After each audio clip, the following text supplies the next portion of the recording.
Would everybody please take their seats?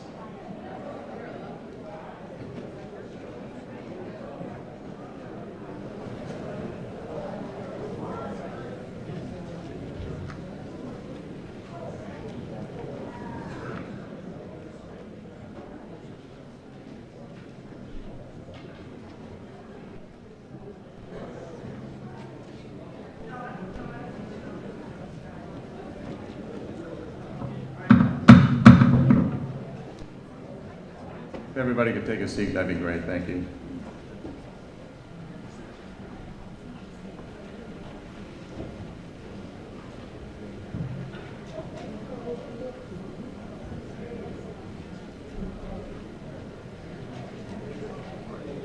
Okay, welcome to the 2018 annual town meeting.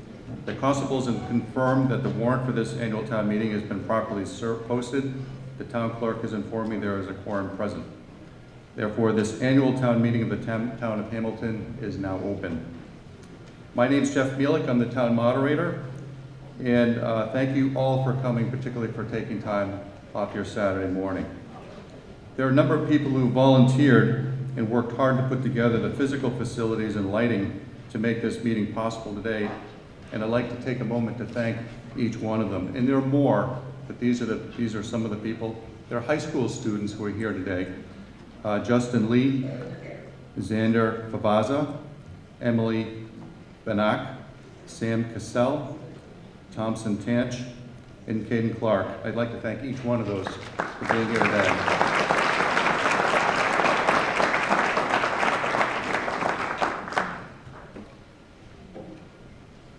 Now, to assist me with counting the votes, I've appointed 3 tellers who've been properly sworn as follows: Mark Johnson, Heather Ford, and Siobhan Mannion.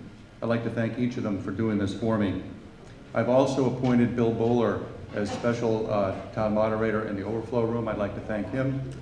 And I'd also like to thank Bruce Ramsey, who will be acting as town moderator for Article 5-6. We'll start, as we always do, by saying the Pledge of Allegiance.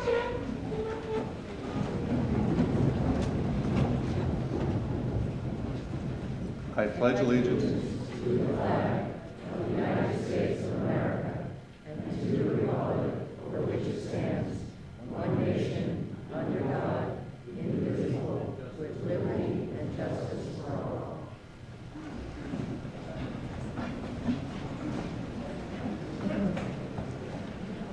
I'd like to start with 4 general reminders. First, if you're a registered voter in Hamilton, you should have picked up a voter card at the table in the foyer. If you haven't and you wish to vote, then I ask you to get one now. You'll need to raise the card to cast your vote on the issues we decide here today. And if you leave the room for any reason, you need to take your voter card with you and bring it back in. Second, please turn your cell phone to silent. If you need to take or make a call, please leave the room to do so. Third, we welcome non-voters to the town meeting, but do ask that they sit in the visitors area down front on the right or in the back rear left.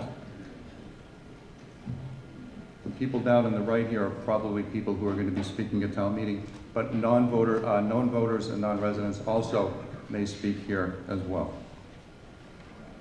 Fourth, registered voters may also sit in the overflow room. As I said, I've appointed Bill Bowler to be the assistant moderator there. People in the cafeteria deciding to speak to any article should come to the microphones in the auditorium to do so, but they may vote in the overflow room. I'd like to introduce the people who are sitting up in front on stage so you know who they are. Andrea Carlson, town clerk, Donna Brewer, town council, and then moving at the main table, unless they've changed their seats, are Allison Jenkins, Scott Matter, Jeff Hubbard, Bill Wilson, chair of the Board of Selectmen, Sean Farrell, Michael Lombardo, and then Nicholas Tenson, starting with the Board of the FinCom, John Poolidge, Darcy Dale, David Wagner, who's the chairman, Phil Stearns, and then Marisa Batista as well. And also Jennifer Merrill is in the middle, and she's one of our town council as well.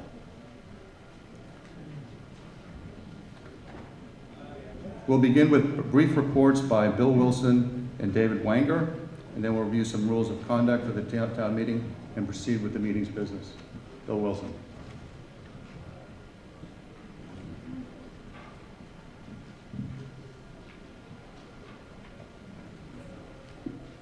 Good morning and welcome to your town, the annual town meeting.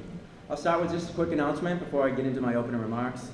It's around the Rain Barrel program. I want to thank Sean Farrell for initiating this program and managing it over the last few years. But if residents would like to save some money and conserve water, discounted rain barrels are available through the town website again this year. Prices range from $60 to $69 per barrel, plus any accessories. Regular use of a rain barrel can pay for itself in one season.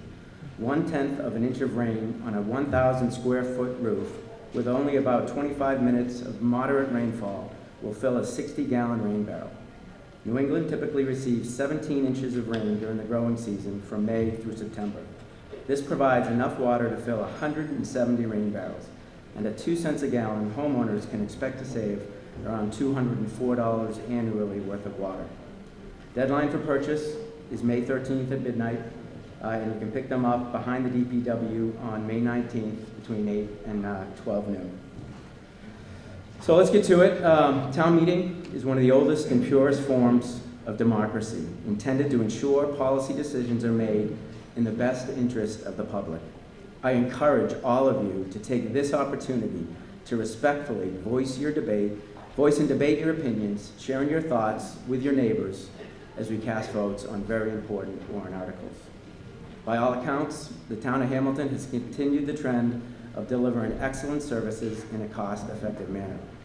The Board of Selectmen, town administration, and our Finance Committee take great pride in a collaborative and public budgeting process that strategically incorporates a 3-year financial operating model and a 5-year capital planning forecast, allowing us to better plan and prioritize projects based on community needs and affordability.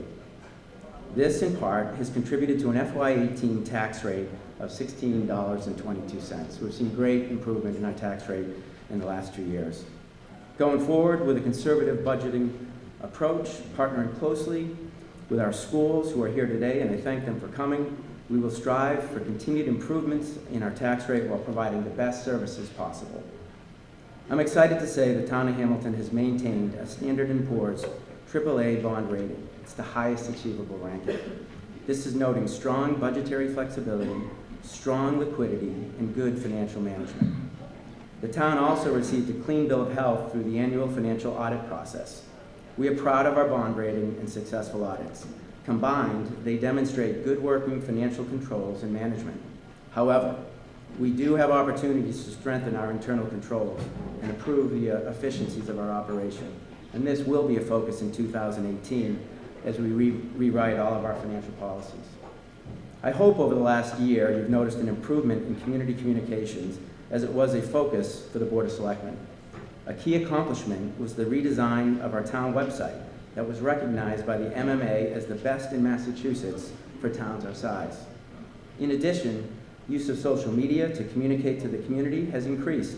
Code Red, a telephone emergency alert system, was implemented, and we routinely have department heads present at selectmen meetings to update all of us on the good work being done in their respective departments. We welcome your feedback as we work with the HWCAM to assure we broadcast important meetings that address the topics you want to see and hear about. So I have 2 more important updates to provide you today before I sit down. At our last meeting, you asked the town of Hamilton, the town of Wenham, and the school district to authorize the formation of a Long Meadow Study Committee. The committee's charge was to explore the feasibility of acquisition for potential present or future school, recreational, or municipal use on all or part of approximately 19 acres of land on Long Meadow Way that is adjacent to this high school. The committee was to report its findings, its recommendations, and proposed actions, if any, at the 2018 annual town meeting.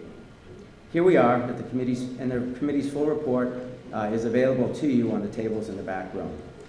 Overall, the committee held multiple meetings with town departments, the Regional Recreation Board, and together determined no future municipal needs for the property. This left any future use options for the schools. In parallel, the school district held several of their own public meetings. Unfortunately, information requests and invitations from the study group to meet face-to-face with the schools were not accepted. But instead, the schools felt they vetted the process thoroughly with their own board through open meetings, and they passed motions communicating their position and their future actions. So I advise all who want to see some of that to go to the school website and look at some of the minutes of their meetings with full discussion. The last communication from the schools to the committee were as follows. We have potential interest in the land. We are working to evaluate the long-term plan for our infrastructure needs, but we are not in a position to buy the land today or even make an offer. And finally, it would be great to be provided an option to purchase the land in the future, whether from the seller, the current buyer, or future buyers. In closing for Long Meadow, the schools have started a very long, complex process by recently authorizing the superintendent to submit an SOI, which is a statement of interest that goes to the MSBA. If accepted, a feasible study will commence, and the schools, within their own structure, will study the benefits of consolidating 2 elementary schools into one. At this point, any future decisions will be made by the school district on the siting of a combined elementary school or land needed for future educational needs. The Long Meadow Study Groups feels they have completed their diligence on behalf of the citizens' position and will cease to meet unless asked by the district for future support. I want to take a minute to thank the members of the committee who served. Jack Wilhelm represented the Wenham Board of Selectmen. I represented the Hamilton Board of Selectmen.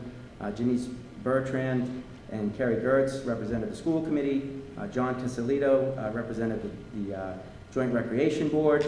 And John Serafini, a citizen of Hamilton, and Joe Amico, a citizen of Wenham. So we had full representation on the board. I also want to thank those who attended meetings and provided valuable input to our process. And finally, but not lastly, I want to speak a minute to our town manager, Michael Lombardo. We've made a statement already, but I think it's important to read. After a lengthy period of negotiations, the Hamilton Board of Selectmen and Hamilton Town Manager have reached an impasse on the extension of his employment. As a result, the parties have agreed to terms of a separation agreement. Michael's last day of employment with the town of Hamilton will be Thursday, April 12th. For the near term, this morning, we have appointed Russ Stevens, your chief of police, as an acting town manager, while we work to hire an interim town manager who will manage the operations while we work through the long recruitment process to hire a full-time town manager. I encourage all of you to reach out to the Board of Selectmen with concerns or input for that long process. Thank you, Michael, for your contributions over the last 8 years. We wish you well in future endeavors.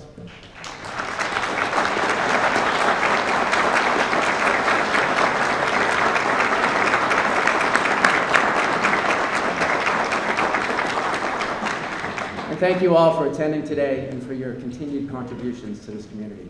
Thank you. All right, next I recognize David Wanger, Chairman of the FinCom. Oh, first, before I do that, I'd like to recognize our representative in the State House, Brad Hill, who's here today. I just ask you to take a look. Thank you. Thank you for coming back.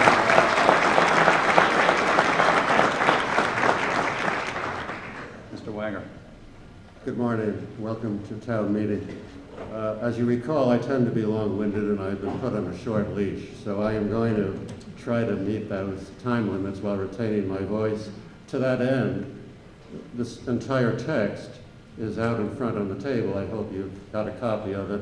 Please try to follow along. And to assist me, Phil Stearns, Vice Chair, is going to do the slideshow and hopefully will coordinate all this. FinCom's primary duty is to make reports and recommendations to you, the town meeting, and to help guide you through the budget and other issues. We take that very seriously, and I hope this will demonstrate that. In welcoming you, I understand that there are segments of particular interest to some of you. And today my comments, although descriptive of the town budget to some degree, are going to concentrate on the school budget.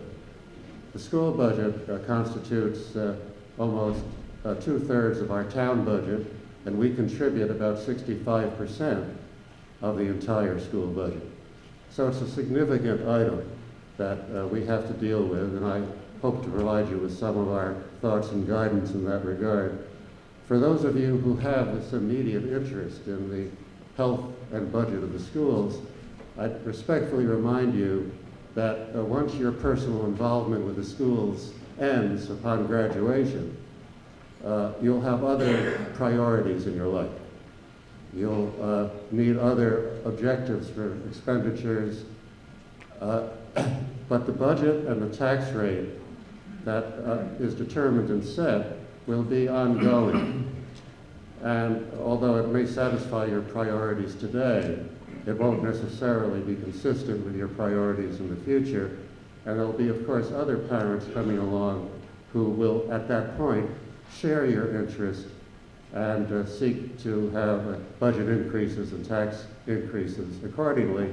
And that may be then inconsistent with your interests. Hamilton is doing well at the moment. You heard Bill indicate that we have a very good bond rating, and we're well below the maximum taxing capacity under Prop 2.5. That doesn't mean we should borrow a lot of money, nor does it mean we should go to the ceiling provided by Prop 2.5. That, of course, is something we want to avoid. The tax rate has gone down in Hamilton, thanks to careful budgeting. And thanks to our finance director, Marissa Batista, who I want to acknowledge. But the assessors tell us our house values go up. So the two work in tandem, and as a result, an average household, average assessed home tax burden has increased, notwithstanding the reduction in the nominal rate. And the assessors tell us that's going to continue, at least in the near future. It's helpful to know where we stand on a comparative basis. On a comparative basis, if we look at 10 communities, either contiguous to Hamilton or within a 2,000 population range, plus or minus, we do very well in terms of certain fiscal parameters, except our tax rate is above the median. And the tax burden on an average house is above the median in that grouping. That's something to bear in mind, ladies and gentlemen, because if we're not competitive, it will be harmful in terms of the viability of the community and having new people move in.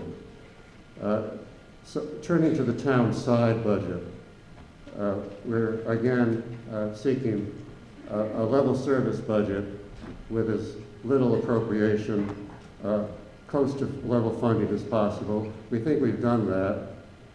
If you consider the change in capital expenses, our budget increased by 0.1%.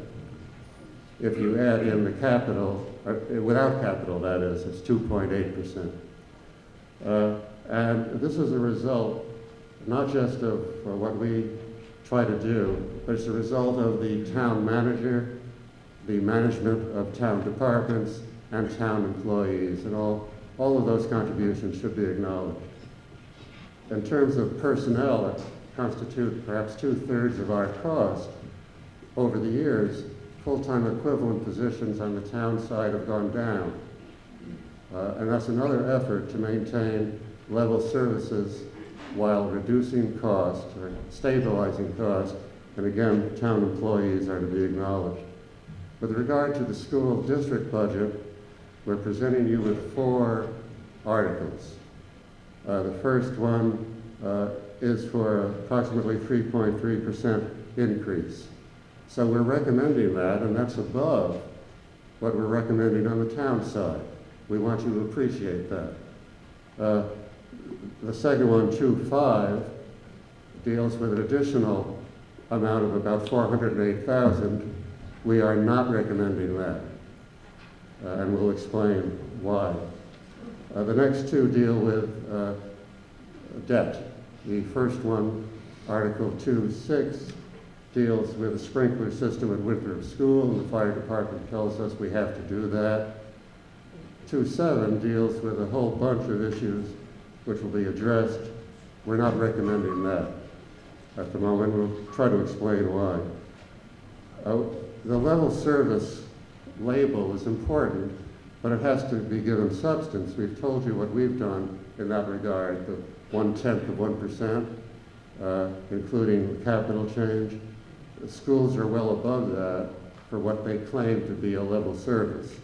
So we have to ask ourselves, if it's level service, why are they not able to contain the cost more carefully? By statute, the schools are autonomous. They develop their own budget, and we recognize that. But at the same time, there's an important exception. It deals with your rights and your obligations. You have the entitlement to approve or not approve the funding requests. After all, it's your tax dollars that do that. We have tried, notwithstanding and respecting the autonomy, to collaborate with the schools. We attempted to meet prior to the establishment of the budget-making process. Our efforts were unsuccessful in terms of even meeting. We've met twice. We don't think schools have listened to our recommendations. Thus, we have to come before you, regrettably, with this posture. We've tried even as to 2.7, the fourth item dealing with the $2.6 million bond issue, to get the schools to review that, indicating that although we've recommended unfavorably, we'd be willing to take another look if they could, in the vernacular, sharpen the pencil. They saw fit not to do that. The chart that Phil is going to put up, I'm not going to read, but please pay attention to that in terms of the tax impact of the school budget. So if you agree with our recommendation to pass the 2.4 portion, but to reject the 2.5 extra $408,000 for schools, it will save about $209 for an average home. Some of you may say that's hardly worth the debate, but there are other considerations that we want you to think about. The district has an obligation under the law to fund retiree health insurance. You remember the label OPEB. We're doing that pursuant to an actuarial study on the town side. The school burden is $30 million for that item. That's more than perhaps the annual budget for the schools. 65% of that for us on the Hamilton side is $18 million. That translates to more than $12.50 on the tax rate. Or if it's funded by debt, one can't calculate at this point that burden, but it will be a continuing burden to fund that $30 million. The schools have not begun that process in any meaningful way. They last year appropriated $50,000 toward the $30 million, and then they took back money from that for a playground. Now, I understand these are sensitive issues, but we have to approach them maturely with a long-term view and not an immediate attachment to personal interests. There's another metric of relevance here. Conservatively, the per pupil cost in the district is over $17,000 a year. Our burden of that is 65%. It would take a home assessed at a little less than $700,000 to fund our portion of that student cost. So the average assessed home, $566,000, give or take, will not support our share of the per pupil cost. Never mind police, fire, public works, administrative people at town hall. We have to find a balance. We have to be able to make hard decisions to fund appropriately, but with some perspective. If we don't do that and the tax rate continues to rise, think of what will happen. It'll be a chokehold on the viability of this community. Older folks on fixed income will be increasingly burdened by that, It will prevent younger families from moving in because remember from the comparative study, we are above the mean already in terms of tax. So younger folks will move elsewhere or not move into Hamilton. That will affect the viability of the community. It will affect the school system because there'll be less enrollment. I indicated to you earlier. We fit over. I beg your pardon, sir. I almost finished. I appreciate the courtesy. I told you earlier about Hamilton's trying to deal with reduction in staff and employment. It's apparent, and you'll see it in the text, and I missed it on the slide, I think, that the school system doesn't appear to have engaged in employment complement size decisions commensurate with the decline in student enrollment. So that looks good in terms of student-teacher ratio, but since personnel costs is so big a part of the budget, it has to be looked at carefully. The administrative staff in schools has increased, I'm told, in that regard. We have to look at this carefully, and the decision based upon our recommendations is yours to make. We've tried our best to educate you as to these issues. And finally, Mr. Moderator, I wish to acknowledge Mike Lombardo, thank him for his service. We've gotten to know each other, and I now very much respect your efforts and your abilities. And I wish you well. And Bill Wilson, who is not running, we hope he will return. He's been an absolute asset to the community. Thank you. Thank you.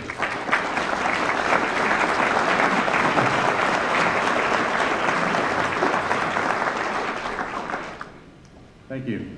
I hope you've all read and brought with you your copy of the town warrant. If you didn't, there may be some extra copies outside on the table. The agenda for the meeting is the warrant. It was prepared by the Board of Selectmen. To bring an agenda item before the meeting, I will recognize a member of the sponsoring board, committee, or individual so they can make a motion. If the motion is seconded, I will recognize the proponent to speak to you about it. Once they're done, I'll open up the discussion to you. If you wish to speak, you must first ask me to recognize you. To save time, I ask that you already be standing at one of the microphones right here or over there, whichever is convenient for you. Once you've been recognized, please state your name and street address. You may then make comments or ask questions about the motion. You'll have 3 minutes to do so. I do want to keep people to 3 minutes. Your comments and questions must be within what we call the 4 corners of the motion. Please do not make comments about any person who is in favor of or against the motion. Just comment on the merits of the motion. And please, no applause. All motions to amend a motion must be submitted to the town clerk in writing. If you need assistance in framing it, town council will provide you with some assistance in doing that. No more than one motion to amend may be pending at the same time. A vote is first taken on the motion to amend, and then any subsequent motions to amend, and then on the main motion. As I mentioned, when a vote is taken, I'll ask you to raise your voter cards, and I will then decide visually whether there's the necessary majority, 2/3 or 4/5 majority votes. If I'm in doubt, or 7 voters question the vote immediately after I declare the outcome, I will have the vote counted by the tellers identified earlier. And finally, let me say this. I'm aware that some of the articles that will be considered here this morning have engendered a certain amount of emotion on behalf of some people on one side or the other. Please keep in mind that those who will be standing before you speaking about the article and the motion have the town's best interests in their heart. You may not agree with them, but that's all right. Disagreement is a natural thing and a necessary part of a democratic society. But please keep your comments to the merits of the motion, not on the people involved. It's okay to disagree. It's not okay to be disagreeable. Okay, now we'll begin going through the articles in the warrant.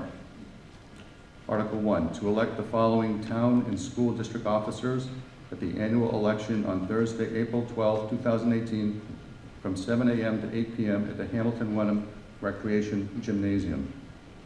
Town moderator for 1 year, 2 members of the Board of Selectmen for 3 years, assessor for 3 years, 2 members of the Planning Board for 3 years, 2 members of the Hamilton Wenham Public Library Trustee for 3 years, 2 members of the Hamilton Wenham Regional School Committee for 3 years.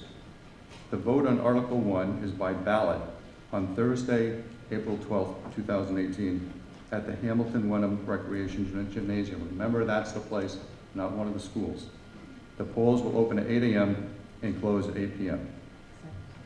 I'm sorry. 7. They open at 7. What did I say? Okay. Sorry. It's a Saturday morning. Okay.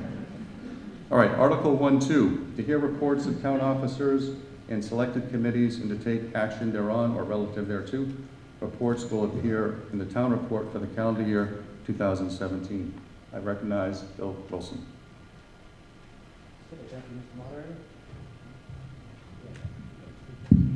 Okay.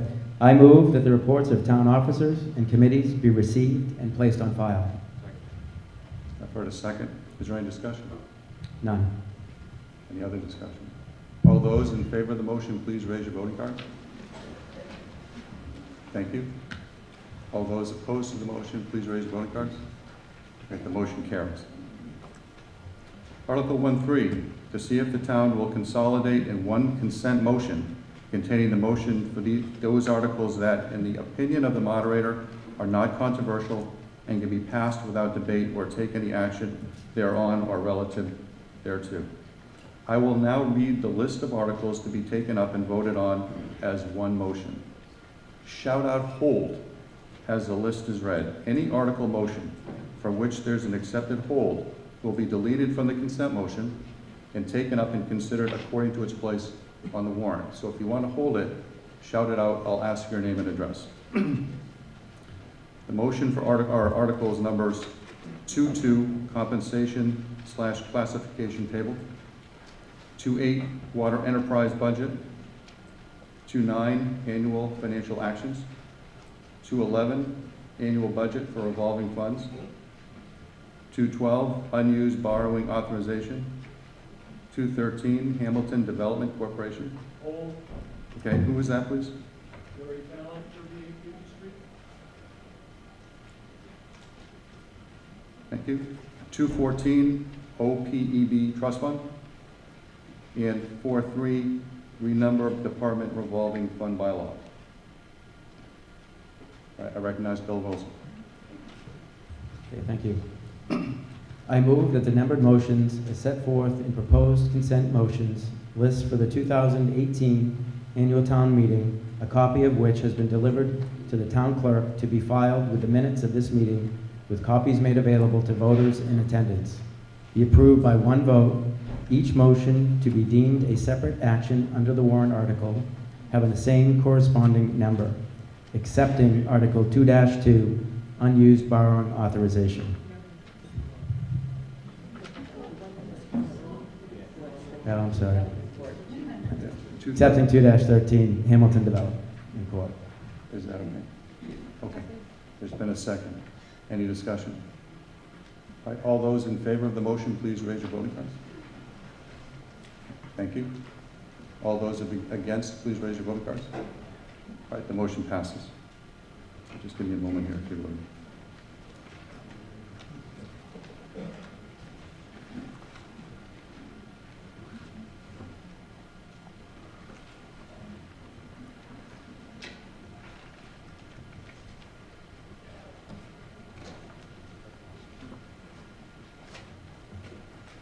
Okay. All right, we move on to Article 2-1.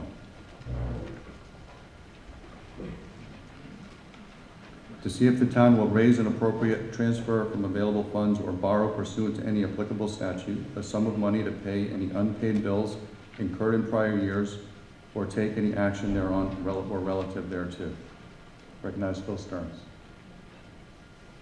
I move that the town appropriate from free cash. Can you get closer to the mic or make sure it's on? Hello?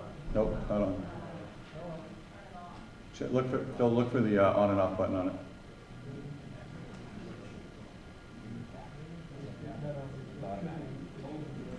No on-off button. Oh, there we go. Thank you very much. Thank you.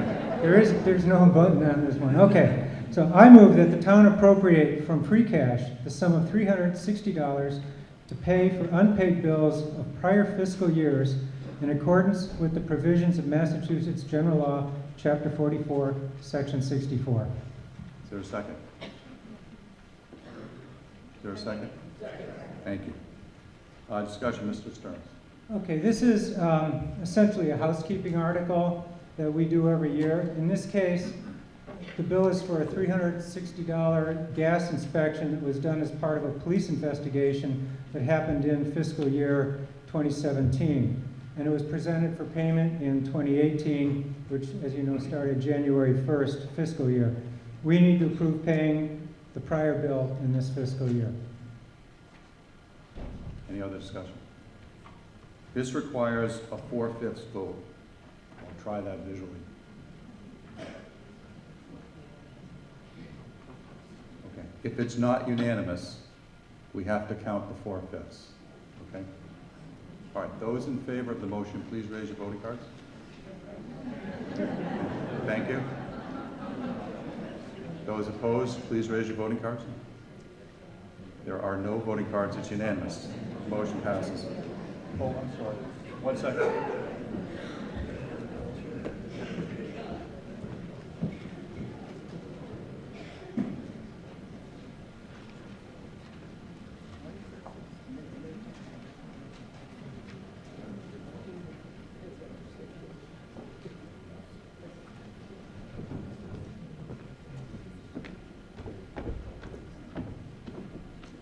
It was unanimous in favor of the other one that passes. Okay, we now move on to 2.3. To see if the town will raise and appropriate or transfer from available funds money for the purpose of capital expenditures, and further to authorize the town manager to administer and expend funds from said accounts or take any action thereon or relative thereto. Mr. Stearns. I move that the town raise and appropriate $383,050 for the purpose of undertaking the projects set forth in Appendix B to the 2018 warrant book, a copy of which has been provided to the town clerk to be included in the minutes of this meeting, and further to authorize the town manager to administer and expend funds to effectuate these projects. Is there a second? Second. Thank you. Mr. Stearns. Each year, the town must invest in capital improvements to maintain, replace, or improve facilities and equipment that wear out. The complete list of items is in Appendix B. Some of the more expensive items include $100,000 for town hall preservation, $90,000 for road repair, $60,000 for the National Pollutant Discharge Elimination System. This is the work you're seeing on the catch basins in town, and it's an unfunded state mandate. And $38,750 for a replacement police cruiser, and that's as part of the usual rotation schedule. Thank you. Any further discussion? Yes. You come down to the microphone, please.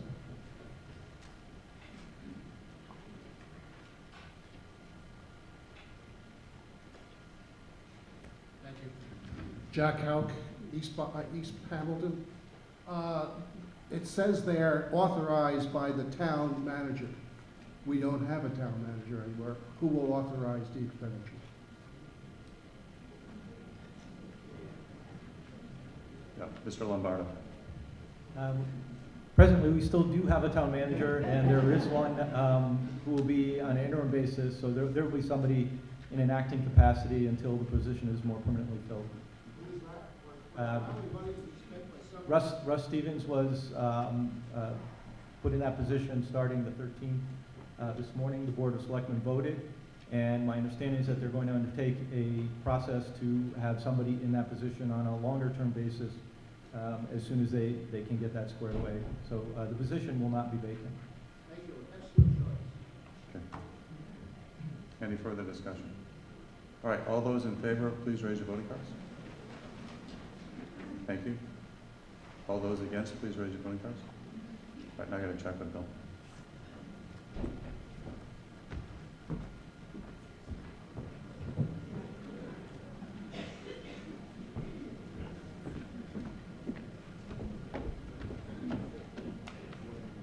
Motion passes. All right, Article 2.5. I'm sorry.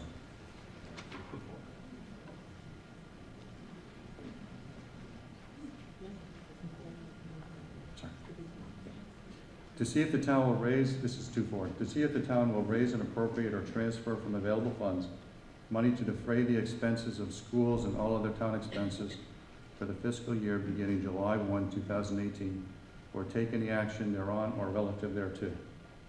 The proposed budget appears in Appendix B to the 2018 Appendix Book. The approved school budget appears in Appendix C to the 2018 Appendix Books. This is our annual general town and school omnibus appropriations article. I'll now recognize Mike Harvey, Superintendent of Schools, to do a report on the school district budget.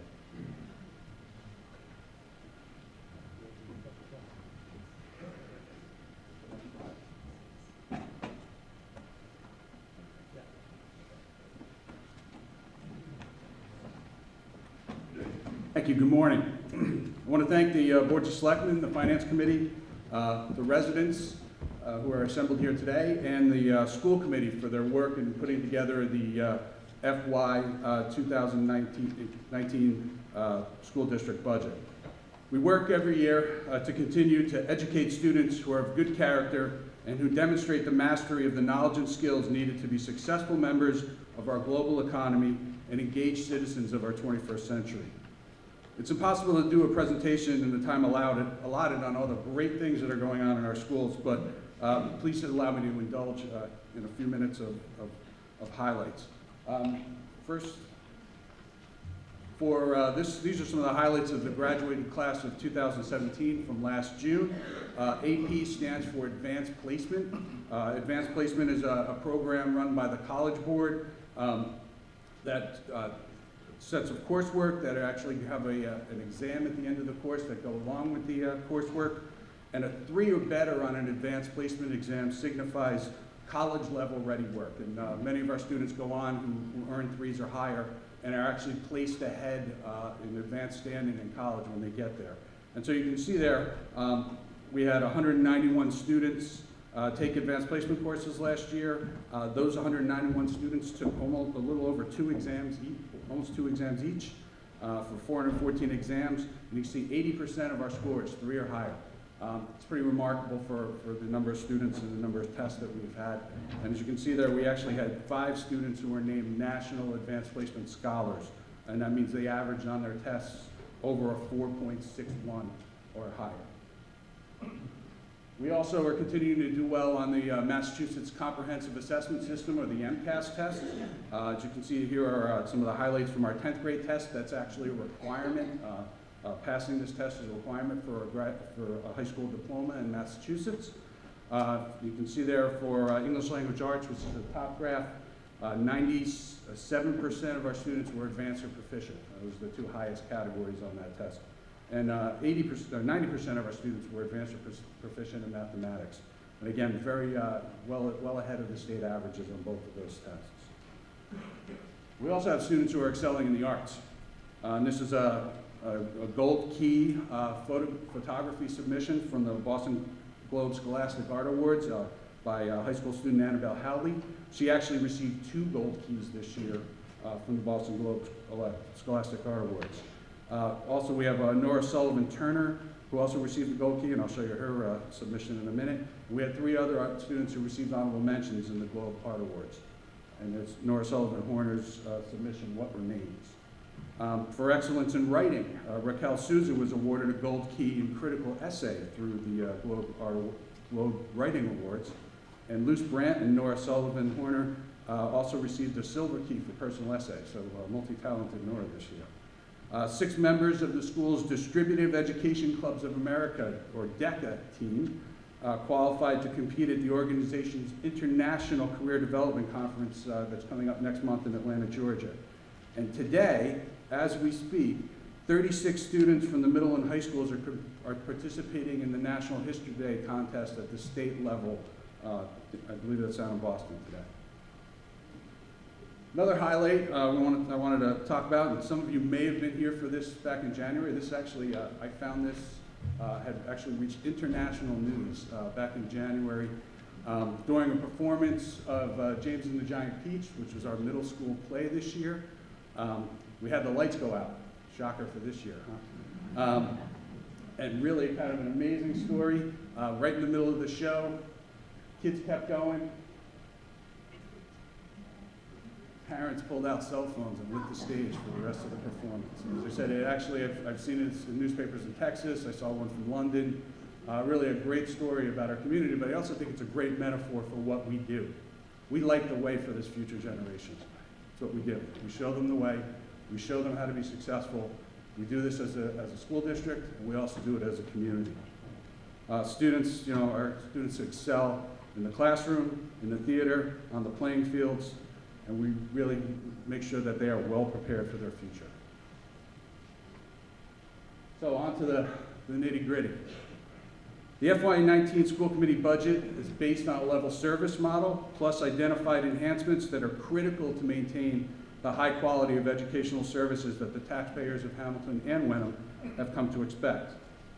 Our level service budget seeks to maintain the current services offered by the district while accounting for anticipated annual cost increases, which are balanced by any expected cost reductions. These anticipated increases include the cost of living adjustments to employee salaries, increases in the cost of employee health insurance premiums, and tuition increases for students who are in out-of-district placements. The net amount needed to maintain level services for FY19 is $1.1 million. We've operated on a level service budget for the last 2 fiscal years, the past 2 years. Because of this, any enhancements to our programming have been achieved at the expense of existing resources. It's forced us to economize, it's forced us to get creative. We do this every year as an annual part of our process. And it's been a positive for us to do that. We annually, as I said, we annually look at what we do and we make decisions about discontinuing programs or services in an effort to improve what we're doing when we feel it's more effective. After 2 years of level service, though, we believe we've exhausted most, if not all, of the opportunities for efficiency in the operations. Because of this, the FY19 budget includes $577,000 in funding for critical priorities and resources that we need to improve student learning, to develop programming to address the flow of students from the district into out-of-district placements for special education, and to reduce the burden placed on families by high athletic user fees. First 4 bullets on this slide actually talk to this idea of student achievement. This year we conducted an extensive review of our performance on the newly revised Massachusetts Comprehensive Assessment Test, the MCAS. It's a new version for grades 3 to 8. And through conducting the review, we learned that the resources that we're currently using in mathematics are not well aligned to the state standards tested on these exams. Actually, what we found out, especially in grades 6 through 8, there's a website called EdReports, which is like consumer reports for curriculum materials. EdReports says that the book that they're currently using in grades 6 through 8 is poorly aligned to the Massachusetts standards. And so we're expecting students to do well, but we're not putting the right resources in their hands to do it. The FY19, as a result, the FY19 budget includes about $172,000 in funding for educational resources for teaching mathematics in grades K through 8 that are better aligned with state curriculum standards, and assessments to help us identify students who are experiencing learning difficulties and the tools to help us remediate those difficulties. These materials will allow our students to be better prepared for more advanced mathematics in the high school.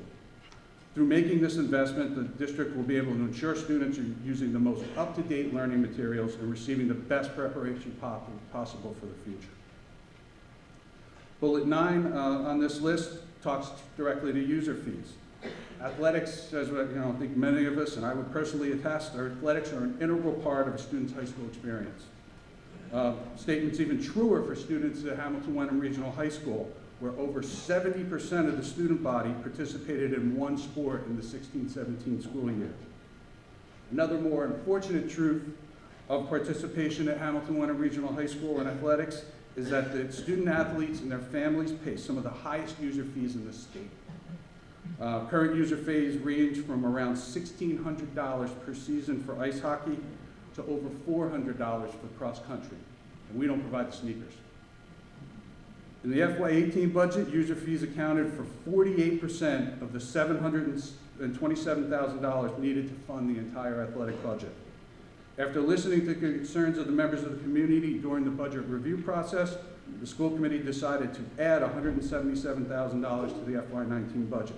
And this amount will reduce the funding needed to be raised through user fees by half and will result in a fee reduction of between 40 and 50% per sport. And then bullets 5 through 8 on this list talked about out-of-district placements.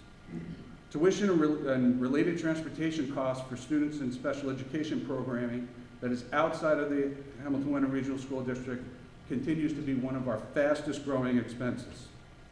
Tuition costs for a student can run anywhere from about $35,000 annually for one student for a day school placement to as high as $250,000 per year for one student for a full-time residential placement. Additionally, the district is required to pay for transportation services to deliver students to these placements. The cost can run as high as $90,000 per year for one student annually. In the past 3 years, the number of students in out-of-district placements has increased from 22 in FY14 to 42 in the current year. So as we've gone through this and looked at this, one approach to control these costs in out-of-district placements is to develop in-district programming to meet the needs of these students. While creating programming to meet student needs within our own schools does come at a cost, it's more cost-effective to educate students in district. And currently, we have cohorts of students being educated at the Miles River Middle School for which there are no programs in existence right now at the high school. Therefore, programs needed to be instituted at the high school to meet the needs of these students in order to avoid more expensive out-of-district placements. To this end, we've included approximately $240,000 in new funding in the FY19 budget for additional staffing in order to create these programs in district. Through making this investment in staffing, our analysis shows a potential of over $2.2 million in savings over the next 4 years through avoiding out-of-district tuition. So this is one program, a language-based program, and you can see we've listed out what it would cost potentially for 4 students in an out-of-district placement in the next year, and we have done a census of our students who are currently in the middle school who we expect to come up to the high school over the next 4 years. And you can see for just this language-based program, about $1.3 million difference between the staff costs for that program and what it would cost to send those students out of district. We're also looking at a life skills program. And again, you can see the difference there between what we would expect for the out-of-district placement costs for those students and the in-district staffing costs for those students. And the out-of-district tuition was a little higher for these life skill programs. And in the case of 18-19, when you actually go back to the initial, this slide, when we look at the 1.0 FT high school special education program teachers, it's a net. We're actually going to bring a student back from an out-of-district placement, and actually we've netted out the cost there, so we're not getting 2 teachers for $60,000. We're going to bring somebody back, and there's a net savings there. This leads us to the ultimate slide of our profit and loss statements. So as we look at this slide, so towards the top is actually our total expenses, and that shows you the third line down in there shows a total increase of $1.694 million, or 5.6%. And we have a small increase in our debt service expenses of $22,000. And that brings a total expenditures budget of $34,099,333, which is an increase of $1.716 million, or 5.32%. The centerpiece of this slide actually is our total funding sources. One of the differences this year that we see is that we have less money in our excess and deficiency account to put towards the lowering of the assessment. Every year by policy, the school committee returns anything over 3% in our reserve fund account to the towns to lower the assessment. Last year, that over 3% number was $568,000. For this coming year, it's $347,000, so that does make an impact on the total town assessments. And down at the bottom of the slide, you can see the total assessment for Hamilton, is $18,385,495, which is an increase of $984,000 or 5.7%. So we apportion our expenses on a 3-year rolling average of students. And one of the things that's also happened this year is that what we've been seeing over the last couple of years is the percentage of population is moving from Hamilton to Wenham. This year it moved about 0.75%. And so that definitely plays into why you see Wenham's assessment increasing almost 9%, over 9% there. Mike, how much more you got? Just about that. Okay, thanks. So for our couple of slides I want to run through a little quickly here, just to show you over the past 4 years, Hamilton's net assessment has increased 9%, which is 2.25% a year. Wenham's, as you see, the population increase has pushed that up to 8% a year. And this is actually a little more specific to this. Just to remind everybody, your assessment actually went down $100,000 last year. And when we looked at those last 3 years, we're looking at a 1.1% increase to Hamilton's assessment over those past 3 years. And including the increase, the proposed increase for FY19, we're looking at a 2.3% average a year over the last 4 years.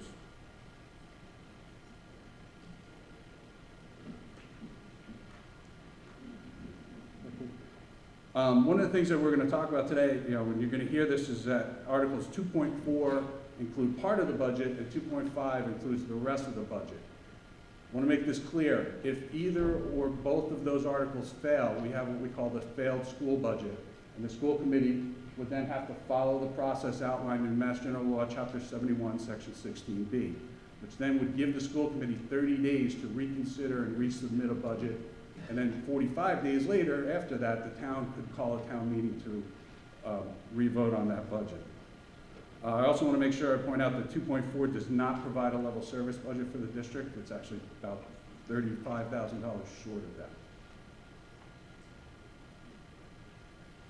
Do you want me to talk to the capital articles when they come up? Why don't you do that? Okay. Yeah. Thank you. Okay, thank you very much. Mr. Stearns, did you want to?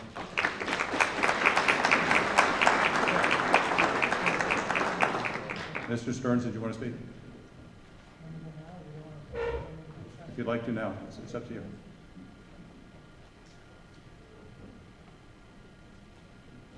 Bill Stearns, would you like to say something?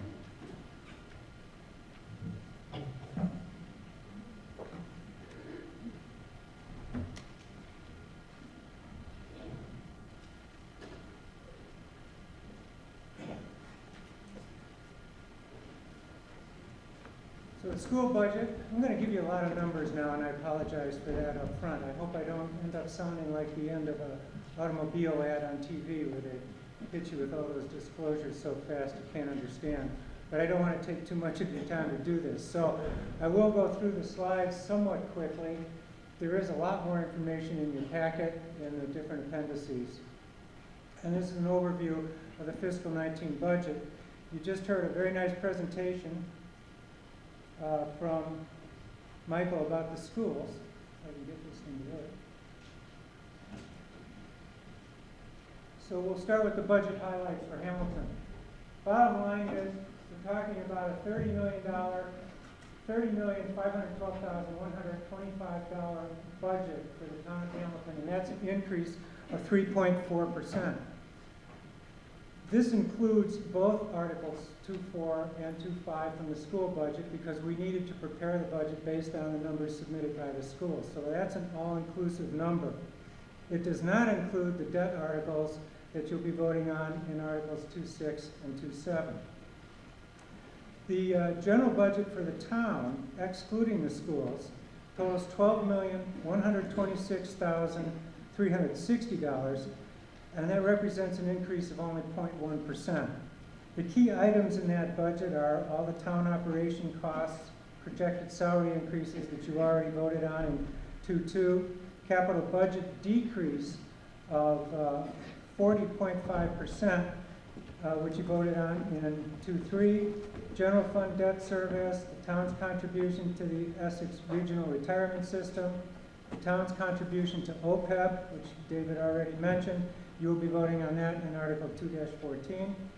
Property and casualty insurance, which increases by about 7.6%, and health insurance rates, which we expect to increase by 5%. It also includes water enterprise budget totals, which will decrease about 4.3%. You'll vote on that in Article 2-18. And then the use of free cash, $375,000, which will be in Article 6-1.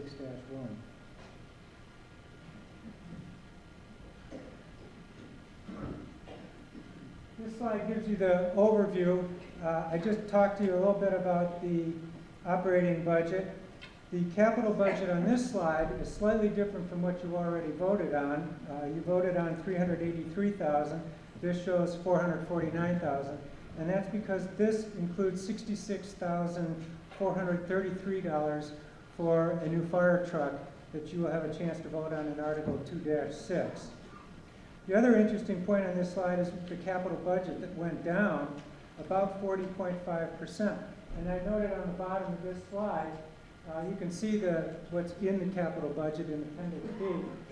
Last year we had some significant expenses that obviously we don't have to repeat this year, and that's why you're seeing a decrease in that budget. Last year's expenses included the self-contained breathing apparatus for the fire department, which was $200,000, sidewalk plow, dump truck, and lots of money for the stormwater discharge. On the revenue side, we expect the tax increase, the tax levy, to go up about 6.4%. The local receipts will probably go down about 3.2%. I'll give you a little more about what's in there in a minute. And free cash, which is expected to go, our contribution of free cash to the budget is going to go down about 60%. The reason for that is because free cash is basically generated from overage or underage as we estimate expenses and revenues a year ahead. And in the past, we were underestimating expenses or overestimating revenues. Mostly it was underestimating revenues or overestimating expenses. And we were ending up with significant amounts of free cash in there. Over the past few years, we've tried to give that free cash back to you in the form of using it in the budget for offsetting these costs to keep the tax rate down. But we've kind of reached near the bottom of that, and we've really tightened up our budgeting going forward. So I don't think you can expect to see large free cash contributions to the budget in future years. The impact of education on our budget is high. Hamilton's education budget, as Michael just told you, $18 million and change. This is 60.3% of Hamilton's town operating budget. And Hamilton's share increases this year 5.7%. Hamilton's share of the overall school budget is 64.7%. This is the slide that was also in David's, and it just breaks down a little bit more of what we're trying to do by splitting these two articles. This was controversial, but the Finance Committee and the Board of Selectmen decided to split the school budget into these two articles to give you, the voters, a little more choice in communicating with the schools how you feel about their budget. Wenham has to do this because they're in a budget override situation. What we wanted to do was give our voters the same choices that Wenham's going to have, and that's why we did this. The formula for how this split was made, it's a little bit complicated, involving backing out E&D and debt, which does not change as part of the operating budget, then escalating the operating budget 2.5%, and then adding that back in. That's how we got to the final number in Article 2.4. Article 2.5 is the balance of what's there. And you can see what effect here those are going to have on the estimated tax rate. If the whole budget passes, it'll add about 69 cents to the current tax rate for next year. Article 2.4 represents 40 cents of that. Article 2.5 represents 29 cents of that. And then Articles 2.6 and 2.7 down below are new debt that's being requested by the schools that Michael just talked about, and I think you're going to hear a little bit more about that later when they come up. The average home value at the bottom of this slide that we use to make these calculations is slightly different from the average home value that's in the warrant article. The value in the warrant article was based on the original budget assumptions, and that was done before the assessors reevaluated home values in town. So this is the current number on the assessors. But since nobody lives in the average home, you can use your own home value and figure out how it's going to affect you. So if you break the expenditures down by function, you can see education again, 61%. Public safety is the next biggest at 9%, our fire and police. General government, 7%. Public works, 6%. And unclassified, 13%. I will give you a little more information on that because every year somebody asks me what's in unclassified. Culture and recreation, health and human services. All right, so this is the detail, and you can see unclassified here, capital, which we already talked about, debt service, state assessments, retirement, insurances, transfers. The draw your attention to the Essex North Shore Agricultural Technical School District. That's going to go down almost 8%, which helps us out quite a bit. And this leads us, of course, to the total general fund budget of $30,512,000. That's about $1 million up over last year, 3.4%. And if you look at the general fund without the schools, you'll see that it's $12,126,000. It's an increase of only $14,000 or 0.1%. So I think our town people, department heads and everybody really deserve some credit from you for working hard to keep the costs down. On the revenue side, it's almost all property taxes, about 90%. Some other local receipts, state, local aid, motor vehicles are each contributing about 3%. Free cash, which I just talked about, and the Water Enterprise Fund.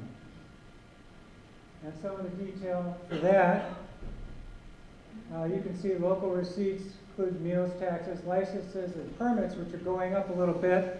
I don't know if you're aware, but we've just redone the schedule for that and made the licenses and permit fees a little more competitive with surrounding towns. Joint programs is going up quite a bit, but I did hear an interesting statistic. I sat in on the recreation presentation for the budget meeting, and the registrations for their joint programs since 2015 have gone up 78%. So to me that means, wow, people are really enjoying these programs, they like to use them, and they're doing the most they can to take advantage of that. Payment in lieu of taxes is actually the Housing Authority and Manchester Pumping. We don't expect any major changes there. Penalties and interest on taxes, nothing significant going on there. The other departmental has gone down quite a bit, and that's mostly due to the fact that Gordon Conwell usually gives us a gift. Since there is no pilot agreement, we don't call it pilot, but last year we thought they were going to be gifting us around $75,000. They came in quite a bit lower than that, and we are not expecting even what they gave last year this year, and that accounts for a big part of the decrease here in the other department. The bottom line is, if you look at the total, our project revenues, our revenues are expected to increase about 3%, which is okay, but you know, it'd be nice to increase revenues a little more. I will say that the pilot discussions with both Gordon Conwell and Pingree School are going to be, they've already started to be reevaluated, and we're in discussions with Gordon Conwell now, so hopefully we'll be able to work out something going forward with them. Phil, how much more do you have? A couple more slides, Okay. I can go quickly now. That's the bulk of them. So we've got debt outstanding. We increased debt in 15 for landfill capping, water system, and fire truck. We increased it again in 17 for water system and Sagamore Hill. We do have an unfunded OPEB liability. We're going to undergo another actuarial evaluation. When the previous evaluation was done, interest rates were quite a bit higher than they are now. So we're probably not getting the same return on the investment that we had projected. We don't expect interest rates to skyrocket up anytime soon. So this new evaluation will probably show that we still have more unfunded liability than we'd like, and we're going to need to keep making efforts to pay this down. The projected tax rate, if you go ahead and approve everything the way we proposed it in the budget, will go up to around 1643. We don't know for sure because it has to be certified by the Department of Revenue, and it also depends on property valuations, but we're assuming somewhat conservative 4% increase in property valuations to make that projection. And the tax rate for the past few years has taken a very nice trend down, but obviously if we end up at 1643, that'll tick back up a little bit for next year. Townwide assessed valuations are going up. We expect that trend to continue. And here's my last slide. If you look at the historical trends, the town's property values are going up. This uses median value for houses instead of average that I was talking about before. I guess you all know the difference between median and average. Average is when you take them all, add them together, and then divide by the number. Median is the number right in the middle. In other words, you rank them from the lowest expensive to the highest expensive and pick the house right in the middle. A good example would be if Bill Gates and Warren Buffett moved to town, our median town net worth would go up astronomically, but not one of you would have an extra dollar in your pocket because of that. So median is actually good because it isn't skewed by high value at one end. The tax rate has decreased, but like I said, we don't expect that to continue for next year. And the median tax bill will continue to go up. And I want to thank you all for your attention and your participation. Thank you, Mr. Chairman.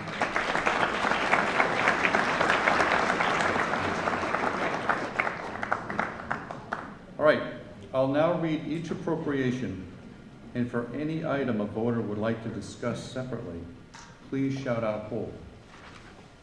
All right, first, $2,036,895.29 for general town government. $2,855,079.81 for public safety. $17,977,787.98 for Hamilton Wenham Regional School District. Could I have your name, please?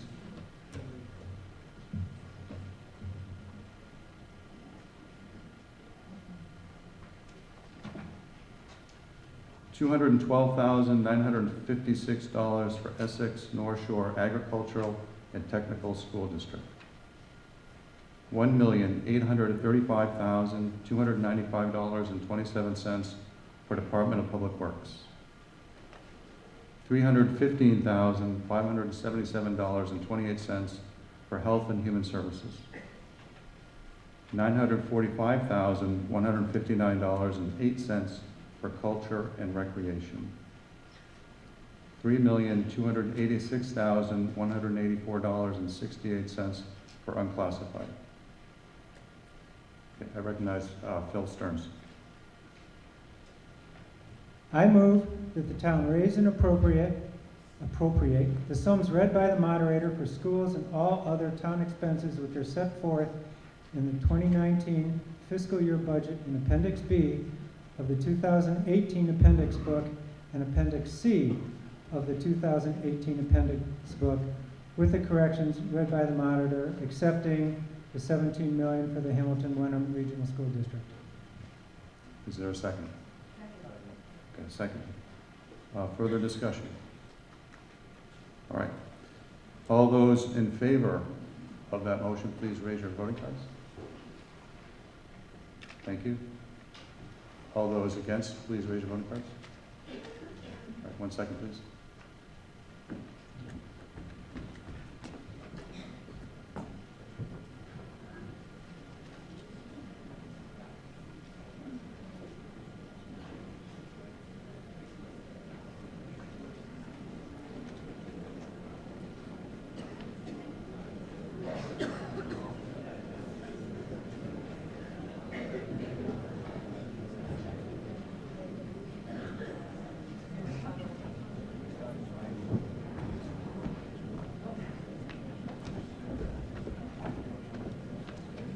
motion passes. All right, then we come to the held item. Mr. Lee.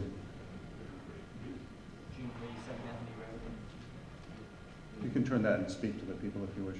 Should be on. Hello. Okay, here we go. Sorry. Gene Lee, 7 Anthony Road. I'm also on the school committee. So I am actually seeking to amend Article 2.4. One second. First, Phil, could you make the motion on that particular hold, please? I'm sorry. I thought you were going to make the motion for this.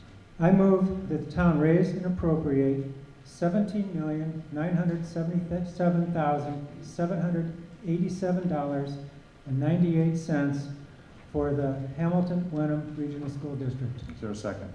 Okay, thank you. Discussion. Mr. Lee, thank you. Yes, I'd like to amend that article by increasing the amount of the school district by $407,707 to reflect the full amount approved by the Hamilton Wenham Regional School District School Committee on February 13, 2018, and then certified by the town of Hamilton by the district's treasurer. The full amount for the school district, inclusive of this motion, would be $18,385,495, including the debt. Is there a second? Discussion. Well, as been mentioned many times, the current article does not include the full school budget. So this wraps up those two articles, Article 2.4, the school portion of the Article 2.4, as well as 2.5 into one. The current number of $17,977,000 does not equal a level services budget for the school district, even at that amount. So this is an amendment to seek the full assessment to Hamilton in one article.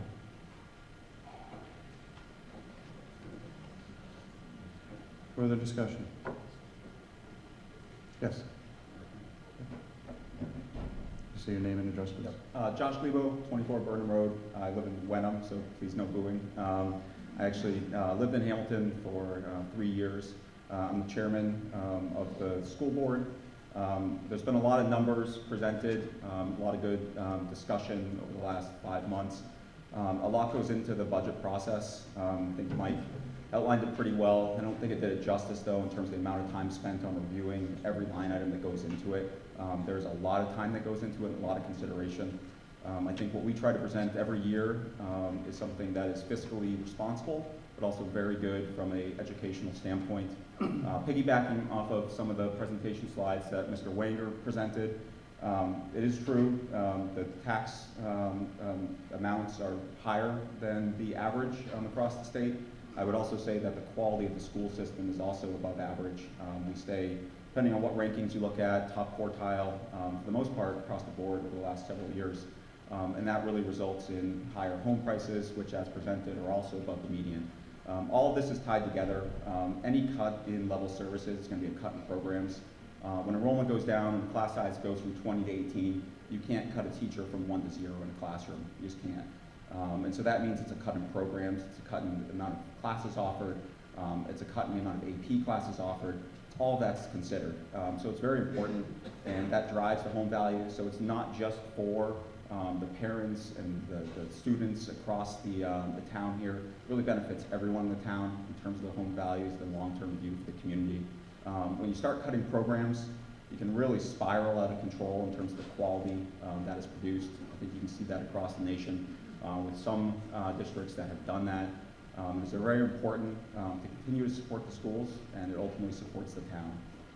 So I implore you to consider the recommended amount by the school committee very diligently. Thank you. Further discussion? All right, we have a motion to amend the main motion by increasing. Oh, I'm sorry, I didn't see you. Yeah, please. Oh, gotcha. Please stand at the microphone. Annette Gontier, Kylie Autumn Lane. I just had a follow-up question. I want to make sure I understood. The free cash, you explained that you don't anticipate there will be much or as much in the future because of a tighter budget. But it was unclear to me, is there any free cash left to put toward this funding? Who'd like to answer that? Mr. Lombardo. The town maintains about 2.3 million, I believe, in undesignated free cash at the present time. That's within the 5% that we try and maintain for any unforeseen disasters or emergencies. So there's free cash, whether it's available or not. The Board of Selectmen and Finance Committee and myself believe that the amount that was budgeted, the 375, was really the appropriate amount, and that the remainder should not. But there is about 2.3 million less 300,000, if that's approved later on, in free cash available. Just a quick follow-up then. Am I correct? It is the only source, so as I understood it, the comments, the source of free cash is primarily over-assessment. In other words, technically the taxpayers didn't owe the money, but they were over-assessed. And so there's no automatic provision when that happens to give it back to the taxpayers by funding new budgets? No automatic, but each year the Finance Committee, the Board of Selectmen, and myself, as we prepare the budget, look at what free cash is available and make a determination at that time how much to put forward as an offset to your budget. And in this instance, this year, $375,000. Thank you. Okay. Any further discussion? All right, we have a motion to amend Article 2.4 by increasing the amount for the school district by $407,707 to reflect the full amount approved by the Hamilton-Wenham Regional School District Committee on February 13, 2018, and then certified with the town of Hamilton. The full amount for the school district inclusive of this motion would be $18,385,495, including the debt. That's the motion. All those in favor of the motion, please raise your voting cards. All right, put them down, please.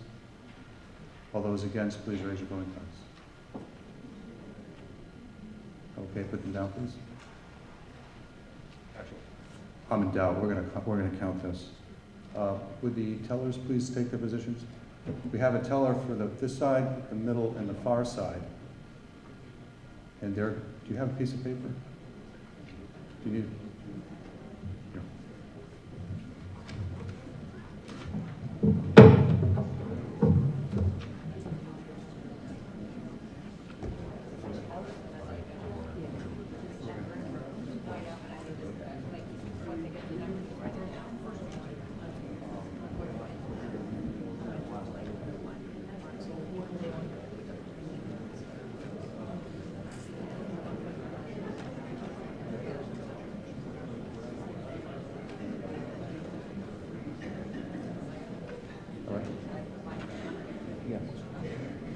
All right, those who vote in favor of the motion to amend, please raise your voting cards.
Mark, you all set?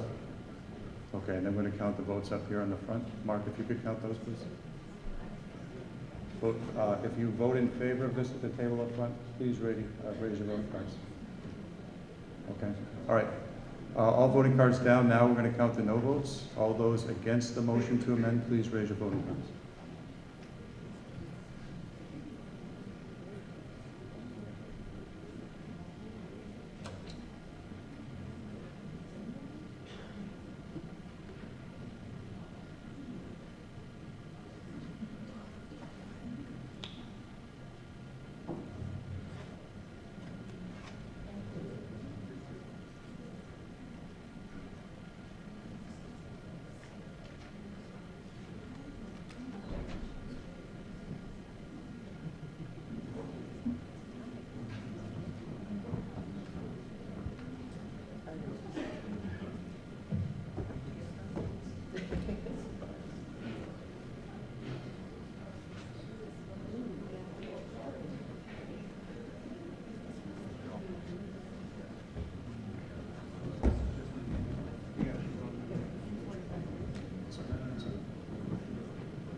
All right, Mark, I know I'm taxing you, but you're going to count these up here too, right? Okay. Nice.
All right, thank you for your patience.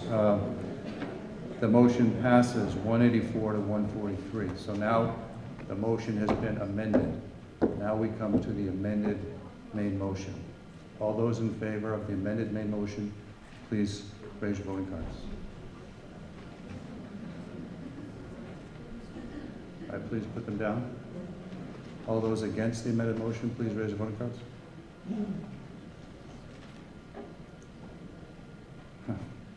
Thank you. Can we try that again? All those in favor of the main amended motion, please raise your voting cards. Thank you. Now, all those against, please raise your voting cards. Thank you. 1 second.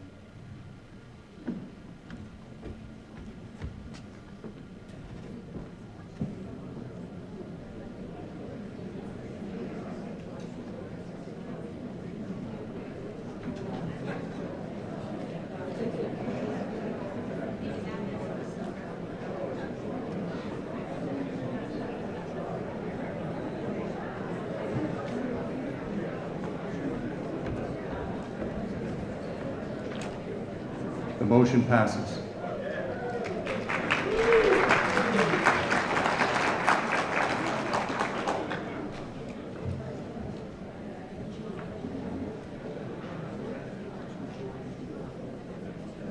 All right, we now come to Article 2.5, to see if the town will raise and appropriate additional money for school operating expenses or take any action thereon or relative thereto. Mr. Lee. I move to take no action on Article 2.5. Is there a second? Is there any discussion? Hearing none. All those in favor of the motion, please raise your voting cards. Thank you. All those against, please raise your voting cards. 1 second.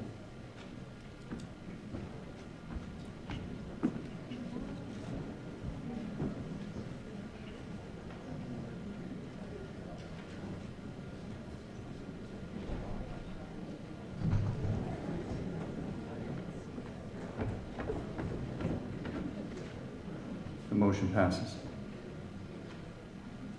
Okay, 2.6. To see if the town will approve the $850,000 borrowing authorized by the Hamilton-Wenham Regional School District for the purpose of paying costs of the installation of a fire suppression system at the Winthrop Elementary School, including the payment of all costs incidental or related thereto, or take any action thereon or relative thereto. I recognize Darcy Dale, FinCom. I move that the town of Hamilton hereby approves the $850,000 borrowing authorized by the Hamilton-Wenham Regional School District for the purpose of paying cost of the installation of a fire suppression system at the Winthrop Elementary School, including the payment of all costs incidental or related thereto. Is there a second? Okay, discussion. Ms. Dale? Yes, this truck is over it's 23 years old, and it's time to replace it, and... No, I'm sorry. this is not, this is... I'm sorry. No, this actually, the fire suppression system has been known since 2013, and it seems that we have come to the end of the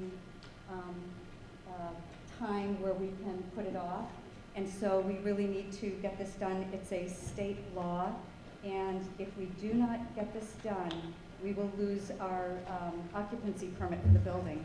So we really have to get this done. Thank you. Is there any further discussion?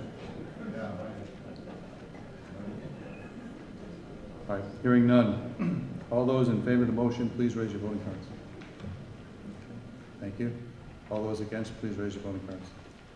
Thank you.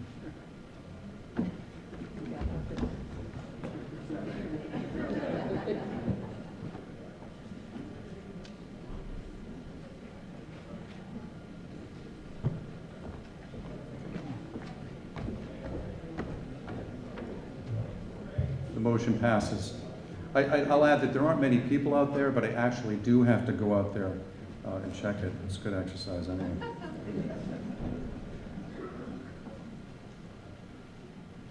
All right, Article 2.7, to see if the town will approve the $2.6 million borrowing authorized by the Hamilton-Wenham Regional School District for the purpose of paying costs of various fiscal year 19 safety, accessibility, and critical infrastructure capital projects within the district as outlined in this district's 5-year capital plan dated February 13, 2018, including the payment of all costs incidental or related thereto, or take any action thereon or relative thereto.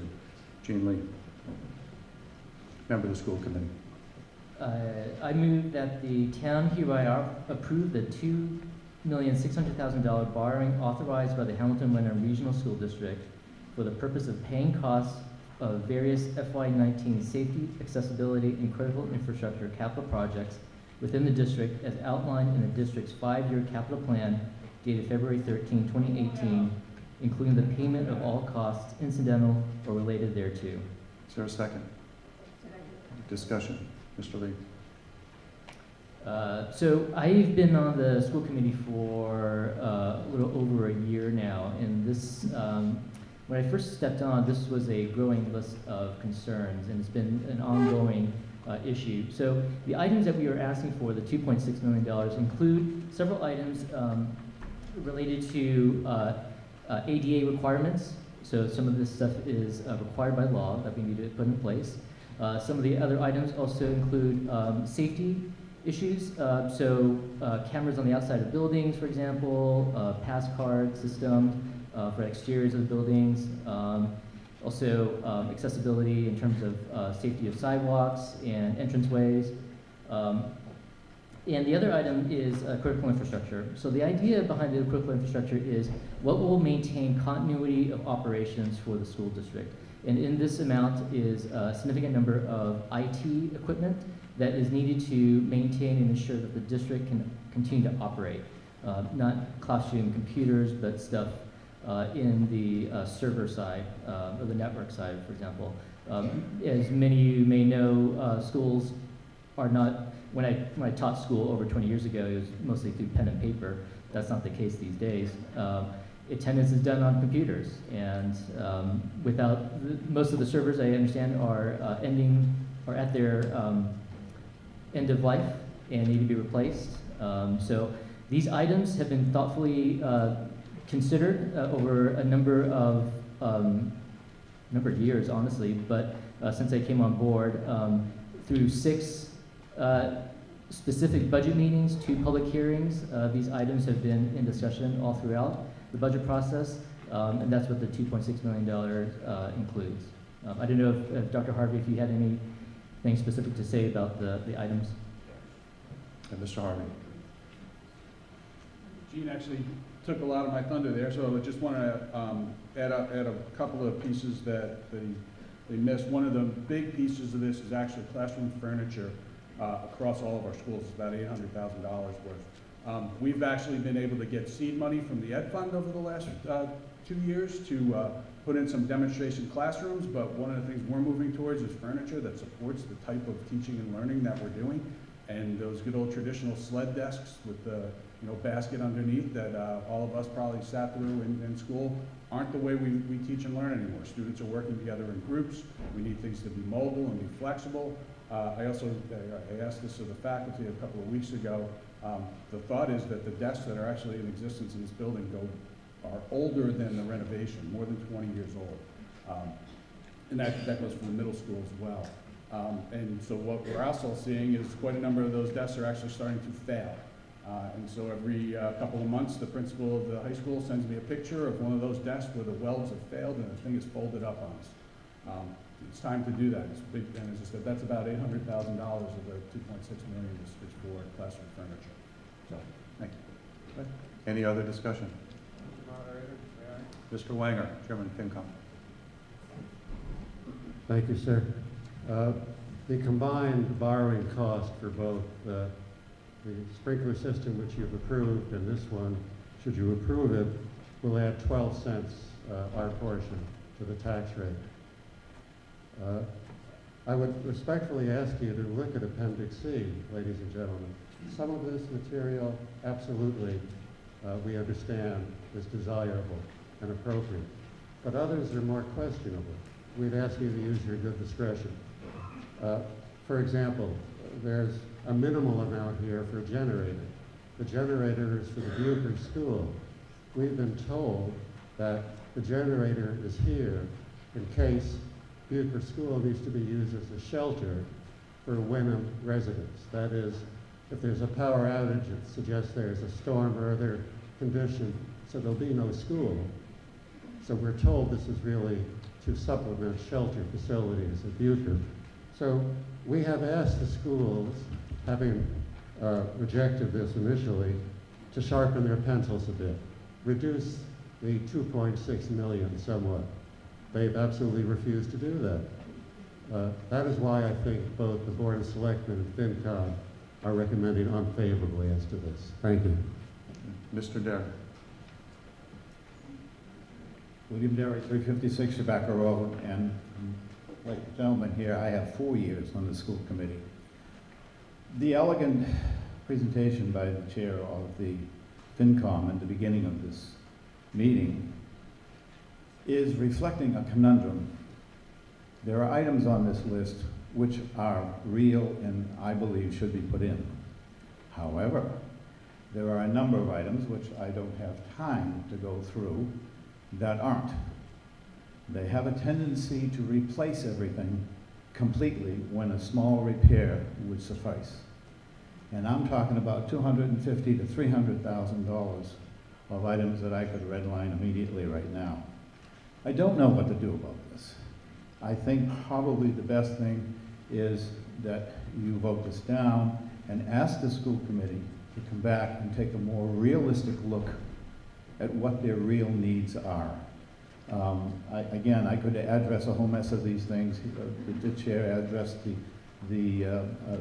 generator. $40,000 for a generator to keep servers working, that's a $2,000 generator. So it's things like that. And again, we're so tight for money on the whole overall budget, and it hurts. And you have to be conservative someplace. Thank you for listening to me. Mr. Lee, could you? If I could just respond to the generator. So the generator, I understand, also has a dual purpose, which is, as Mr. Wenger mentioned, would serve as to support the Bucher School, but also with the administration building right next door, it would also support the administration. So it's not solely for a shelter in Wenham. I just want to make sure that's clear. Okay. Further discussion? Just briefly, sure.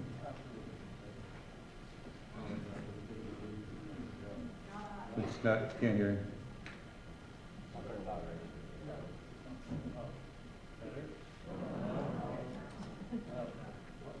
Well, if you could get in the other, because there are people who want to see this on television in the other room, so.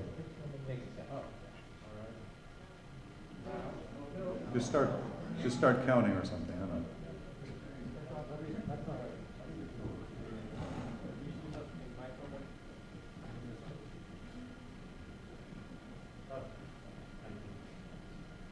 Thank you very much. I forgot to relate that in communications back and forth on this item, I'm told that the borrowing would not be effective until fiscal 20, quote, at the earliest, unquote. So that gives the school committee some time to pursue the request we've made to look again at these items and sharpen that pencil. Thank you. Okay. Further discussion? Jackie Hodge, 222 Cutler Road. We all appreciate the importance of good schools in our community, that's for sure. I do recall at other town meetings now, it's probably the last 2 or 3 general discussions about the Hamilton-Wenham Regional School District and not always making preventive maintenance and repairs a priority. And we've had to vote some money in the past because those things were not emphasized by those who had the responsibility to use some funds in those regards.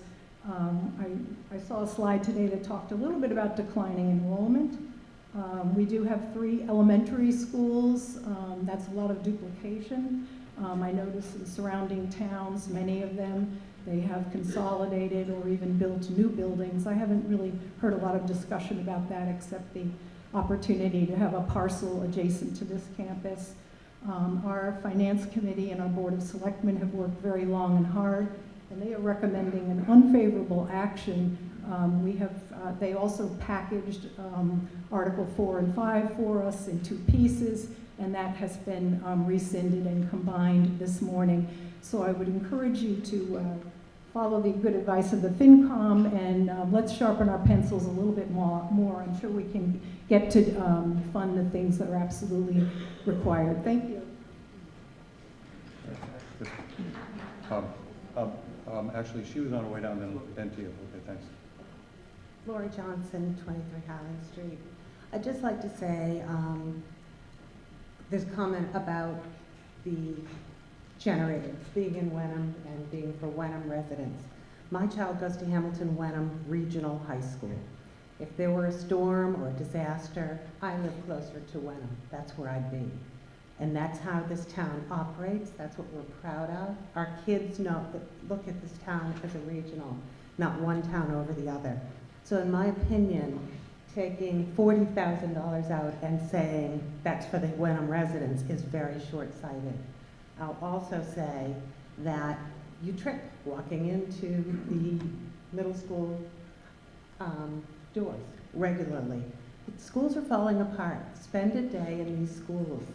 I've looked at the budget. I think that they're reasonable.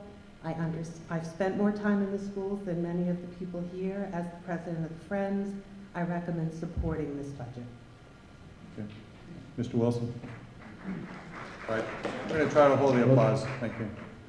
I fully support the schools. I'm not here to talk about the generators, although if it is a best practice, perhaps all the schools should have them. But I will say, so everyone's aware, this is over 5 years, the projected capital spend for the schools is about $22 million. So we're going to have this discussion for a while, and I think the people up here, their only thought at this point is $2.6 million is a big jump on the first year. Perhaps we should step back. We just filed a statement of interest with the MSBA. Look at our buildings. Perhaps some of those buildings might not be here, and is it wise to invest some of the monies in there? So all I'm asking is for, maybe all of it's appropriate, but maybe we step back, we have some time to look at it and talk about this and get together collaboratively and see the timing of the spend over the next 5 years. Any further discussion? Okay. Oh, yes, Ms. Jenkins. So, I support the schools. Is the microphone? It was on. Is it Oh, on there you now? go. There you go. Okay. So I support the schools. As far as the generator in town of Hamilton versus town of Wenham. Town of Hamilton has a shelter as well. Town of Hamilton's shelter is the COA building. I'm not even sure why Wenham's Bucher School is the shelter, and I was unaware of it at that time. Why Wenham doesn't use the town building, or then why isn't Hamilton using the Winthrop School? But I bring this forward just as far as equitability. If you have an agreement in place, which we do for the schools, which we do for the library, which we do for a number of things, then I'm not opposed to spending money after an agreement has been worked out and determined by both towns. I am not in favor of spending money of Hamilton. 65% will be paid for Hamilton to support a Wenham shelter. Thank you. Right. I see no other people up. So we come to the motion. All those in favor of the motion, please raise your voting cards. Okay. All those, put them down. All those against, please raise your voting cards. All right, thank you. 1 second.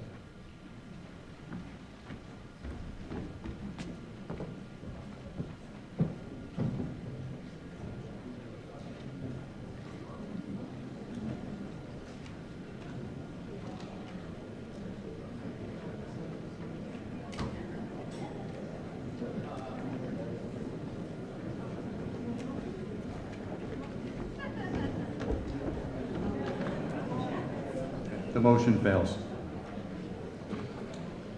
All right, we now move to, it did not pass.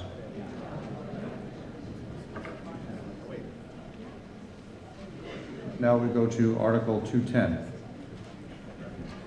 To see if the town will act on the report of the Community Preservation Committee on the fiscal year 2019 Community Preservation Budget and specified other projects and appropriate or reserve for later appropriation monies from Community Preservation Fund annual revenues, specific reserves or other available funds for the administrative expenses of the Community Preservation Committee, the payment of debt service, the undertaking of community preservation projects, and all other necessary and proper expenses for the year, or take any action thereon or relative thereto. Now, please turn to Appendix E-I. Excuse me.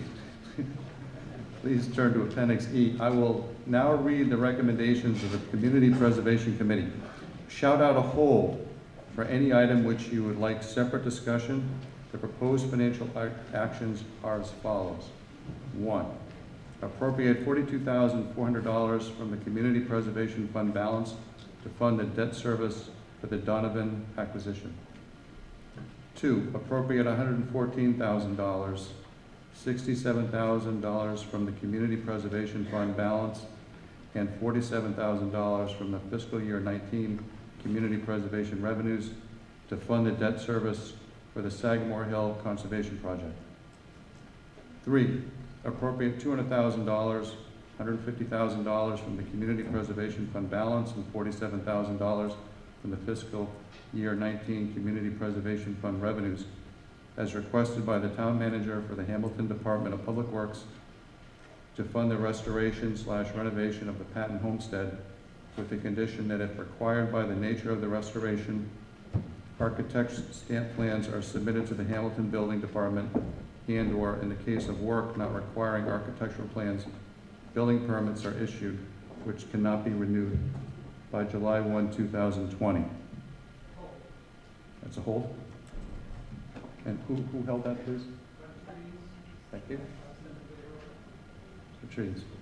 4, appropriate $100,000, $53,000 from the Community Preservation Fund balance and $47,000 from the fiscal year 19 Community Preservation revenues to the Affordable Housing Trust for community housing purposes as required by General Laws, Chapter 44, Section 55C, C1.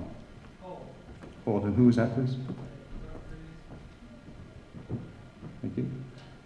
5, appropriate $30,000 from the Community Preservation Fund balance to the Hamilton Planning Board to update the housing element of the Hamilton Comprehensive Plan.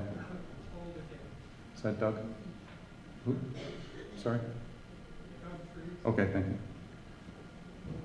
6, appropriate $23,500 of fiscal year 2019 Community Preservation Fund revenues for administration costs, including but not limited to annual Community Preservation Coalition membership fees, signs publicizing CPA projects, and salary for part-time community projects coordinator position. I now recognize Tom Catalano.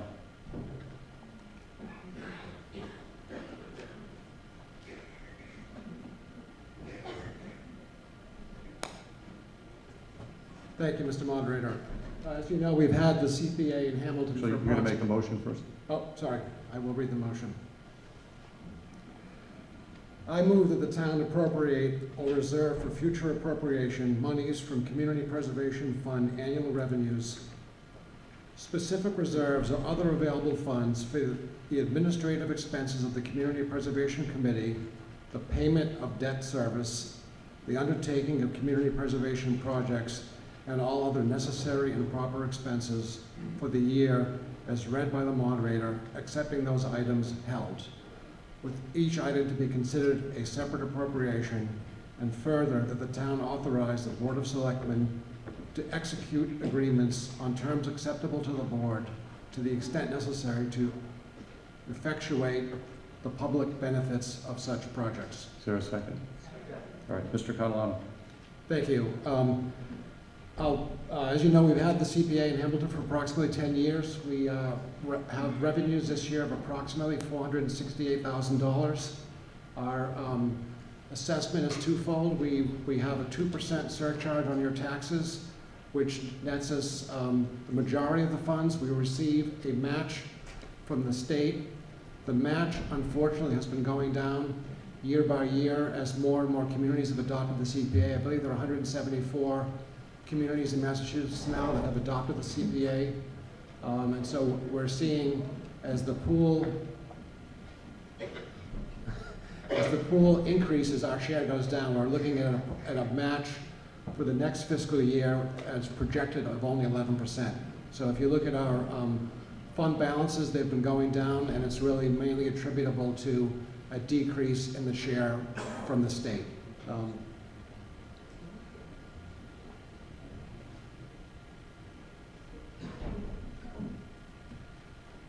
One of the items is our annual debt service on the Donovan Field, $42,400. We're nearing payment of this debt. It's over, I believe, next year.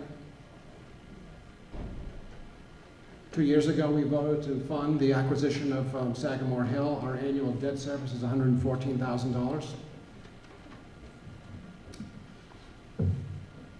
Mr. Moderator, do you want to talk about the held items now, or save those to the end? We're going to hold the held for now. Okay.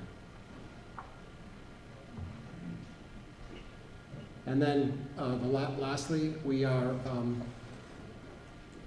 an annual basis are allowed to spend up to 5% of our CPA revenues on administrative expenses. Most of the years we don't expend the full 5%, but the $23,500 represents 5% of the revenue amount. Okay, any further discussion? All right, so now we have the motion with respect to the non-held items. The held items are 3, 4, and 5. All those in favor of the motion, please raise your voting cards. Thank you. All those against, please raise your voting cards. Thank you. 1 second.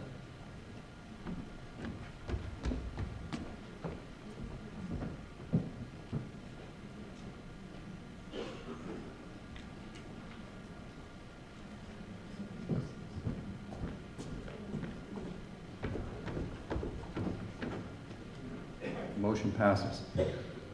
Now, as to the first one, you can make a motion on that.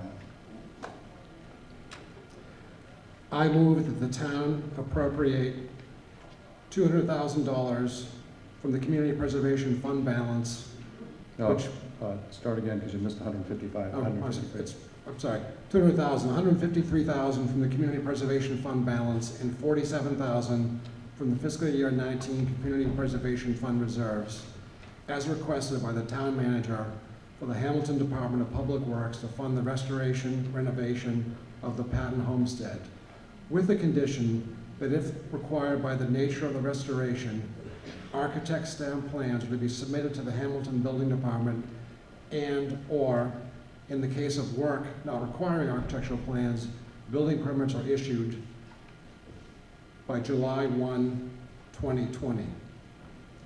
The Community Preservation Committee... One second. Is there a second? Okay, Mr. Kawano. Community Preservation Committee voted 5 in favor, 1 abstention. I'd like to recognize Corinne Kale from the Patton Homestead to talk about this project. Sure.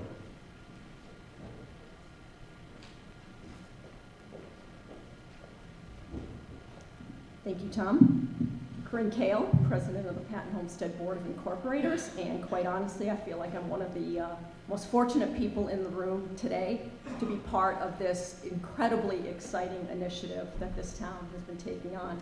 I first want to recognize the other 4 members of the Patton Homestead Board, your other fellow town members who are contributing to this project: John McQuain, Maureen Hickey, Deb Lannon, and Mark Johnson. So I want to take a moment to thank them all.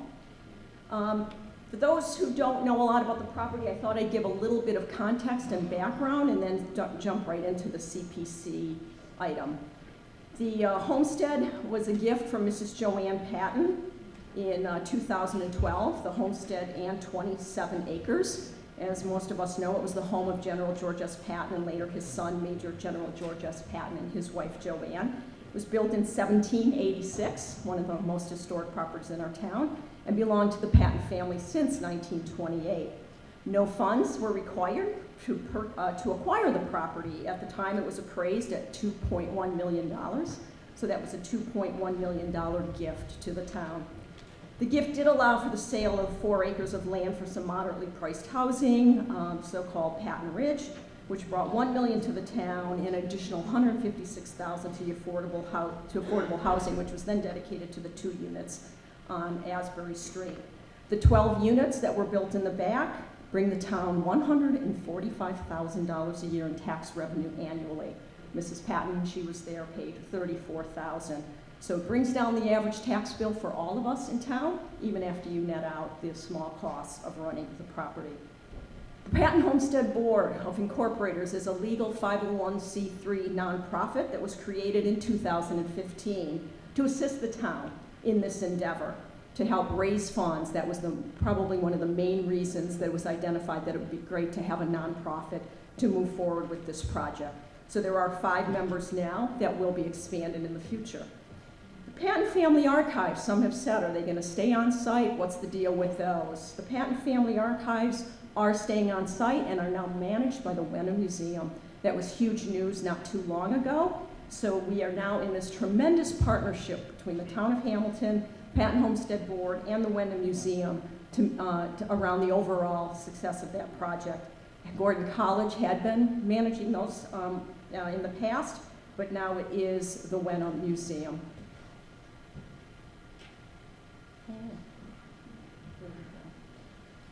The vision of the property. In addition to the preservation of a historic home for public use, both inside and out, and I know we also talk about today a demolition delay bylaw, wanting to protect historic properties in this town. So this is all about preserving this historic home. What you see up there is the outside, the backyard of the homestead, which is an absolutely beautiful, quiet, scenic park. If you haven't been up there, you really should go check it out. It's the opposite of Patton Park, where you're just full of life and playgrounds and play fields, and this is absolutely a beautiful, beautiful setting. At the end of the property is access to the Ipswich River for canoeing and kayaking and just sitting down and taking it all in. In time, there will be educational, recreational, and cultural programs and events held there. Some of you may have attended the Wenham Museum Military History Day that's been going on for several years and will go on again this summer. The home will also be available for meeting space for all of us, including space rental or space for rental for a class reunion, family party, or a wedding, anything that could you'd be interested in holding there. Special town events will be able to be held on the property. So for many years we hear, what's going on, what's going on? How come we're just sitting on this? How come nothing's happening out there? Again, I feel very privileged to stand here and say there is so much positive momentum going on. I could go on for hours about that. We have established an incredible collaborative team with Michael Lombardo, the town manager, and town staff, including Tim Olson in the DPW and Patrick Reffert Planning and Inspections. We meet regularly, we do our homework, we follow up, and the Wenham Museum joins us at some meetings as well. Parking lot was built so that folks can park there. For the longest time, that was a real challenge. When it was private residence, it only had so many spaces. As a public facility, you need a few more places to park some cars. So that was finally completed.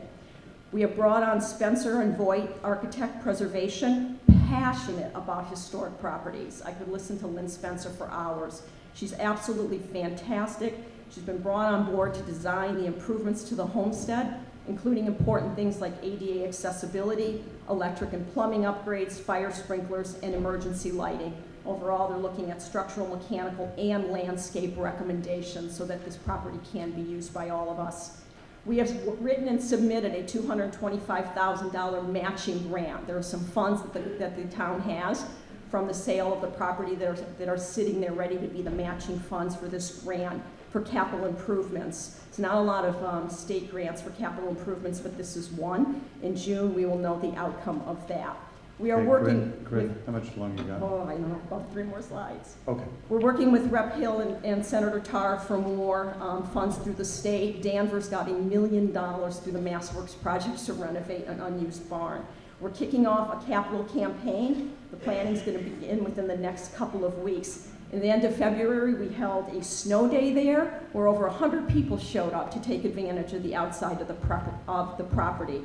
We've already been getting requests for weddings, and just this week the town got a request from a local business looking to hold their summer picnic on the property. Things are truly moving forward, and we should all be proud of that. The homestead is now a public building, so we have to worry about a lot of things a private residence doesn't. It has to be ADA accessible, meet building codes, fire codes. There has to be an ADA accessible front entrance and parking and restrooms. There's going to be a new lobby, new warming kitchen, access to a rear courtyard through French doors, fire sprinklers, emergency lighting, and upgraded systems. The timeline we're looking at is kicking off in April the capital campaign fundraising. Oh, I'm sorry, I forgot the other things in the first phase of renovations, which is directly relevant to the CPC item, is the restoration of the exterior envelope. The few items that the CPC allows to be used with their funds. We have a lot of things we could use money for, but we had to narrow it down to what the CPC allows. The historic preservation, so carpentry repairs, masonry, preparation and painting, roof replacement, and dormer repairs. So that's exactly what that is for. Timeline, capital campaign planning begins. We hope, we, the town and the board, hope to put out the bids for construction July or August, with construction beginning in the fall, simultaneously picking up speed on marketing so that people know and can formally request use of the property, and then complete renovations by early 19. And we do have a couple things booked there already. Wenham Military History Day is July 14th, and West Point Society of New England is using it again. So specific to these $200,000, we said it's the items that the CPC will pay for. They're not going to give us money for a septic system or some new shrubs or for a pathway. These are the items they are allowed to pay for. The masonry, carpentry repairs, window preservation, storm windows, and exterior painting. So that $200,000 in addition to $45,000 that was approved at an earlier town meeting for the roof replacement will be included in the phase 1 restorations. Thank you. Thank you. All right, any further discussion? Mr. Trees.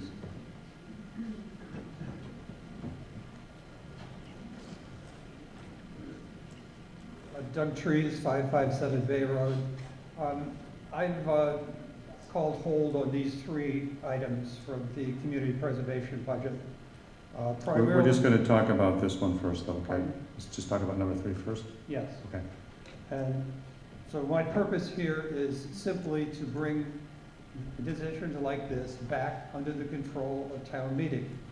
And I'm not here to undermine the hard work of the committee that they just outlined, but you know, my purpose here is to make a motion that the town reserve $200,000, $153,000 from the Community Preservation Fund balance, and $47,000 from the FY19 Community Preservation Fund reserves to the Historic Resources Reserve Fund.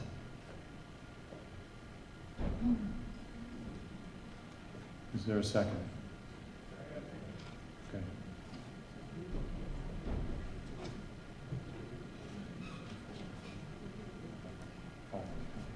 All right, discussion on the motion to amend. Michael, the designs for the Pratt and Homestead renovations are underway, but far from complete. The construction costs are not known, only estimated. The Homestead Restoration Fund has already been granted $500,000 by the town from the patent property sale, and therefore the home site sale. The town can therefore proceed with the exterior renovations that I outlined at any time, and they don't even have to wait until fall. I'm suggesting that they could do this as early as they can get their plans together. However, until the final designs are complete and the presentation to and approval of town meeting is obtained for the uses, the cost, and the management of this property, I propose that these funds be held for future appropriation. Thank you. Any further discussion? All right, hearing none. We now have an amended... Can I respond to that? Shall I respond to that? It's not up to me to tell you what to do with it, but if you want a brief response to it, sure. Thank you. No problem. Love it. You had mentioned proceeding immediately to the exterior renovations with funds that are available, but that would actually be a misstep on the part of the community, because that is what CPC funds are for. And furthermore, if we do just the exterior starting this weekend or next weekend, the house will still not be accessible. The house cannot be used without it being accessible. It's a public property. and we can't then come back for funds for that. So I think that the money that we have from the town is sitting aside first as the match to the state. So once we get those funds, that will be the match for the accessibility expenditures, and therefore the most appropriate resource for the exterior envelope, the roof, the painting, the windows, et cetera, is indeed the CPC funds. So delaying that, I don't see how that's advantageous to the community for it to use it, and it would only eat up the funds that we would have for the match from the state. So I'm not quite sure that would be the best move. Okay, see no one else at the microphones? We'll now vote on the motion to amend. I'm sorry. Yes, come on down, please. No, sir, you have to come down to the microphone. I can't see you back there very well, so I'm sorry.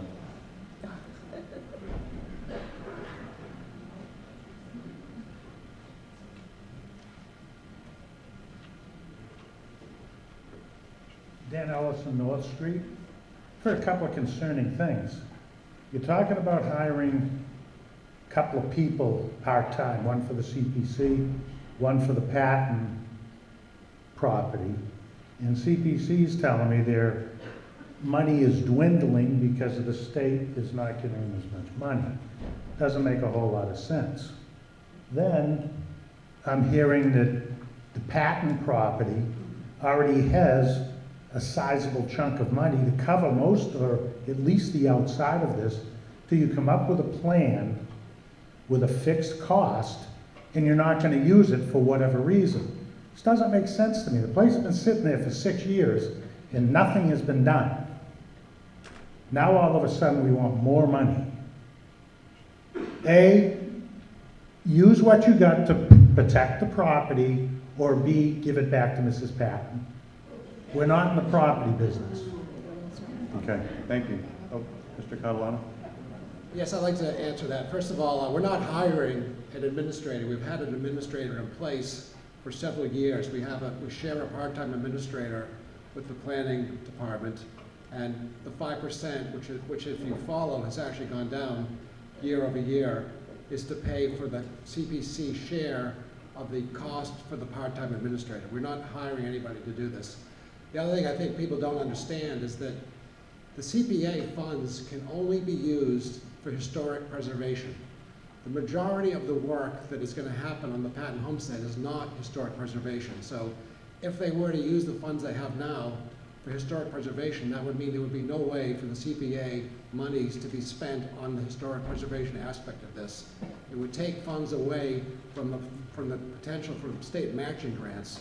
And it's just not, we don't have the kind of flexibility with CPA monies that we have with general town appropriations. So we were very careful to limit the appropriations to the historic preservation aspect of this project. And that's the only way we can spend the monies. Okay. All right, Mr. Trees, just briefly. I just want to point out that the Patton Homestead Committee does not own this building. It is not their responsibility to restore it. That is the town of Hamilton's responsibility. And as you see, it becomes the town manager and the DPW director who have to do the work, and the town is financially responsible. And I think it's a simple thing to request that when they get their final plans all together, especially about the interior or what they're going to do with that house, that it comes back to town meeting so we as citizens have a chance, at least 51% of us, to vote on it. Okay, we now come to the motion to amend. The question is whether the motion is going to be amended to read that the town reserved $200,000, $153,000 from the Community Preservation Fund balance and $47,000 from the fiscal year 2019 Community Preservation Fund revenues to the Historic Resources Reserve Fund.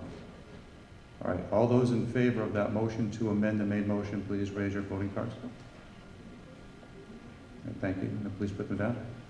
Those against, please raise your voting cards. Okay, thank you. 1 second.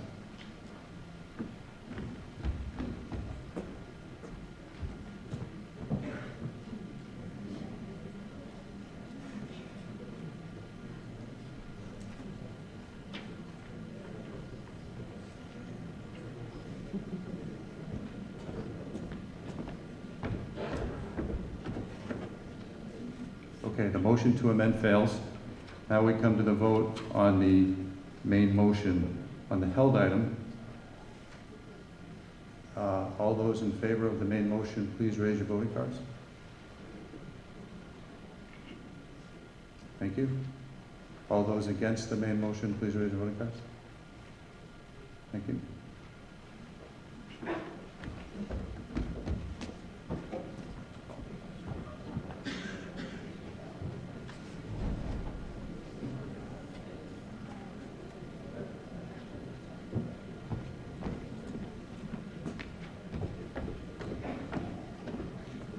The motion passes. Okay, we now come to the second held item, number 4. Mr. Catalano. I move that the town appropriate $100,000, $53,000 from the Community Preservation Fund balance and $47,000 from the fiscal year 19 Community Preservation revenues to the Affordable Housing Trust for community housing purposes as required by General Law, Chapter 44, Section 55C, C1. Is there a second? Okay, discussion, Mr. Catalano. This is ongoing efforts on the part of the Community Preservation Committee to assist the Affordable Housing Trust in the production of affordable housing.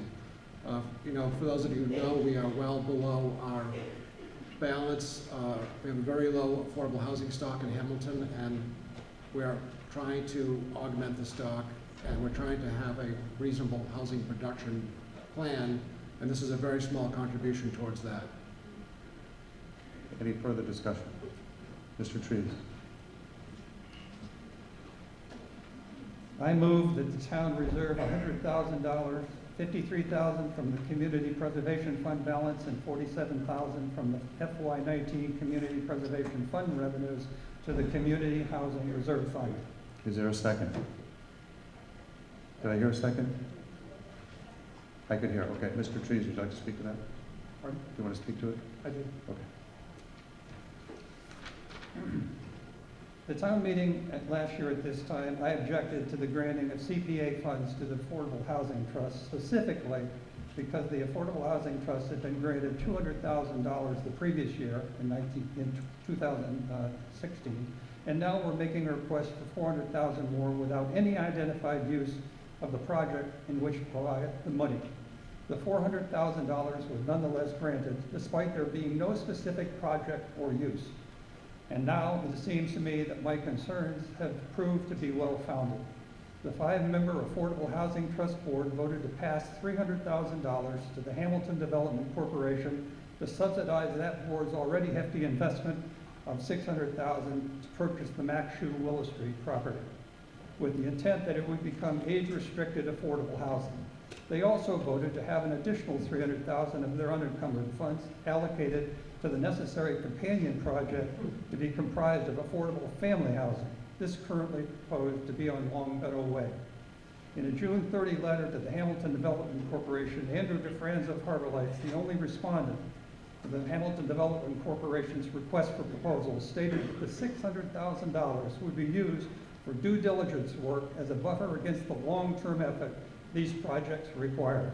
In other words, work necessary to determine whether the project or projects are in every way, including legally, feasible. Thus, this series of important financial commitments to be taken from CPA funds garnered from the 2% surcharge on our tax rate has been passed from the CPA to one 5-member board, the Affordable Housing Trust, to yet another, the Hamilton Development Corporation, without any oversight or review by town meeting. I therefore oppose granting additional CPA funds to the Affordable Housing Trust without town meeting review and approval of the specific proposed projects and their locations. Mr. Catalano, did you want to? I think in fact, we are voting on this at town meeting. We have voted on town meeting. I think that when the town meeting voted to authorize the Housing Trust, I think it was understood that a board like the Housing Trust needs some degree of flexibility in which they can act to develop projects. So I think that we have already vetted the Housing Trust, and I think that on an annual basis we make these decisions on allocating some of our CPA revenues towards affordable housing. Okay, any further discussion? Brian Stein? Brian Stein, 175 Willow Street, President of Hamilton Development Corp. I just want to clarify one thing that Doug said. we don't get the $300,000. The $300,000 that was designated by the Affordable Housing Trust was to Harbor Light for the, hopefully, eventual purchase of our property downtown, 59 Willow Street. That hasn't been completed. It won't be completed until there's a partner site found. There's a number of them out there. And again, there's also an agreement that the Affordable Housing Trust struck with Harbor Light and how to use those funds. That wasn't up to us in any way. There's also, if there is a partner site, will be another agreement for the other $300,000 if they can come to an agreement on that. The money does not go directly to the Hamilton Development Corp unless the property is sold. Thank you. Any further discussion? Mr. Wilson. So as you may or may not know, we do have a housing trust, and it was mentioned that we are well behind our production plan. Currently, I believe the balance is about $600,000, as Mr. Treves has referenced, 300 of which has been identified and approved by the Housing Trust to go for 20 senior units on Willow Street. We have a dire need for senior housing. When we say affordable, it's not just family, although that's critical as well. Over 25% of our population here in Hamilton are seniors, and they are looking for alternatives for living. So take 300,000 off the equation for the 600. As Doug also mentioned, there's a required companion or sister site for Harbor Light currently to move forward, and that would be family housing. And there are discussions for about 40 units, and some of those discussions around Long Meadow that has not been approved. But the Housing Trust has earmarked that 300,000 for 40 family units somewhere to be determined. So that's the balance of what the Housing Trust has. This is 100,000. I think you said there was 400,000 here in question, but 100,000, a small amount of money that's to keep the Housing Trust flexible. Some of that will go towards that administrative cost that's also helping the CPA or CPA groups and other groups for Door Fox, well-deserved and probably needs more. And the second piece of that are some other creative ideas that are going on. For instance, one example is a 10% down program. So potentially first-time home buyers might get a small subsidy, $10,000 or so, but in exchange for a deed restriction, and that would count towards the town's affordable housing. So it's all, I think it's all appropriate, allocated towards future spend. The Housing Trust does need to be flexible to keep ahead of any desires to move forward on our production plan. Okay. Yes, sir. Jack Lawrence, 105 Rock Maple. I have to say that I agree entirely with Doug Treves. The Affordable Housing Trust has been putzing around for the last 2 years. It's proven utterly incapable of putting together a coherent program. They're fussing around with this program now with the HDC. The HDC is strictly seniors. Andrew DeFranza of Harbor Light has been very clear that he really can't do a project strictly for seniors because his money and his mission are really oriented toward family housing, and specifically family housing for Section 8 and the lower end of the average income scale, all of which is fine. But they've been dancing around the second family housing site. There are a number of really good sites in town where this could be. One being at the Public Safety Building, one being probably at the Patton Homestead for families, for veterans, families, or things of that nature. But the AHT has been utterly incapable of coming to grips with it. Listen, Jack, let's not be disagreeable, okay? So if you disagree with what they've done, say what they do, but let's keep it. I said what they didn't. You heard me. Well, I'll leave it at that. But I think that you have to be careful about good money after bad.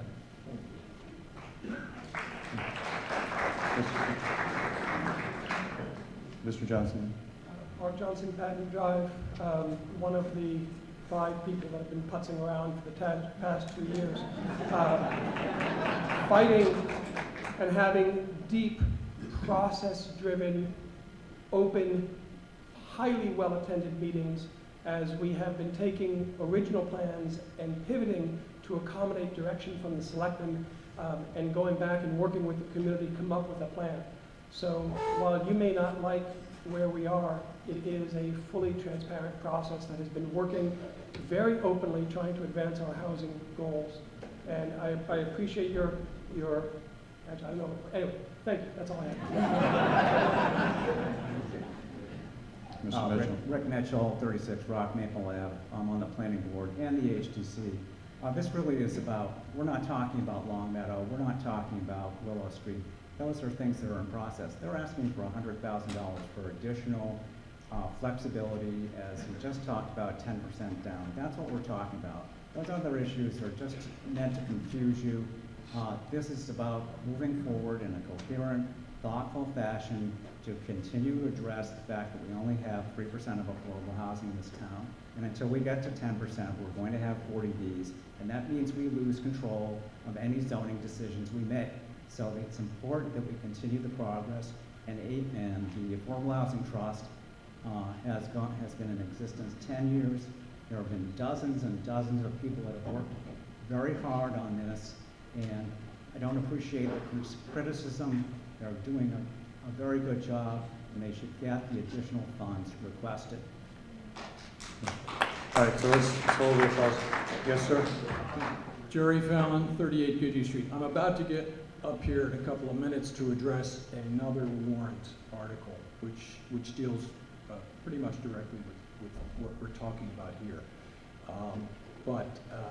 We're talking about the motion here. I actually think this program, this $100,000, is the first time I think we're giving money to the Affordable Housing Trust that actually makes sense to me.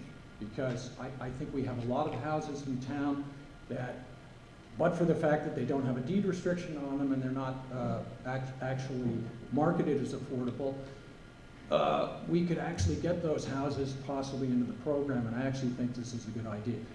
I have a lot of other problems with this, which I'm going to address in a couple of minutes, but I'm actually going to vote for this. All right. Any other discussion? So the question now before you is whether you want to amend the main motion. And the motion to amend is that the town reserve $100,000, $53,000 from the Community Preservation Fund balance, and $47,000 from the fiscal year 2019 Community Preservation Fund revenues to the Community Housing Reserve Fund. All those in favor of that, please raise your voting cards. All those, put it down. All those against, please raise your voting cards. All right, one, please. Thank you.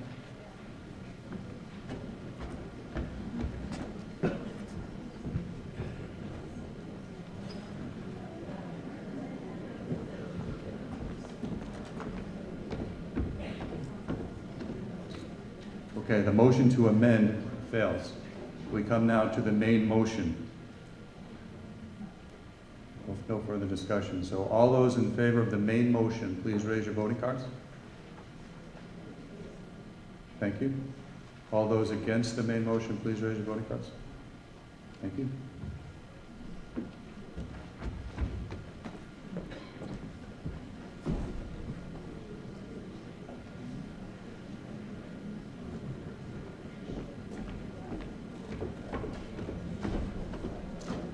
All right, the motion passes. We now come to the third held item, which is paragraph 5. Mr. Catalano.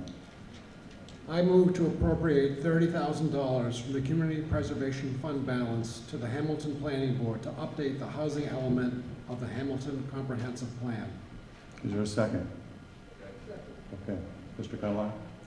This is again relating to housing. It's to pay for the planning board to have a portion of their housing plan updated. It's for use of a consultant. The Community Preservation Committee was 8 in favor, none opposed on this project. Any further discussion? Mr. Trees. All right, but again, could you just turn a little bit and speak into the microphone so everybody can hear you? Thanks. I move that the town reserve $30,000 from the Community Preservation Fund balance to the Community Housing Reserve Fund. Is there a second? Or a second. Mr. Trees, you want to speak to that? I think this one's pretty simple. The planning board proposes that it should receive CPA funds for an update to the housing section of the 204 master plan. In an earlier request for funds for these funds from the Affordable Housing Trust, Planning Director Patrick Reffert stated the plan does not focus just on affordable housing. And on that basis, the Affordable Housing Trust denied the planning board's request, as recorded in their meeting minutes of December 20th, 2017.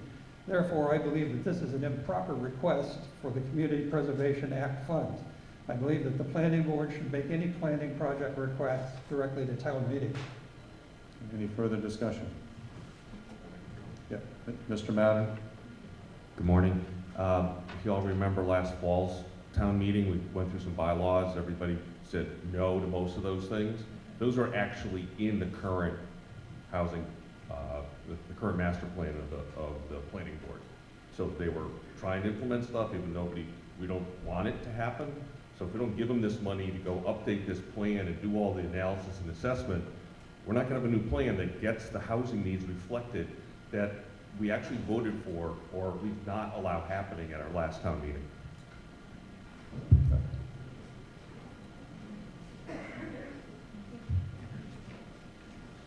Rick Mitchell, 36 Rock Maple Ave, Planning Board.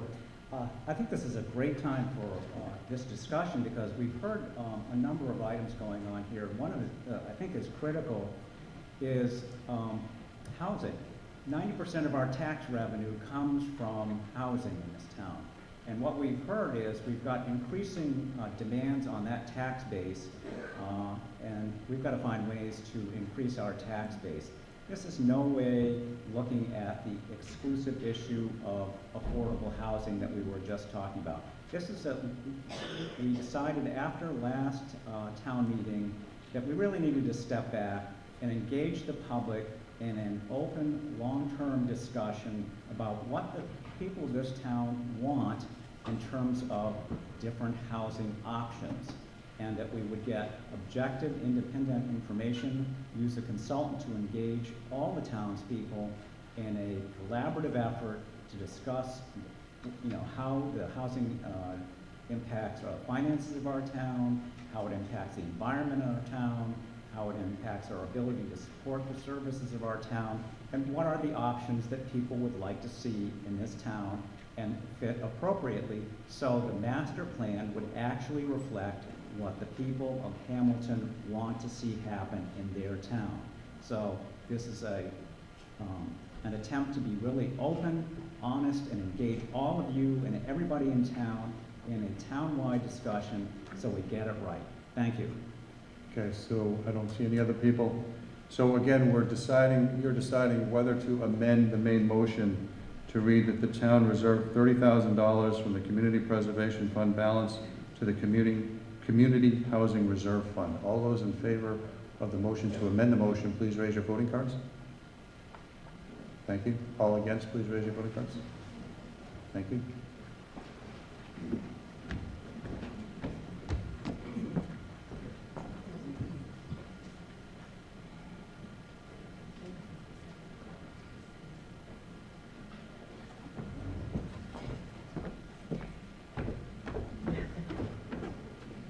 All right, the motion to amend fails. We now come to the main motion.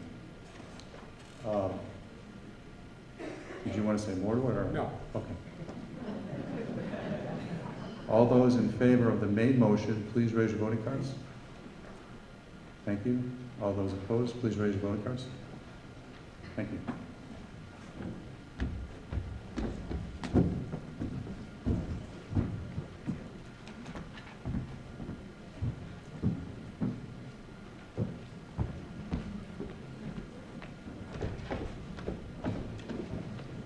The motion passes.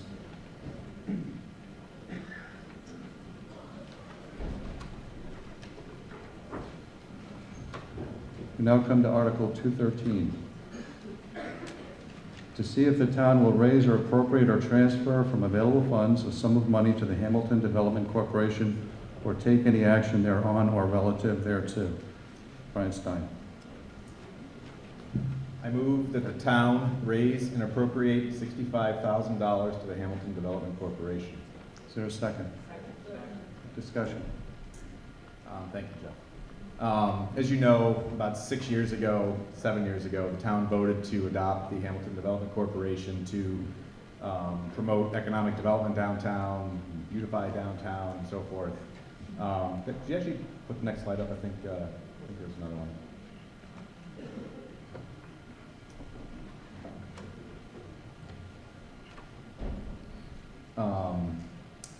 And Before that, in 2010, the town voted to adopt the meals tax, which is a 0.25% tax on meals in town that you buy at various restaurants around town.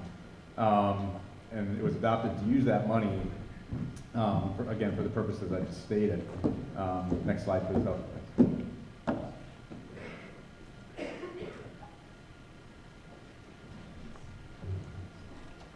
Every year I get up and I just kind of talk about why, oh, this is the old one. Sorry about that. Every year I talk about just the accomplishments we've made in the last year. It's already been discussed a little bit, but we issued an RFP for 59 Willow Street, which is the old Max property, his old house behind the Max Shoe building on 63 Willow Street. As stated, Harbor Light Community Partners was the only formal response to our RFP, and they're proposing 20 senior affordable units and possible commercial space on the first floor, which, as of right now, Accord, a food pantry, would like to use and expand into. The Hamilton Affordable Housing Trust approved this. The HDC awarded the project by a 4-0 vote to Harbor Light. But again, the project is subject to finding a partner site for affordable family housing in town. The process involved communication with the budding property owners, most of which, again, almost all the residential budding property owners have signed a letter of support to Harbor Light for this project. A few of the other things that we've been doing this year revolve around downtown improvements. Pending this all happening with Harbor Light, we would have a fair amount of money to start really looking at significant downtown improvements like sidewalks and lighting and other road improvements and so forth. We've also met with National Grid recently to discuss the feasibility and cost of burying power lines on Railroad Ave and potentially down Bay Road eventually. As we all know from power outages we've had this year, that might not be such a bad idea, but there'll be more discussion in the future about that. The HDC also last summer coordinated and paid for all the flower baskets you saw hanging on the utility poles up and down Bay Road, in downtown, and on Railroad Ave. We'll be doing that again this year, but doubling the amount, so we'll have 2 flower pots per pole. Got a lot of nice comments from various people in town that was just a really nice addition in the summertime. We also paid for holiday wreaths over the holiday season that hung on those same utility poles. We've also reached out to the Hamilton Rental Merchants Group, as we usually do, to just inquire about their needs and if there's anything that we can do and possibly provide funding for them. The HDC is really one of the few proponents of downtown. Unfortunately, town budgets being the way they are, the town can't focus so much on just one little piece of town. But I live downtown. A lot of people I see here live in and around downtown, and a lot of us want to make it look a little bit better and promote the businesses in town and give the businesses a nice atmosphere to conduct their businesses in, and to be a nice place for people to come and visit and use those businesses. So we're one of really the only way to do that. So I ask that you continue our funding like you have for the last 6 years, and just consider all of that. Thank you very much. Any discussion? Mr. Fallon. Thank you, Jerry Fallon, 38 Goodhue Street. I'd like to start off by saying these kind of expenditures on improvements I'm completely in favor of, and that was what we originally intended, I think, when we allowed the setup of the Hamilton Development Corporation. They spend about $10,000 a year approximately on those types of improvements. They are currently sitting with $200,000 in cash. I just want to get that out there. So they don't need the $65,000 this year. I'm asking you to vote no on this transfer. The Hamilton Development Corporation, which I will refer to as the HDC, paid $600,000 back in 2014 to purchase 2 lots downtown at 5963 Willow Street. They have a $480,000 mortgage on those properties, and that note will be entirely due and payable next May 2019. For 2 years, as Brian has put up here, they tried very hard to get developers interested in the property. But the only bid they actually received and accepted has come from Harbor Light Community Partners. They are the nonprofit that is trying to bring lower income affordable housing to various neighborhoods in Hamilton. Harbor Light will pay HDC $600,000, the cost that they paid for the 2 properties, to develop the 20 units of senior affordable housing on the 1 acre at 59 Willow. I believe that price is considerably above the market value for the 1 acre 59 Willow lot.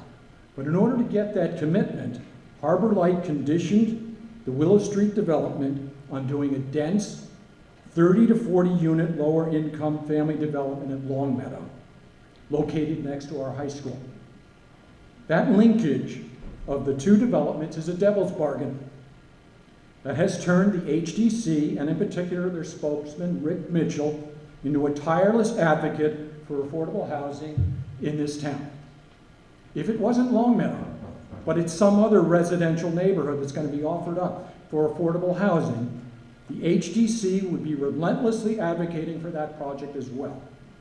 As a consequence, when the HDC appears before boards to advocate for affordable housing, they do so with extreme bias and conflict of interest. But they never disclose that, never, in front of the school committees or in front of the selectmen. In addition, until quite recently, and I appreciate the information that Brian put up here, it's the most information we've actually ever seen them put up. Brian Stein only recently, to the voters, disclosed the fact that he works for Samasco and Burbridge, the company that does all of Harbor Light's architectural work. The strident advocacy of the HDC for affordable housing in town, indeed their own proposed dense residential affordable housing project on 1 acre at 59 Willow, is not, I believe, what the citizens had in mind when they approved the formation of this corporation in 2012. I believe the citizens thought they were voting into existence an organization that would be, as Brian put up here, promoting economic development in the village. I am deeply disturbed as a citizen that Harbor Light's linkage requirement places great pressure on the HDC to ensure that Harbor Light's plans for lower income affordable housing succeed in various neighborhoods in Hamilton. Additionally, you can pick your 3, but you can finish up. I've got about another minute. Sure. Thank you. Additionally, Harbor Light's financial statements for the 59 Willow project indicate they will be operating with razor-thin margins. I've looked at what they pay for some of the other projects they have developed, and I think Hamilton should expect an annual tax payment of no more than $10,000 from Harbor Light on their project down there. This is about the same amount that 59 and 63 Willow generate now in taxes. After factoring in almost $500,000, Hamilton taxpayers will have sunk into this venture $120,000 down payment, approximately $10,000 to $15,000 a year that comes from the meals tax money to cover their carrying costs for 5963 Willow, and the $300,000 in taxpayer money that will be coming from the AHT to complete this deal. We will have sunk, taxpayers, $500,000 into this venture. It will be over 100 years before the town breaks even on this ill-conceived, non-economic investment. My final 2 sentences, Mr. Moderator. This makes it very clear that the HDC, in my opinion, is failing miserably in keeping to their mission statement, which you just saw up here, of, quote, promoting sustainable long-term growth and economic health for the town of Hamilton and its citizens. The citizens cannot control the decisions of the HDC directly. That's why they set it up that way. They didn't want to come before the town. That's why they set it up that way. Oh, let's not be disagreeable. Talk to the All right, merits of it. thank you. But we can send a message that we are extremely unhappy with the way they have been operating. That is why I'm asking you to vote no on this transfer. Thank you. Is there, no, please, let's hold the applause, please. Oh, Mr. Stein. I'd like to address a couple of things Mr. Fallon said. First, I'm employed by Samasco and Burbridge. As soon as Harbor Light sent in their RFP and we saw that they were a bidder, I recused myself from the vote and any other discussion revolving around 59 Willow Street in that project. We will still own 63 Willow Street, which was appraised at around $200,000 when we bought the property in 2012. So Harbor Light has offered $600,000 for one parcel that we paid for both parcels. So that's a benefit to you of, you know, a couple $100,000 anyway. So, and again, the 20-unit proposed building, along with commercial space, would generate far more than $10,000, which is what the small 2-bedroom house and the small commercial building on 63 Willow Street generate. So, again, those are just a couple small points. Again, if you don't give us the 65,000, which, you know, it is money that some give back to the town, some put into the property. We do have a mortgage currently, so again, it's mostly our operating costs. Thank you. Mr. Fallon, only very briefly, only if it's new. Yes, on the 63 Willow Street property, which will remain in their hands, it currently pays approximately $3,500 in taxes. If you add that to what I estimate is the $10,000 in taxes that we might be getting from Harbor Light, given their very narrow operating margins for 59 Willow, it comes to about $14,000. Now again, that's only about $4,000 more than what they're currently getting from those two properties, which they paid $600,000 for. So I think I'm pretty confident about my numbers that I don't think, unfortunately, anybody in this room will be around for that wonderful day 100 years hence, whether it's 70 years hence, to celebrate the fact that we broke even on this non-economic investment. Mr. Mitchell. Wow. No, you just your name and address, please. Oh, I'm sorry. It's Rick Mitchell. I'm the devil incarnate. All right.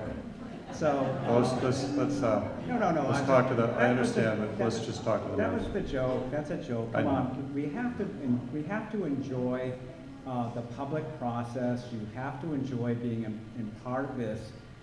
And if you can't have fun, then you shouldn't be doing it.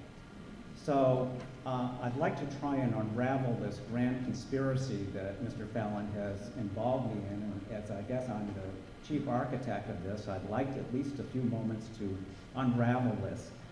First of all, there were a lot of numbers thrown around, and quite frankly, I was confused of all those, and I'm in the middle of it. There are no taxpayer dollars going into this, other than the $65,000 that comes out of the meals tax. The meals tax doesn't come out of your pocket. That was the whole... Hold on. If people want to stand up and speak later, they may. Excuse me. Let them speak. It's not coming out of your real estate taxes. There are many people that come from all over the North Shore to Hamilton to buy food. It includes monies from the Myopia Hunt Club and all the other stores that serve food in Hamilton. The Hamilton Development Corporation was founded to promote economic development in the downtown. We put out a publicly advertised bid for the construction, we hoped, of market rate, maybe apartment buildings, an apartment building in downtown to offer options for people that might want to have a rental apartment rather than a house. The only bid we got was from Harbor Lights for that property. They offered $600,000. That's what we paid for it about 6 years ago. So we're not making a huge sum of money here. And I'll plead guilty to actually trying to move this whole project forward because it was stalled. It is a linked project. It's linked with some other property. Andrew DeFrancis said, I can't build just 20 units, I need scale.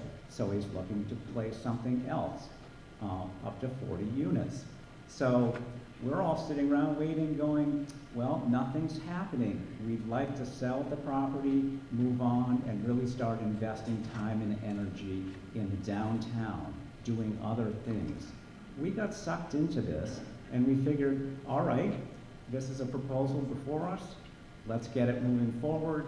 Let's get it off our table, and let's take the receipts and invest in the downtown. So yes, I did actually went to the school committee, and I went to the Affordable Housing Trust, and I went to the selectmen, and I said, hey guys, we need to get this moving forward so we can get this project off our plate and move on to what we'd really like to be doing. So, yep, I was out there advocating, trying to make this happen. Hang on a second. It's my watch, Excuse and he's me. got 20 seconds. Yeah. Please let me handle it. So, This is really a normal vote for a meals tax transfer to the HDC. I appreciate your support so that we can continue the work we've been doing. Thank you. Okay, further discussion, sir? Charles Chewbacca, 27 Village Lane. 3 small points about this appropriation request. I'm kind of shocked that we are revisiting using the meals tax as we do, which we have already enthusiastically voted for as a town meeting.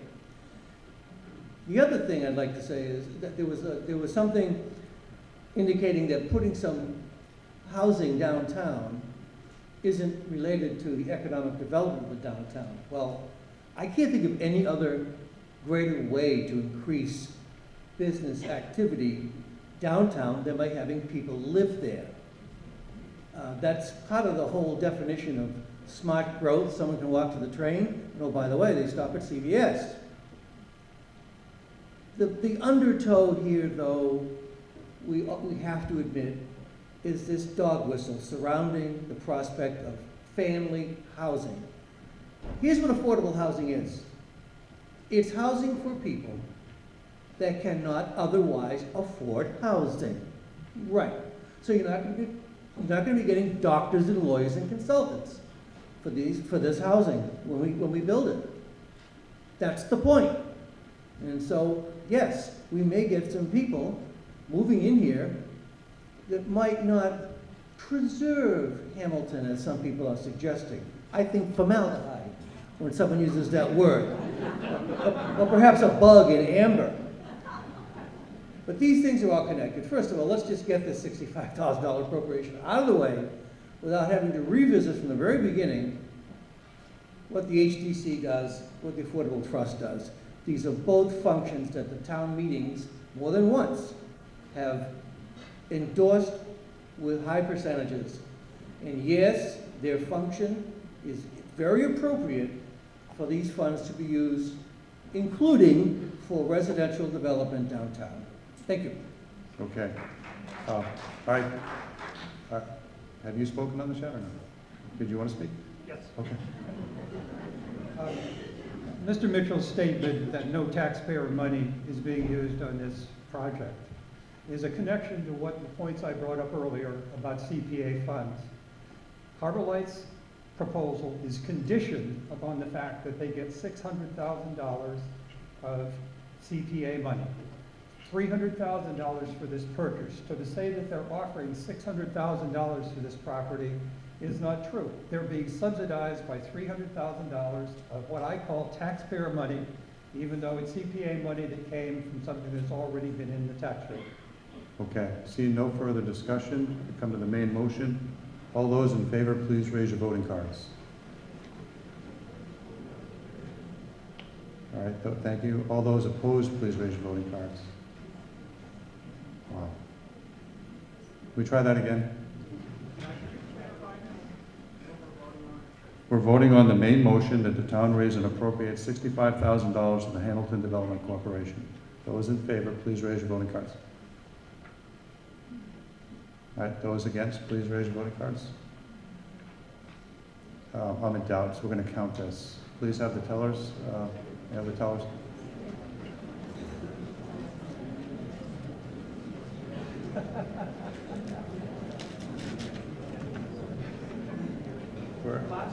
One second, we're missing a teller.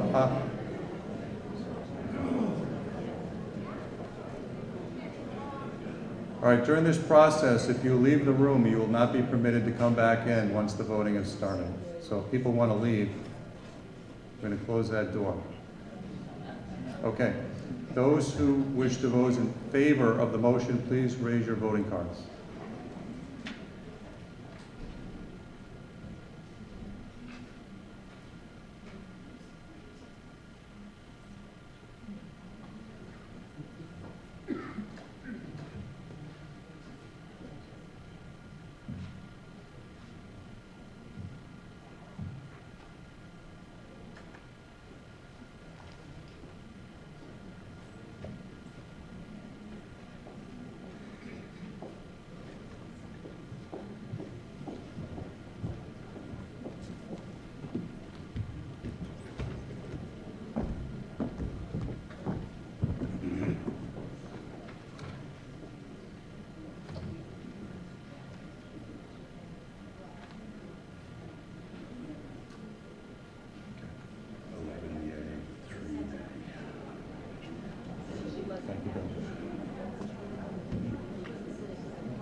Yes.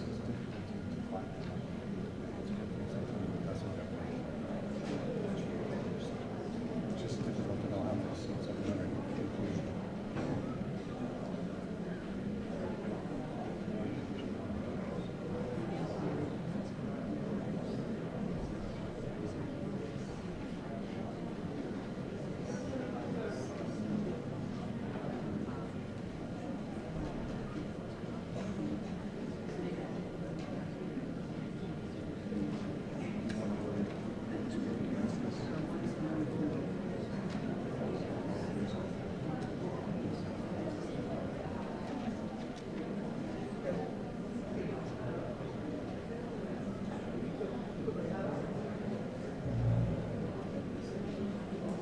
Okay.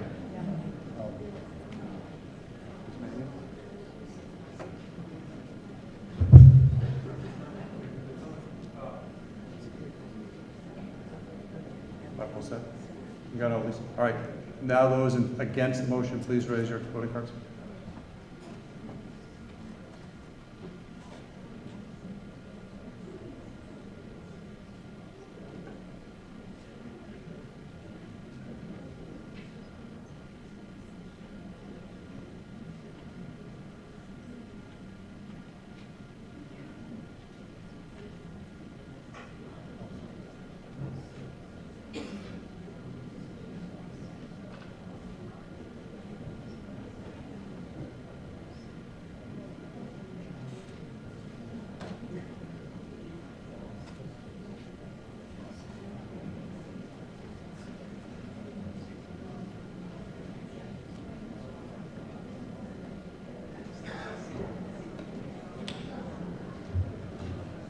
Okay, we can finish.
Okay, thank you. The motion carries 169 to 110. I want to thank Mr. Johnson for doing the middle. Dividing up the middle without an aisle is just too difficult. So, I also do want to remind the tellers to please come down at the end of the meeting to sign your, for your numbers. Okay, so the motion carries. Move on to Article 215. To see if the town will appropriate money for the purpose of purchasing or leasing fire apparatus to replace fire engine 1 and equipment, including the payment of all costs incidental and related thereto, and determine whether the amount shall be raised by borrowing or otherwise, or take any action thereon or relative thereto. Recognize Darcy Dale. I move that the town authorize the Can town you manager. just get the mic closer to your mouth, please? Oh, this Thank is you. new and improved model. Can you Okay. hear me? There we Can you go. hear me now? Okay. I move that the town authorize the town manager to execute a lease purchase financing agreement to acquire fire apparatus to replace fire engine 1 and equipment, including the payment of all costs incidental and related thereto, and further raise and appropriate $66,433 to fund the cost in fiscal year 19. Is there a second? Okay. Discussion, Ms. Dale. Yes, this is a 23-year-old apparatus, and we need to replace it as it's our first line of defense. And perhaps the chief would like to say a word, or not? I'll recognize the chief. Philip Stevens, 118 Astor Street, also the fire chief. This is our first line piece of apparatus. It won't pass emissions. It's going to cost $50,000 to fix it, just to pass emissions. We have a bunch of other things that are starting to go. The body's getting fatigued. It's going to need new brakes and a number of things, just on nickel and dime us. Our mechanic has gone over it, and so we recommend replacing it. Thank you. Mr. Madden. Brief comment to everybody. If you don't know, Chief Phil Stevens is retiring at the end of the year. A lot of great service to town, saved us in many, many ways. Lives, property, led our fire department for a long, long time. So we're going to miss you, and just want to take a moment to say thank you.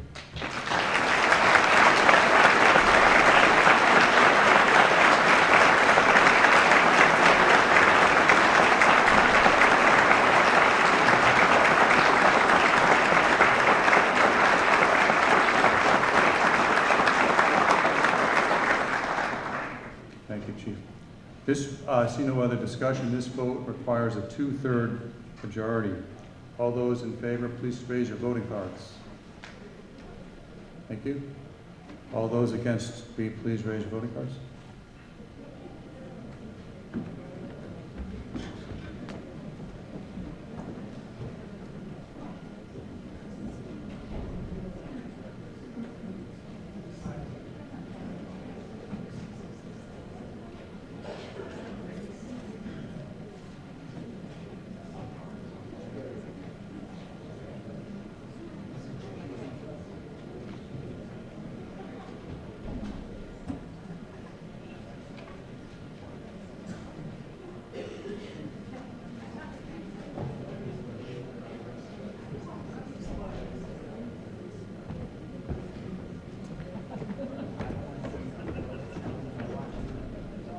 The motion passes. Please give me a moment. Be right back.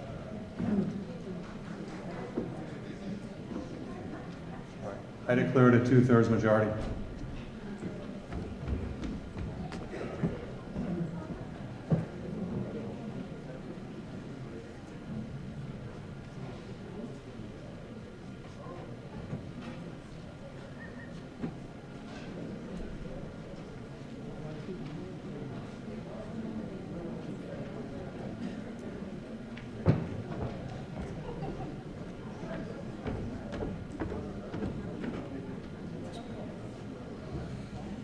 Okay, we move on to Article 3.1.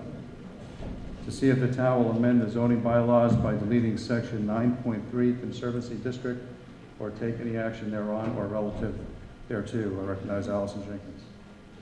I move that the town amend the zoning bylaw by deleting section 9.3 Conservancy District. Is there a second? Here, a second. Discussion, Ms. Jenkins, do you want to speak to that, or did you want to speak to it or not?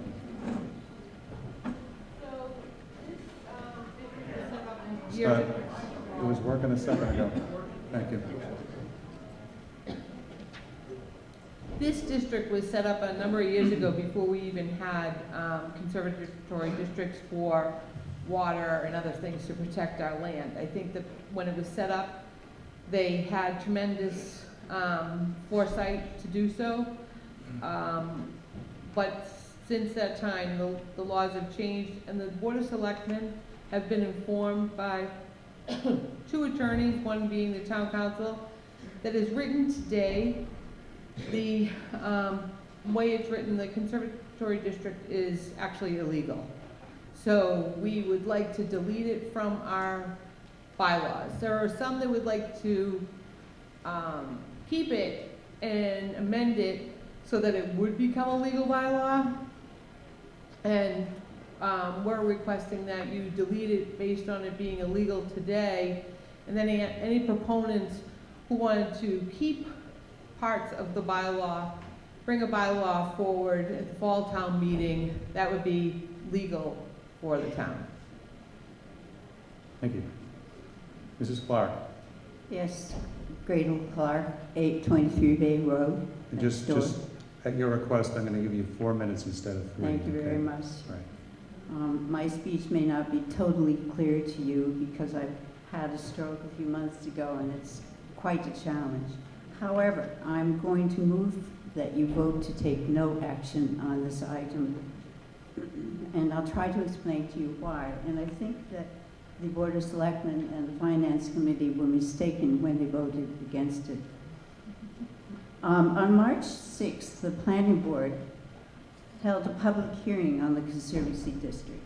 The Open Space Committee attended that session and had a long discussion with the Planning Board about the usefulness of the Conservancy District bylaw. Let me explain.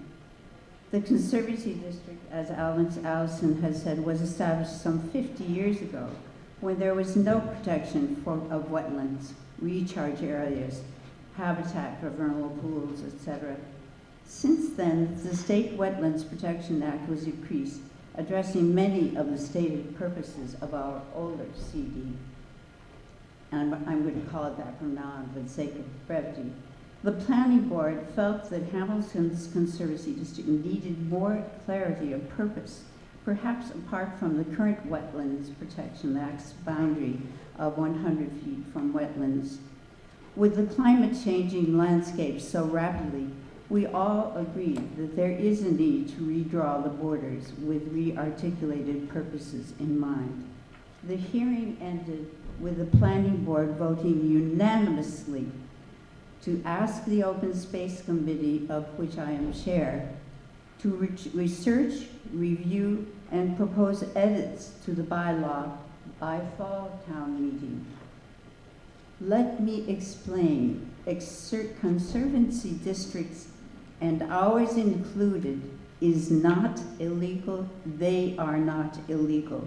There are over 100 cities and towns in this Commonwealth that have conservancy districts that I will call CDs. And let me just give you 3 cases.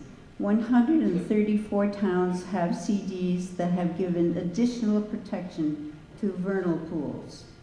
154 provide additional protection to vernal pool species that are not protected under the State Wetland Protection Act. 44 protect intermittent streams, and 136 provide greater protection to isolated wetlands. During its 50 years on the books, this CD in our town, in the words of our town council, quote, has had little to no effect on development in the town, unquote. Moreover, there has been only one application to the appeals board, and it was approved.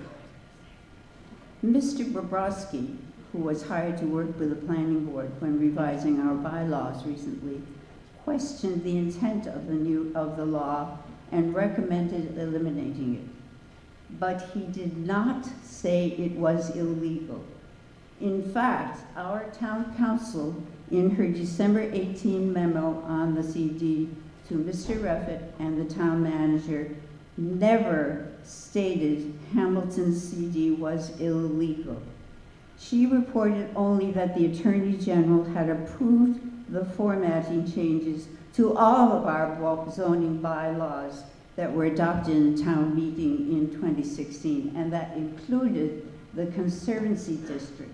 The Attorney General approved of it.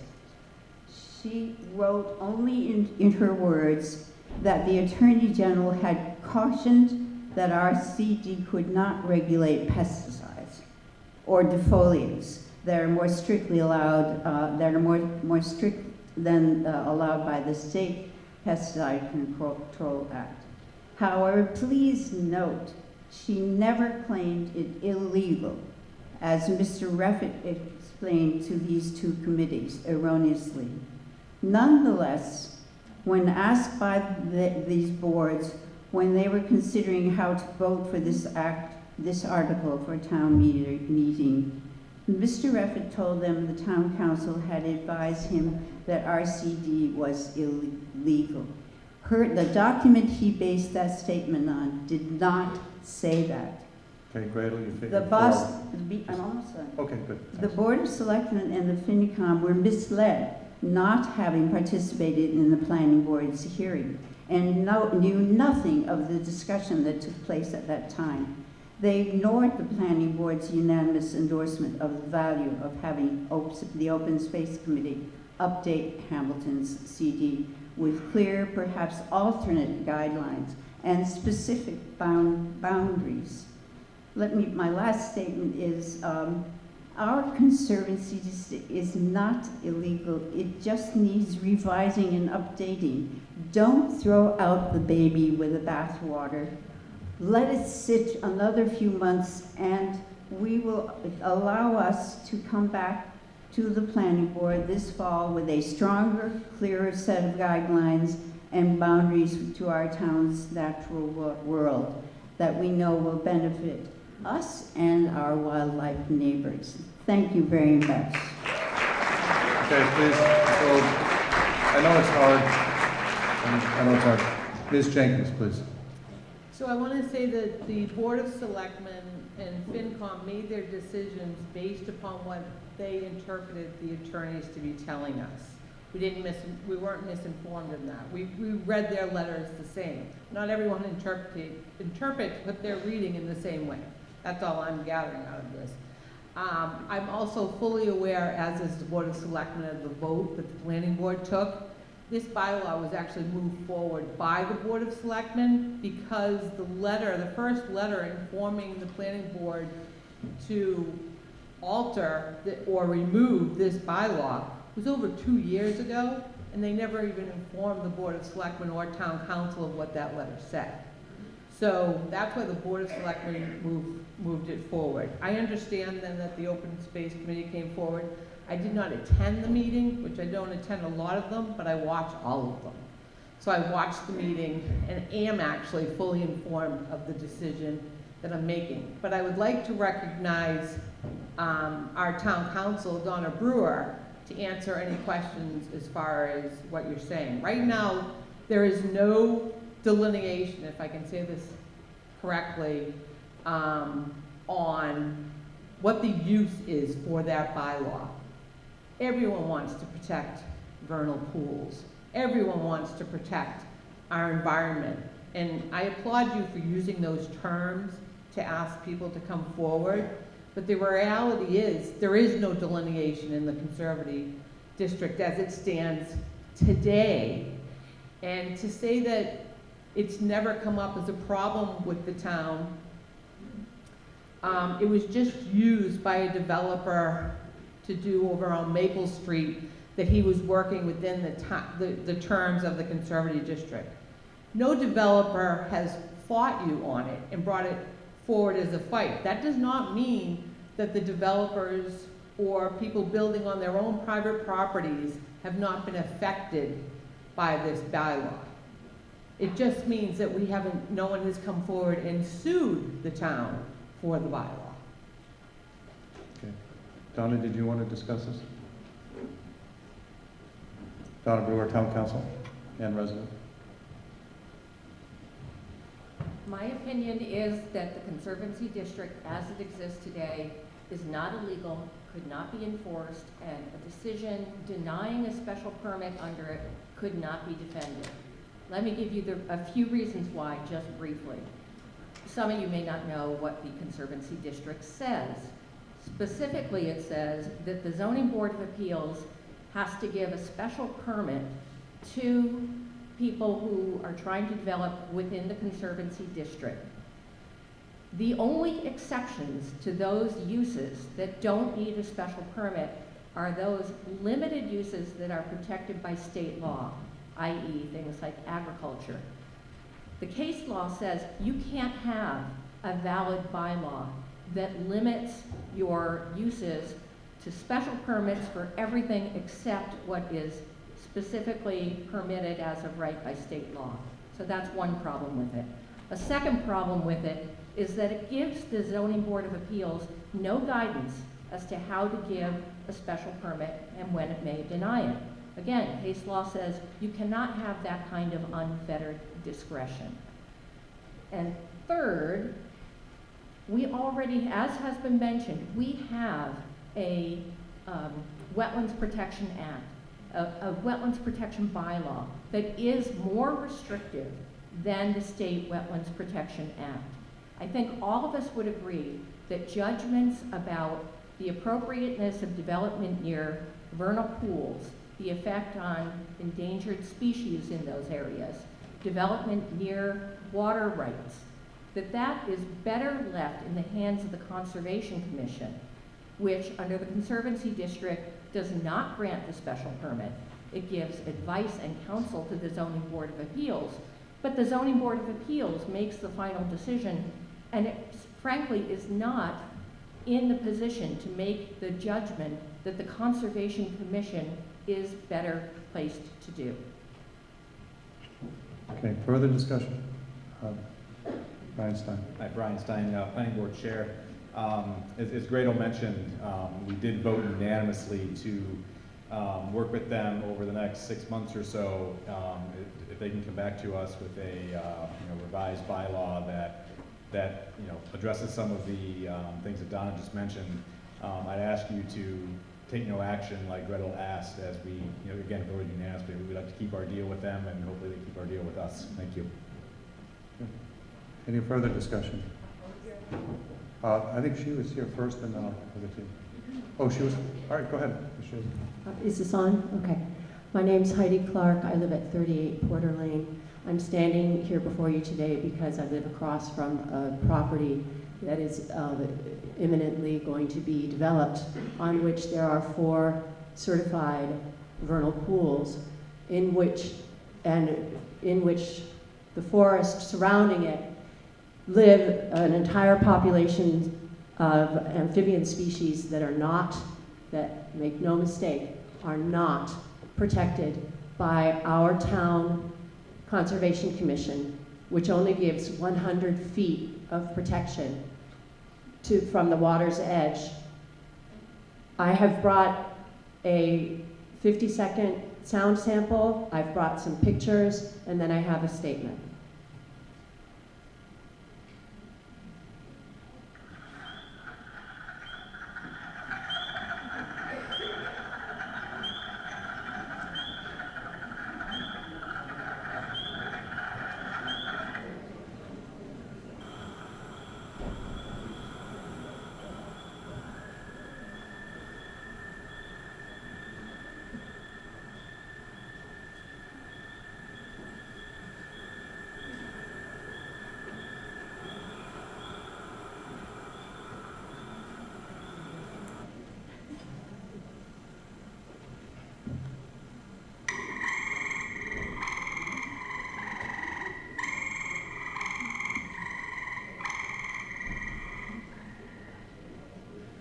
I thought it would be refreshing and at least bring it home with some immediacy that these are frogs that only breed in specialized pools of water that are surrounded by a canopy that is uninterrupted, and a forest canopy that's uninterrupted and surrounded by leaves on the forest floor.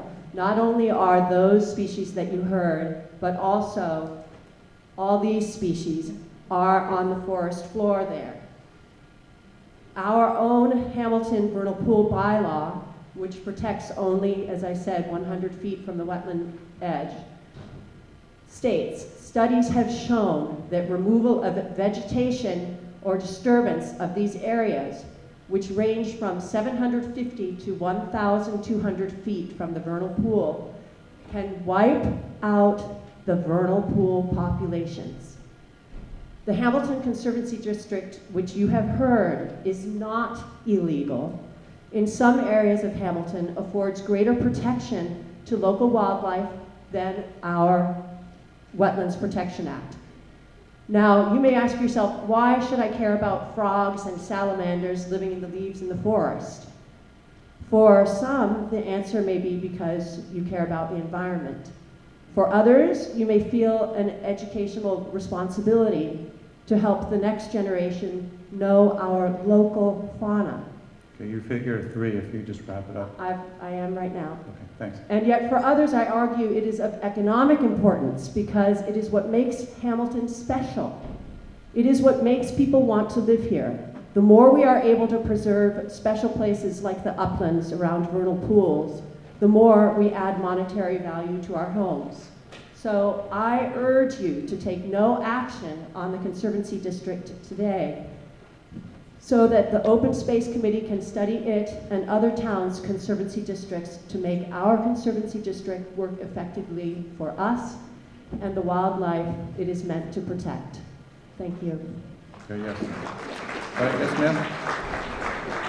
Allison Day, 947 Highland Street. We have a piece of property that is affected by these rules, and I've tried to figure out the best way to maintain the property and do what's right for the property as a whole, but it's very difficult when you have conflicting laws, when the state laws say one thing and our town laws say another thing. Just for example, some people in Massachusetts are using goats to remove invasive species from these upland areas, and it's very confusing to understand whether our regulations allow that, and if we have regulations that aren't even legal, right? We should take incorrect things off the books so we can all move forward and do what's right for the whole community. But that doesn't mean we should leave things that aren't legal and aren't correct on the books just until we figure it out later. Thanks. Your name, ma'am? Okay, Mr. Derry? William Derry, 356 Tobacco Road. I've got a question because I'm a little confused for legal counsel. I hear it's legal, it's not legal, it's this, it's that. My question is, what harm would there be to postpone this vote until the fall town meeting where the people can get together, iron out what's legal, what's not legal, present it then to the town people to be voted? That's my question. Okay. Donna, would you like to answer that?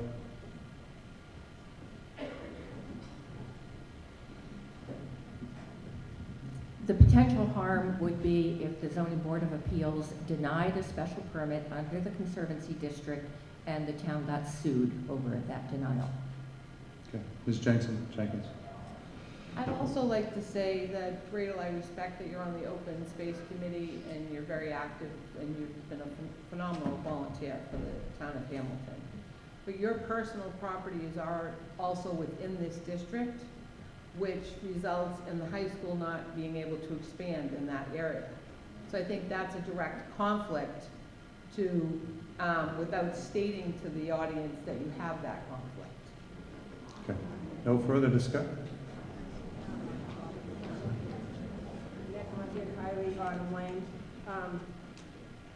I think it's not an issue about preserving that wonderful wildlife. We all want to do that, but we have to do it by the law and appropriately. And so it may be urgent that if this were to pass, the committees involved have to get on it. However, we have town council who we pay to advise us as to the law. And she has told us that it's illegal, and the danger is that if we rely on it and a decision is made and challenged, that then we can be sued. And the reason I'm speaking is because there's some additional articles coming up that relate to funding attorney's fees for suits against planning board, the town, etc. And this is related to that. I mean, we have to have the right conservation by the law, but we have to be fiscally wise here and to open up ourselves to lawsuits and additional funding, which I'm thinking is not covered by insurance based on the upcoming items, I think is fiscally irresponsible. So I would suggest that we follow town council's advice, who knows the law, and whatever else needs to be done so that conservation it's very important, and it's done appropriately, is enacted. Thank you. Okay, we now come to the motion to amend the zoning bylaw by deleting section 9.3 of the Conservancy District. This requires a 2/3 vote. All those in favor of the motion, please. Point of order. Oh. Is there a point of order? To take no action. Yes, you're correct. Thank you. We're first going to take the motion to take no action. All those in favor of that motion, please raise your voting cards. Thank you. And all those opposed, please raise your voting cards. Thank you.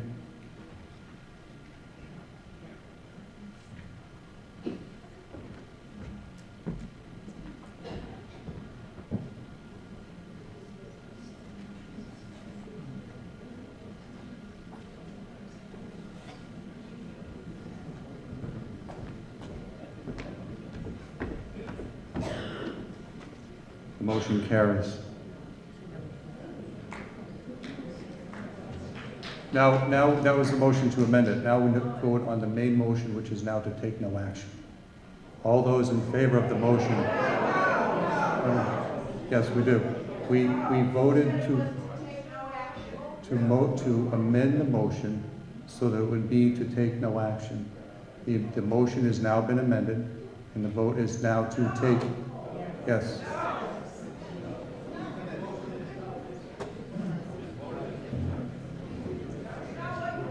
If we can explain how town meeting works, on the motions, you vote on the amendment to the motion. If the amendment passes, it becomes the main motion, but you still have to have a vote on the main motion. So the motion you're being asked to vote on right now is the main motion. It happens to be the same as the amendment to the main motion, but you still need technically to take that vote on the main motion. Okay, so the motion is now, the motion now is to take no action. Okay? All those in favor of the motion to take no action, please raise your voting cards. Thank you. All those against, please raise your voting cards. Thank you.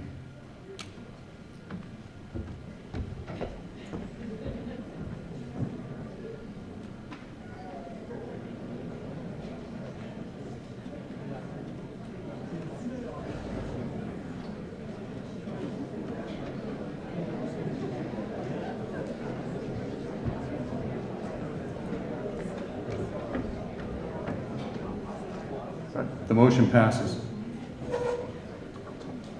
We now come to, no action is taken on the article and the motion. Yes, no action. Okay. We now come to Article 4.1, to see if the town will amend the town bylaws by adding a new chapter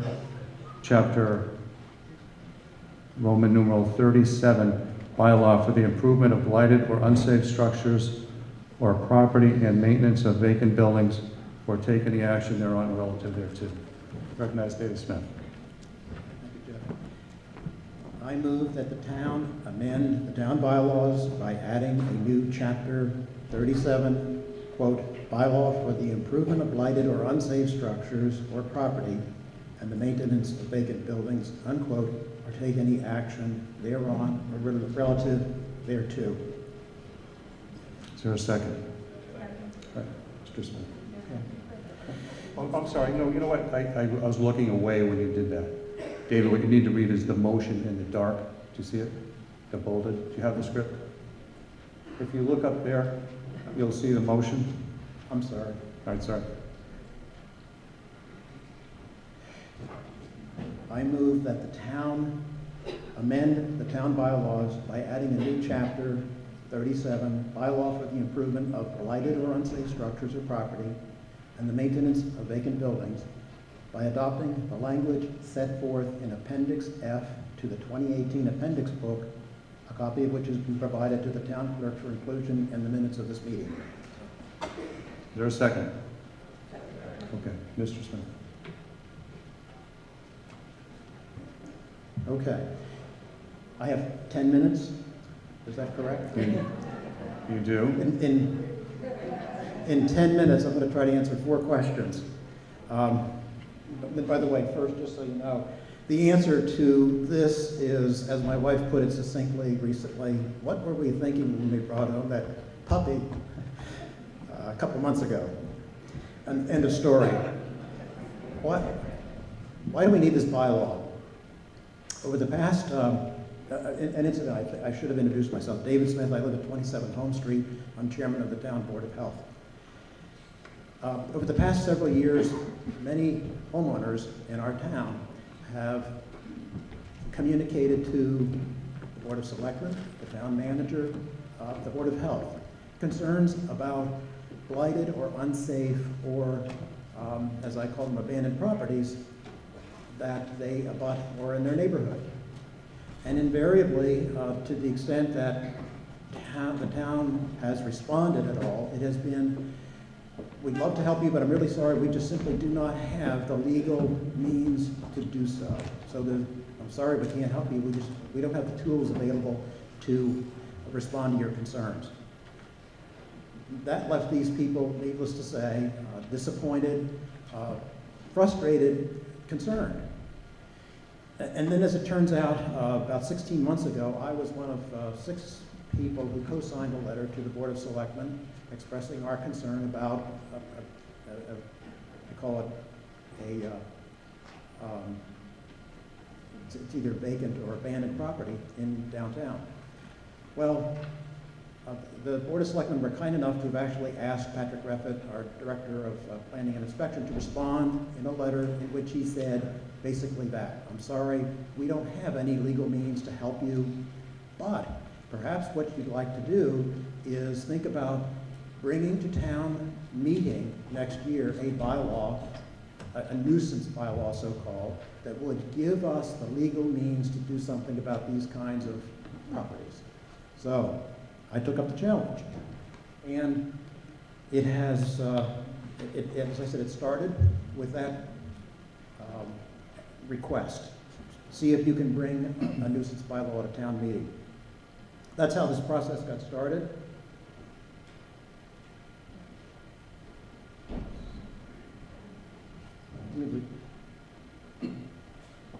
There we go. So the Board of Selectmen encouraged me to do this. I started the process by researching dozens of nuisance bylaws that I found in towns around the Commonwealth, and I sorted through all of them and basically tried to take the bylaws that I thought had the properties that most relevant to our town, that looked like they fit the need that we had, and bylaws that in particular were very focused. Some of these nuisance bylaws in towns in this Commonwealth cover everything but the kitchen sink. So I tried to be specific and relevant to our town. And that started the process. I crafted this draft bylaw, and then I have discussed it with and met with just about everybody in town who might have an interest. For example, met with the chief of police, met with the council on aging many times, met with the town manager and staff, met with the Board of Selectmen several times, and with discussions and questions, met with FinCom, met with the Planning Board, met with the Board of Health. So I think everybody in town who might have an interest in this bylaw has had a chance to look at it, give me their comments, and in every case I really tried to take their concerns and incorporate them into the bylaw. So this has really been through a thorough, rigorous, thoughtful process over the past 16 months. And it culminated in on January 25th when we had a public hearing on the bylaw at Town Hall. What would be covered and what would not be covered is the next question.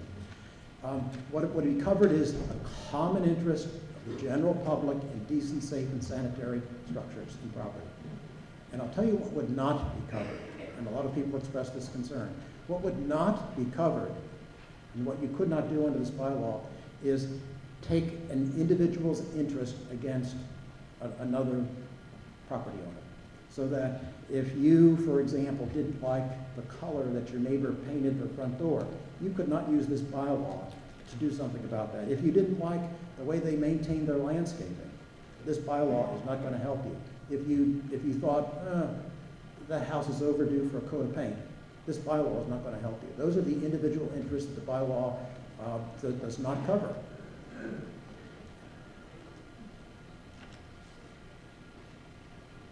What would be covered? 3 categories: blighted structures and property, unsafe structures, property, and vacant buildings. Now, by the way, let me clarify something. You and I think, would understand if I use the term abandoned buildings or structures. Now, unfortunately, the lawyers cautioned me that that's a legal term. I'm not allowed to use it, so it didn't get into the bylaw as abandoned. Instead, the word was vacant, and it's because abandoned has a particular legal connotation that prohibits us from using it in the bylaw. But when you see vacant, think abandoned. That's how I think you and I could easily communicate exactly what that term means. A blighted structure of property is one that, by reasonable termination, displays physical deterioration that renders it unfit for human habitation. And we use that term blighted and its definition because it came right out of Massachusetts law. MGL Chapter 121 specifically uses that term, defines that term. It has been applied in towns throughout this Commonwealth by towns seeking state aid in trying to turn around blighted neighborhoods. So that's the reason why we chose that term blighted, and it has the legal precedent with a clear definition. Unsafe structure and property. If a property poses an unreasonable risk of injury or harm to people, that's what we mean by unsafe. That's pretty clear. And then vacant. Let's be careful about this. If you go to Florida for 6 months and a day, your house is not going to be suddenly declared a vacant building under this bylaw. There are 3 criteria that must be met for a vacant building to be covered by this bylaw. Number 1, vacant that is not inhabited by humans for at least 180 days. Number 2, it must manifest blighted or unsafe conditions as defined above in the bylaw. And number 3, the owner would have to fail to comply with codes, bylaws, fail to secure and maintain the premises, and so on, with the details, again, in the bylaw. So when you and I say it's an abandoned property, that's what we mean. It's the definition of vacant buildings here. How would this bylaw be enforced? This is the answer to the 4th question. It's complaint driven. Someone who lives next door to what they think is an abandoned property. They file a complaint with the building commissioner. The building commissioner has qualifications, training, credentials that allow them to make the kinds of determinations that would be required under this bylaw to determine if something is blighted or unsafe. So it's not the person who's doing the complaining, it's the building commissioner who makes that decision. He or she goes and looks at the property, does the inspection, and determines yes or no, it's a valid or not complaint. If it's valid, then if the building commissioner deems it's not valid, end of process. If the building commissioner deems it is valid, then the bylaw requires that the building commissioner start a process of negotiation with the property owner to attempt to cure the problem. And then if that fails, the building commissioner would then contemplate issuing a notice of violation order. But in the bylaw, there's a specific requirement that the town consult with agencies that might be able to help the building understand what's going on here. So the Council on Aging in particular maybe the police chief, because he would have a list of individuals that the police would be conducting wellness checks on. So is this person known to the town?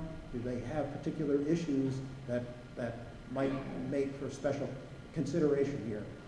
If all of those processes then have been exhausted, then we proceed through the notice of violation and corrective action orders. There is an appeal process. If someone doesn't like what the building commissioner decided, then they have the right to appeal to the town manager to get the town manager's review of the decision. And that town manager could either affirm the decision or overturn it. And then there is ultimately the Board of Selectmen, your ultimate appeal authority here. Okay, So you figure 10, but go ahead. Thank you. This bylaw enjoys unanimous support from just about everybody with any kind of standing in the matter. I want to close with just one kind of particular thought here. Police Chief Sweeney here responded less than a month ago to a 2-alarm fire at 153 Gregory Island Road. It was in the middle of the night.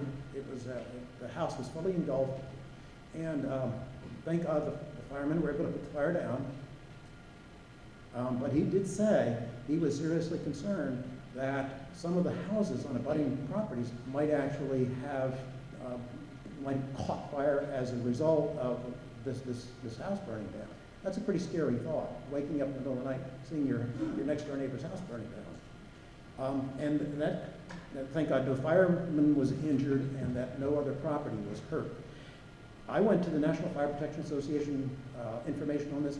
Vacant buildings have the incidence of intentionally set fires in vacant buildings is 3 to 6 times higher than in occupied properties. Vacant building fires are 10 to 20% more likely to burn down properties next door. They cost thousands of firefighters their lives every year. It's really awful to see what a risk a vacant building or an abandoned property causes. And there is a fair number in this town. So if you're lucky enough that you live in a neighborhood where you don't have this kind of a problem, thank your lucky stars. But those of us who live next door have serious concerns. And I'm hoping you vote in favor of this bylaw to remedy the deficiency. Okay, thank you. Discussion. I don't know what you got there first. Sorry. Okay. Go ahead. Robin Davis, 57 Lois Street. Mr. Moderator, thank you. 2 sections of the bylaw that Mr. Smith has addressed, namely the sections dealing with vacant or unsafe property, would be helpful tools for our community to have. The part concerning blighted structure or property, however, has serious defects. Labeling occupied homes as blighted and implying that they are unfit for human habitation will be hurtful to our community.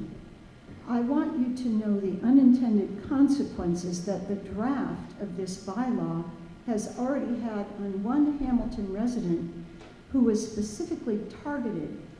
An earlier version of Mr. Smith's PowerPoint presentation was circulated in my neighborhood at his request. It included photos of several properties in Hamilton with the caption, "How would you like to live next to this?"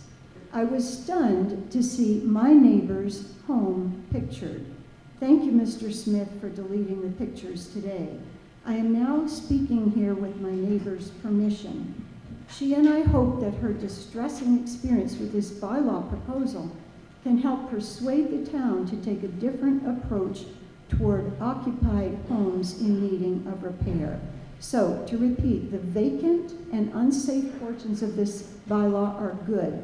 The blighted part needs to be redone. I tell my neighbor's story now. She saw men and women outside her home looking and pointing upstairs at her back porch that has some broken windows. She thought they were assessors, but no, her house had come to the attention of the Board of Health as they worked on this bylaw. While the board was concerned enough about the exterior appearance of her house to take a picture of it and use it in a PowerPoint, No one representing the Board of Health knocked on her door, phoned her, or wrote her to inquire about her well-being. Evidently, she was not as important to the Board of Health, but her house's appearance was. My neighbor, who has been targeted by the blighted section of this bylaw, is 77. She is a widow. She has lived in her house for over 50 years. Her deceased husband served our country in World War II in the 229th Ordnance Maintenance Company, maintaining the gunnery of General Patton's Third Army. She pays her taxes and lives modestly on her fixed limited income. Listen to her reaction to this bylaw. I was singled out as an undesirable occupant. I felt I was not wanted. Move out, find something else. This is a real insult, a slap in the face. I felt angry. It leaves a bitter taste in my mouth. They're pushing me out. Why couldn't they have knocked on my door and said, "We have noticed your house is in need of external repairs. Is there anything we can do to help you find an agreeable solution? My house is thrown out there, my permission never consulted. I was being used in that kind of manner to promote a bylaw. There was no personal consideration whatsoever. I would think the general public, the residents of Hamilton, would also be hurt by that my house or any house could be used in that way. I felt the security of my house was ripped right out from under me. When the eviction You've notice... gone over your 3, so if you could wrap it I up. will, okay. I don't think that any widow, anybody in this town, should live in the fear that their home can be taken away from them. And in the public hearing on this, someone asked Mr. Smith what would happen if the fines piled up. And Mr. Smith replied that the town could use the bylaw as an enforcing function to force owners to sell the property who would fix it up. We need to help people age safely in place, not push them out of their homes. So I urge either a no vote or a referral to committee for further action. Okay, all right. Further discussion? Hi, my name is Katie Knudsen. I live at 14 Elliott Street. My husband and kids and I have lived next to an empty, we're going to use empty or vacant house for the past 4 or so years. It was not in terribly good shape when we moved, when there were people living in it. There were often broken appliances, old car batteries, other things like that in the yard. We were nervous for our children's safety and our neighbors' children's safety. The whole time that we've lived in the house. We never complained about it, though. And I do think Robin and I agree on most things, and that is a horrible story. We never would have used a law like this against a situation like that. However, when the owner and occupants moved out of the house, we had hopes that the house would be fixed up or sold. Instead, it has stood vacant. Since that time, windows have been broken, the chimneys crumbled towards our yard. We've seen rats and other animals coming in and out of the house. We and other neighbors have had to spend thousands of dollars on extermination for rats, which is really unpleasant. Our kids are older now, but we have other young kids in the neighborhood, and we're very worried about their safety. We discovered through repeated calls to the building inspector's office and to public health, as David described, that there's little the town can do right now about this situation like it, as long as the owner, even if the owner doesn't live there, is paying taxes. Houses can be left empty and unsafe like this, and neither the town nor others affected can do anything currently, or very little. It obviously affects our property values, but it's truly not our chief concern. We would like to worry less about safety in our neighborhood. I would encourage you all to vote yes for this bylaw. David has worked very hard on it. My husband and I would not support a law like this if it was called a nuisance law, or if we felt like it could be used to harass people like that. I believe the situation Robin described is a misuse of the law the way that it was written. And I love that this requires, going to the Council on Aging, going through a really lengthy process. I would hope that that would never happen again. But I really do hope that you would vote for a law to help protect safety in our community. Thank you. Sir. Jack Davis, 57 Lois Street. And in just a moment, I'd like to offer a motion to refer back to the Board of Health to perfect and revise the language in the proposed law as it relates only, okay, to the matter of so-called blighted property. So I'm not offering no objections to the unsafe and vacant aspects of this. So with that in mind, I move that Article 4.1 be referred back to the Board of Health for further consideration of provisions in the proposed bylaw relating to blighted properties. And if there's a second, I'd like to speak to the motion. All right. Okay, 1 second. There are two, I think there's... Hold on, just 1 second.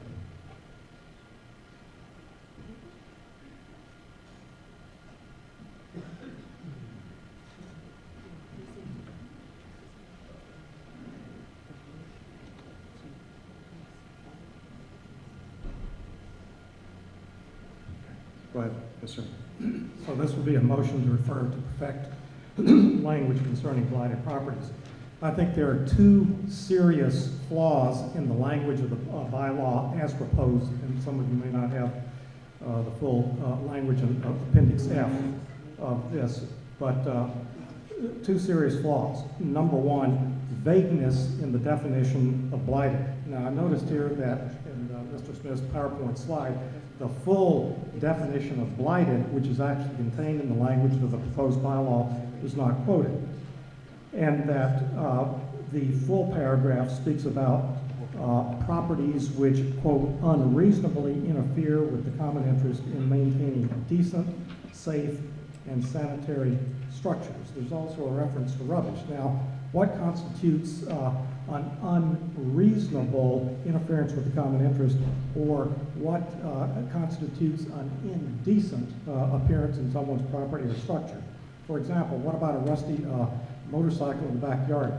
Two rusty motorcycles, rotting fascia boards, too much moss on the garage roof, and so forth. What is rubbish? What constitutes rubbish? Is it too much rotting wood in a wood pile here?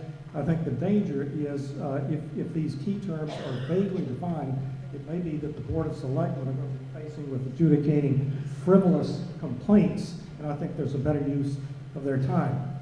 Furthermore, another flaw with the proposed definition of blighted properties is the proposal actually cites Mass General Laws, Chapters 121, Section 1, which reads, blighted open areas are defined as those which are detrimental to the safety, health, morals, welfare, or sound growth of the community in which it is situated. And Mass General Law, Chapter 121, was originally designed for purposes of urban redevelopment. So there's the taking of language referring to urban redevelopment and applying it to a small residential community such as ours. That needs to be revisited. Now, my second objection, and this I think is even more serious, I think that the language as it currently stands represents a violation of due process, okay, with regard to so-called procedures for enforcement in Section 7A of the proposed language. To wit, the proposed bylaw says that the enforcement authority may require that a complaint be made in writing. The language should be requires a written complaint. I don't think we want to adjudicate disputes on the basis of anonymous whispers. We tried that in Salem, Massachusetts 300 years ago, and the results were not good. If you aren't willing to put it in writing and own your complaint, anonymous whispers, that's not due process.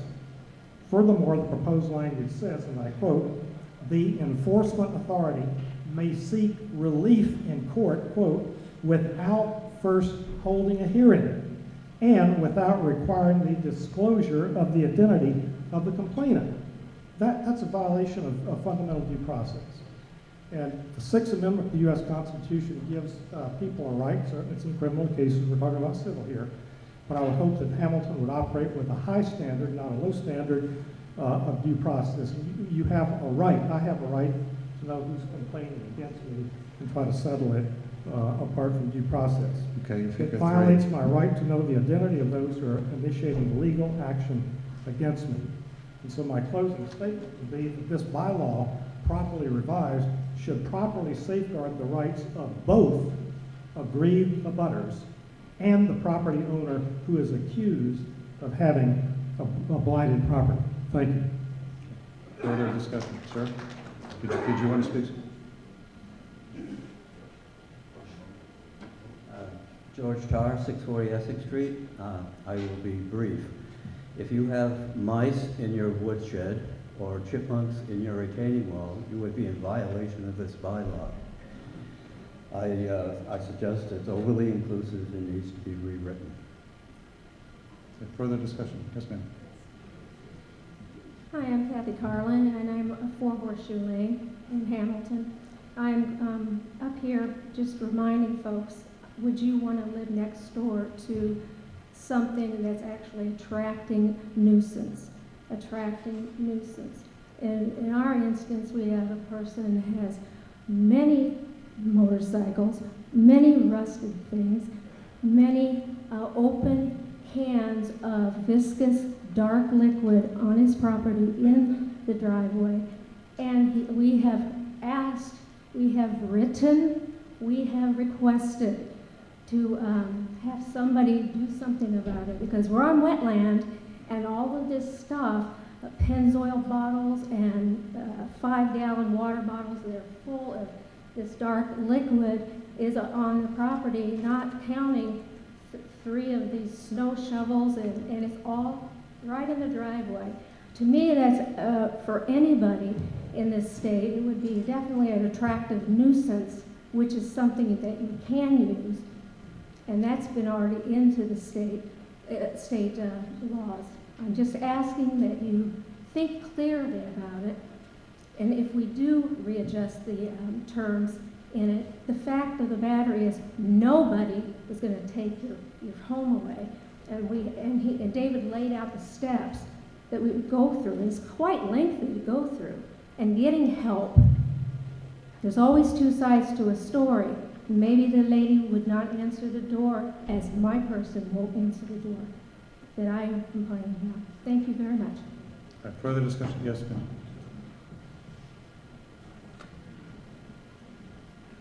My name is Sherry Leonard, 229 Lake Drive. I'm here because I serve as the chair of the Council on Aging. We met over time with one script of this bylaw.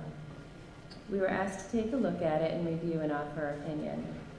Our mantra was, please don't forget the people. We looked at it, we were concerned about some of the terminology, the root reason for the bylaw, and some of the definitions. As a board, though, we unanimously decided that we would not be supportive or unsupportive of this bylaw. There's much more to hash out and to discuss that's not put forward today. The bylaw clearly states that it could not be used as a complaint towards something that would affect your property taxes, your property value. But it can be used to find out sanitation issues or things that negatively affect or are detrimental to health and safety. So the reality is that a person or persons could be living in this building that they call home. If the complaint is justified under a bylaw that we can all agree upon, this becomes less of a building issue and more of a social services issue. Knowing that these complaints often land in the laps of our fire, police, Council on Aging director, and Board of Health, we as the Board of the Council on Aging strongly recommend that, perhaps not now, but in the very near future, the town hire a part-time or contract social worker or resource person to not only support the occupants and the owners of these buildings to make that knock on the door, but also to be helpful to our town agencies who will be tasked with assisting the citizens of our town. Lastly and publicly, on a different vein, we would really like to thank Mr. Michael Lombardo for his advocacy, thoughtfulness in supporting the Hamilton Council on Aging. Thank you. Any further discussion? Okay, now come to the motion to amend, which is, I'm sorry? Oh, were you, I'm sorry, David, take your time to get it.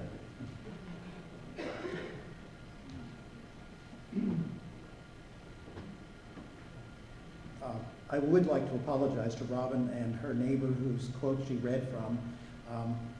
Basically, it was a matter of ignorance. A resident brought to my attention the property at 48 Lois Street, and I said, well, I'll go have a look at it. And I thought, it has to be vacant. I couldn't conceive that someone lived there. So I was the one who started the process, but I just couldn't believe that someone would be there. And in fact, I didn't even think I had the right or the authority to go and knock on someone's door and do something like that. But instead, in one of my meetings with the Council on Aging, I did go to Mary Beth Lawton, and I explained that somewhere along the line, I said someone had suggested to me that perhaps there actually is a resident there. And I was very surprised, and I thought perhaps Mary Beth could look into the situation and see if that was someone who could use some help that the Council on Aging might inspire or start or whatever. But, you know, in all my experience in this town, I cannot conceive that this bylaw would be used as a basis for throwing someone out onto the street. I mean, this town doesn't work that way. I just can't conceive of that actually happening. In fact, I've suggested that it may be the reverse in this respect. If a property is brought to the attention of the building commissioner because it looks blighted, let's say, then that might be the start, that might be the way a process gets started, bringing in perhaps the Council on Aging, bringing in whatever part of town government might have the ability to help this person reconnect with society, reconnect with friends, neighbors, relatives, town organizations, to get them back into society as opposed to what seems to be a pattern where they just become recluses. Anyway, so I thought actually bylaw might have to be a force for that kind of positive change. Anyway, thank you. All right, seeing no further discussion, we come to a vote on the motion whether to amend the main motion, which would be that Article 4.1 be referred back to the Board of Health. All those in favor of the motion to amend the main motion, please raise your voting cards. Thank you. All those opposed? Can we try that one more time? All those in favor of the motion to amend? And all those opposed, please. 1 second.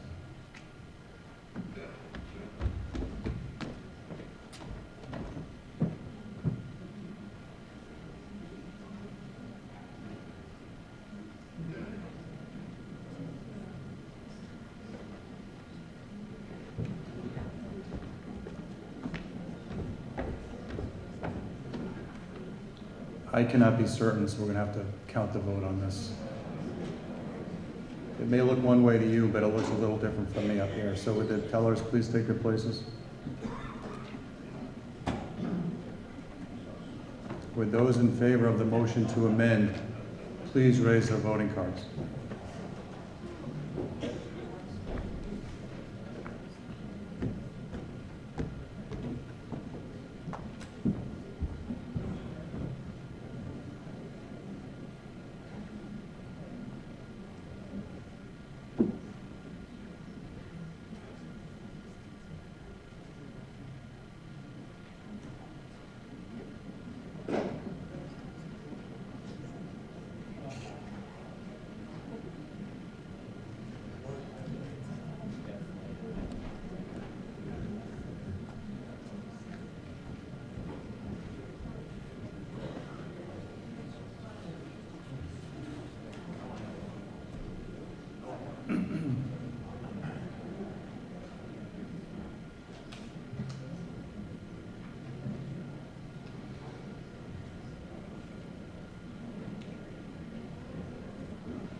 right, Mark, you all set? All right, all those against the motion, oh, I'm sorry, that's why I thought you said okay. All right, thank you. All those who are against the motion to amend, please raise your voting cards.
Okay, the motion to amend passes. Now, further discussion. Mr. Moderator. Yes. I would like to propose an amendment to this bylaw specifically as follows, that we delete in its entirety Section 3 entitled Blighted Structure or Property, delete it in its entirety from the bylaw, and delete from the bylaw all of those all words of blighted, all of the appearances of the word blighted in the bylaw. Okay, there's a second, I heard a second. So this is a possible motion to amend, and the effect of this is that what he's asking for, as I understand it, tell me if I'm wrong, that you amend the main motion by asking the town meeting to adopt what's been included in Appendix F, with the exception that you take out paragraph 3 and all references to blighted. Am I correct? Correct. Okay, and as I look at this, on paragraph 1, authority and purpose, you change 3 to 2 sets of conditions. You would delete blighted structure of property on the second to last line. You take out section 3 in its entirety. In section 4, violations, you take out the words blighted or. In sections A, 7A, you take out blighted or every time it appears. Am I correct? And then in 7C, you take out blighted or again. So that's the motion that's before you. It's been seconded. Discussion. Jack Davis, 57 Lois Street. I fully support this amendment. I think it satisfies the legitimate interest of people in the town about rubbish, vermin, and other hazards to health and safety. So I urge support for this amendment. Any further discussion? Okay, now we're going to vote on the motion as to what. Are you going to stand up? Okay, sure.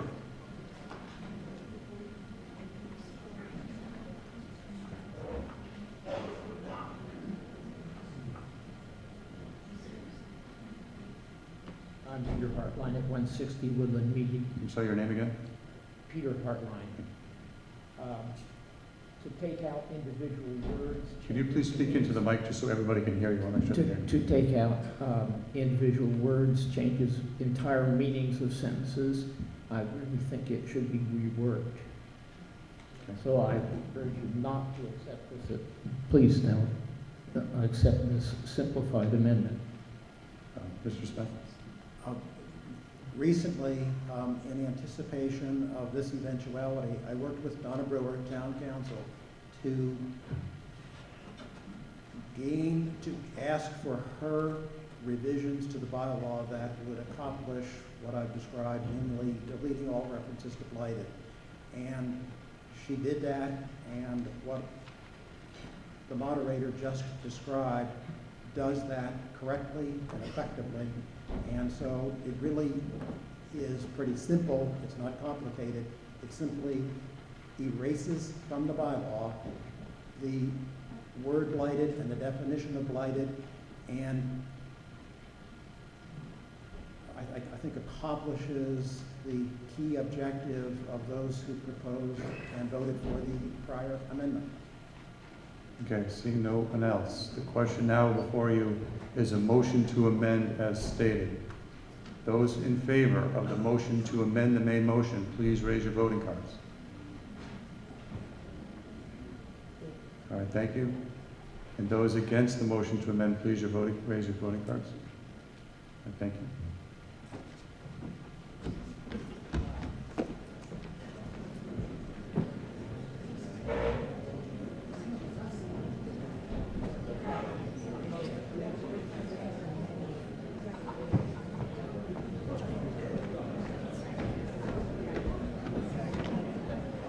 Okay, the motion to amend passes. Now we come to the main amended motion. Those in favor of the main motion as amended, please raise your voting cards. Thank you. And all those opposed, please raise your voting cards. Thank you.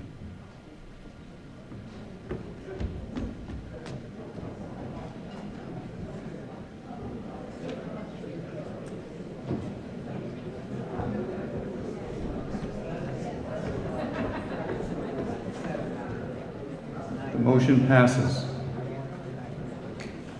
All right, we move on to Article 4.2. To see if the town will amend Chapter 31 Historic District Bylaw by adding a new Section 8 to preserve historically significant buildings through the adoption of a demolition delay bylaw or take any action thereon or relative thereto. I recognize Tom Catalano. I move that the town amend the town bylaws by adopting a new Section 8 to Chapter 31, Historic District Bylaw, comprising the language set forth in Appendix G to the 2018 Appendix Book, a copy of which has been provided to the town clerk for inclusion in the minutes of this meeting. Is there a second? Discussion, Mr. Catalano? I'd like to just go through a brief presentation about what the bylaw is. The goal of the bylaw is preservation of historically significant buildings.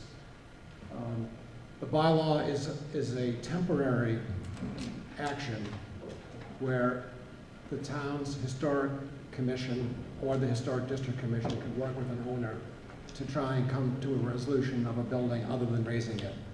These are some of the examples of successful use of these bylaws. You can see in Reading, the Foster Emerson House was preserved through the use of this bylaw.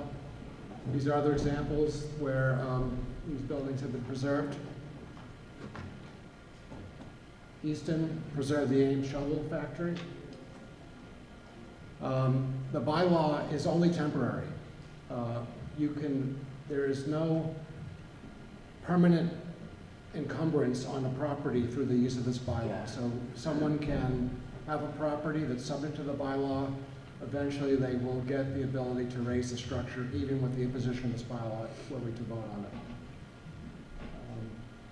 These are some buildings that were, these are very good examples of first and second period buildings which had no protection in towns that had no preservation bylaw, and these structures were lost. This is a building in Boston that was preserved through the use of the bylaw. I'll get into the bylaw in a minute, but the prototype bylaw was developed by the Mass Historical Commission. We worked with the Planning Board, which supported this, the Finance and Advisory Committee, which supported this, and the Board of Selectmen, to amend the bylaw from the prototype language to the language you see in the appendix. We are proposing a 12-month delay in our bylaw. As you can see here, the majority of towns in eastern Massachusetts have some form of a preservation demolition delay bylaw. I'm assuming that people are going to get up and argue that this is going to result in a diminution in property values. I think if you look carefully at this map, you will see that most of the towns in green have been seeing increasing property values, not property values that have been decreased as a result of the implementation of a demolition delay bylaw. One might ask, why do we need such a bylaw in Hamilton? I think that most people know of our historic district. Buildings in the historic district are protected from demolition because you must get permission from the local historic district commission to raise a structure in the district. However, the number of buildings in the district is minuscule compared to the number of potentially important buildings in the town. The bylaw was set up with the date of 1940, with the goal being that we would attempt to differentiate between the post-war boom, when many of the more contemporary housing units were put in town, and the pre-war period, which has many significant first, second, and other period buildings. The bylaw, as written, potentially would affect fewer than 1,000 properties in Hamilton. There are fewer than 1,000 properties in Hamilton that are constructed prior to 1940. But a much more important number is 238. Massachusetts has a database called MACRIS, the Massachusetts Cultural Resource Information System. One can look up their property in that database and see if you're listed as a significantly cultural or otherwise important building. We only have 238 buildings in Hamilton that are in the MACRIS database. Many of them are, all the buildings in the district are in the database. We have one National Register building, the Community House, and we have a National Register district, Asbury Grove. So all the buildings in Asbury Grove are also listed in the MACRIS database. What you'll see if you look at the MACRIS database is there are many significant structures which have no form of protection whatsoever. And National Register listing does not actually confer any form of protection. National Register listing does not protect the Community House, doesn't protect any building in the Grove. But a more telling example is the Patton, so-called Patton Homestead now. The Patton building, which the Pattons bought from a previous owner, started out as an 18th century building. There were no protections whatsoever on that property, so that when Mrs. Patton had to decide to sell to a developer, there would have been no impediment to the developer raising that very important structure. I think everyone would agree. A structure like that is very important to the fabric, the cultural integrity, and the history of the town of Hamilton. So the purpose of the bylaw is to try and get an opportunity for the Historic Commission to work with owners to come up with a resolution other than demolition. We've worked very carefully to streamline the process. We have an initial 10-day period. So if a homeowner, property owner has a structure that they wish to raise, they can submit an application to the Historic Commission. The staff and or the chair of the commission will be required to make a decision within 10 days if that building is considered to be preferably preserved. That would, if that building is preferably preserved, it would then trigger the public hearing process, which has to be completed within 45 days. If there is no if the property is not deemed to be preferably preserved, the owner can go on to raise the structure. The owners are allowed to ask for demolition at any time. I know there's a concern about hardship transfers of ownership, where an owner may have to act quickly. There's a hardship clause, but if you are anticipating a sale down the road and you feel you have a structure you might want to raise, an owner is allowed to ask for demolition, acquire that right, and then transfer that to a new owner.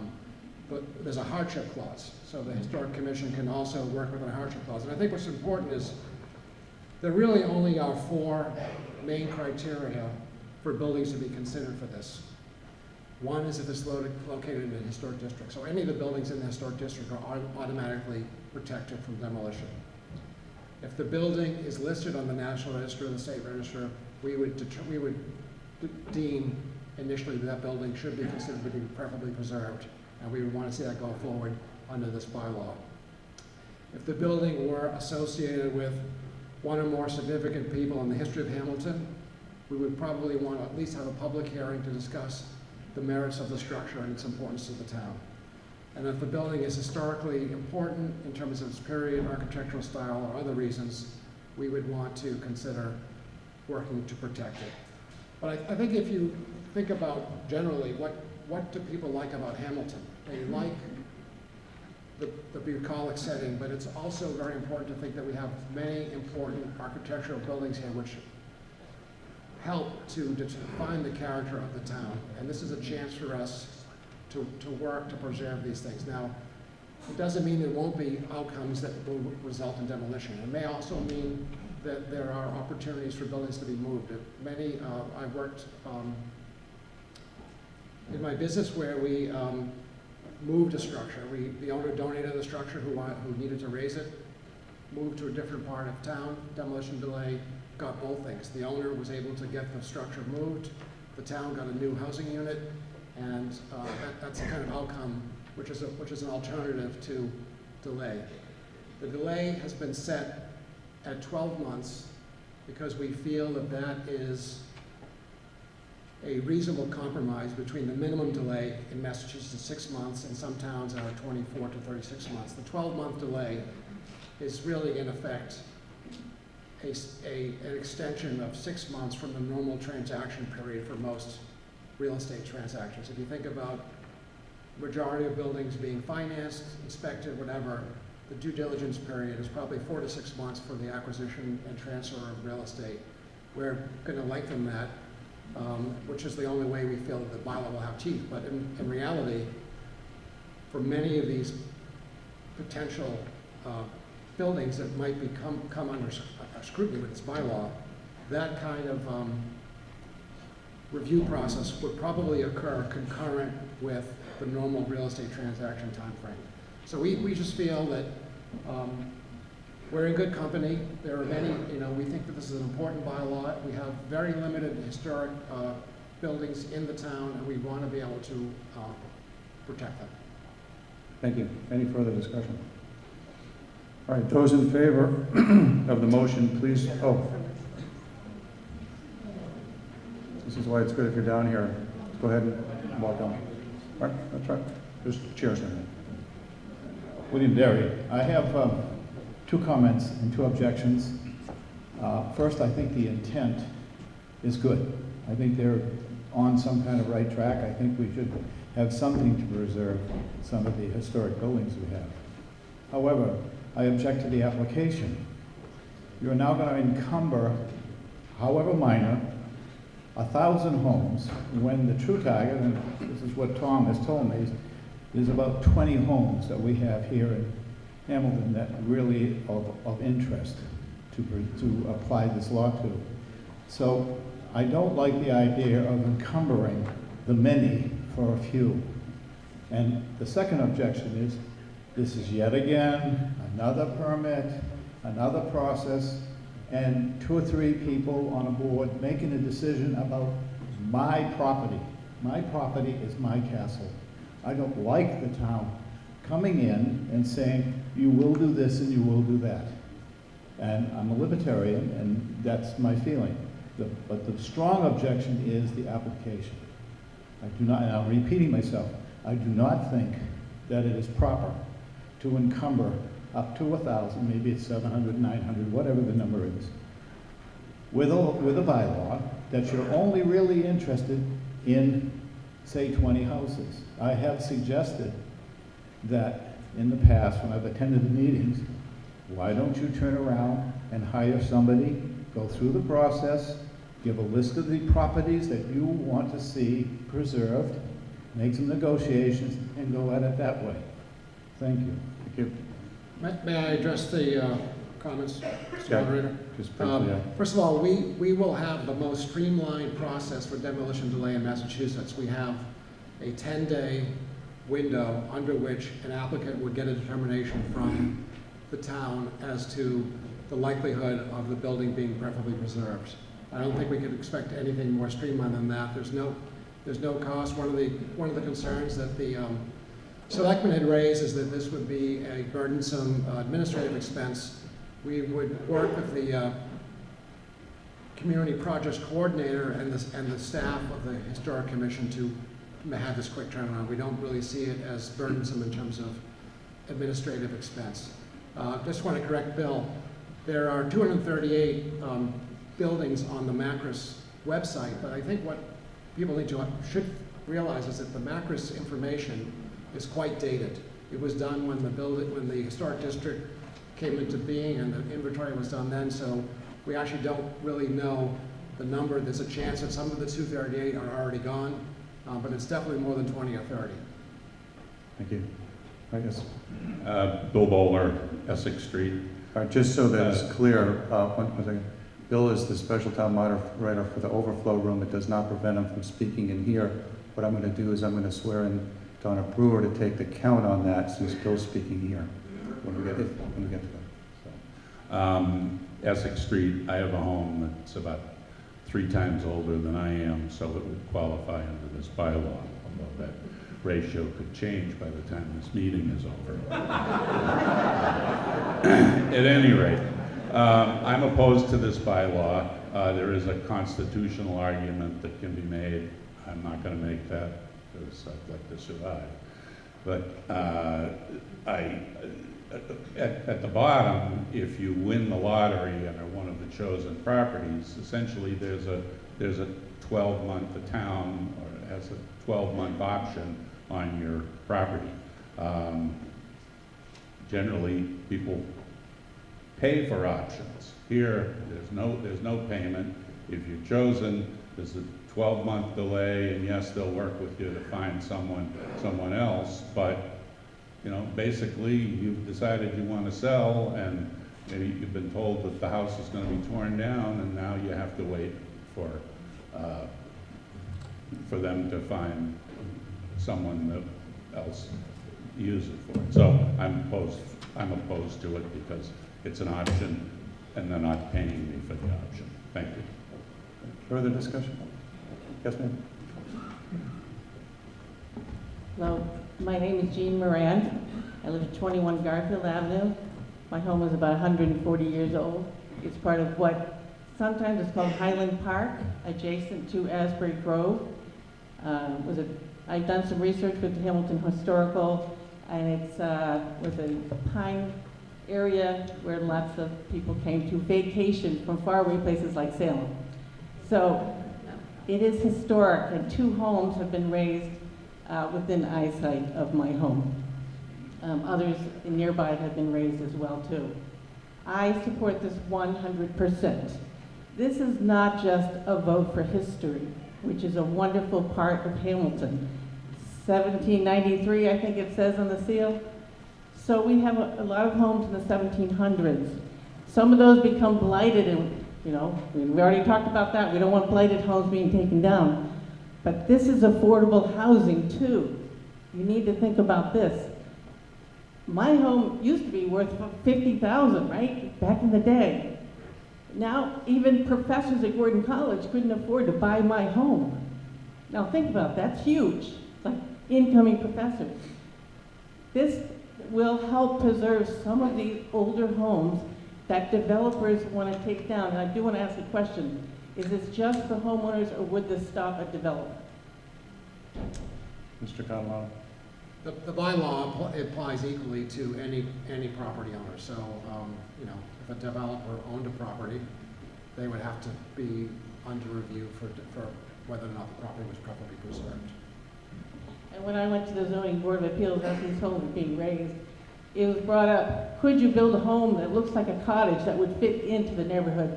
And basically the developer said, why bother? However, the Habitat homes that are going up, I really appreciate the fact on Asbury Street that they did consider the neighborhood. They are building them in context with the neighborhood. So again, I want you to vote for this. It's really important. It's going to help preserve Hamilton in the future. It's, if you've ever gone to Wellesley, all these places, they took down amazing homes. Please vote for this. Thank you. All right, seeing no further discussion, give me a moment and I want to swear in Donna Brewer.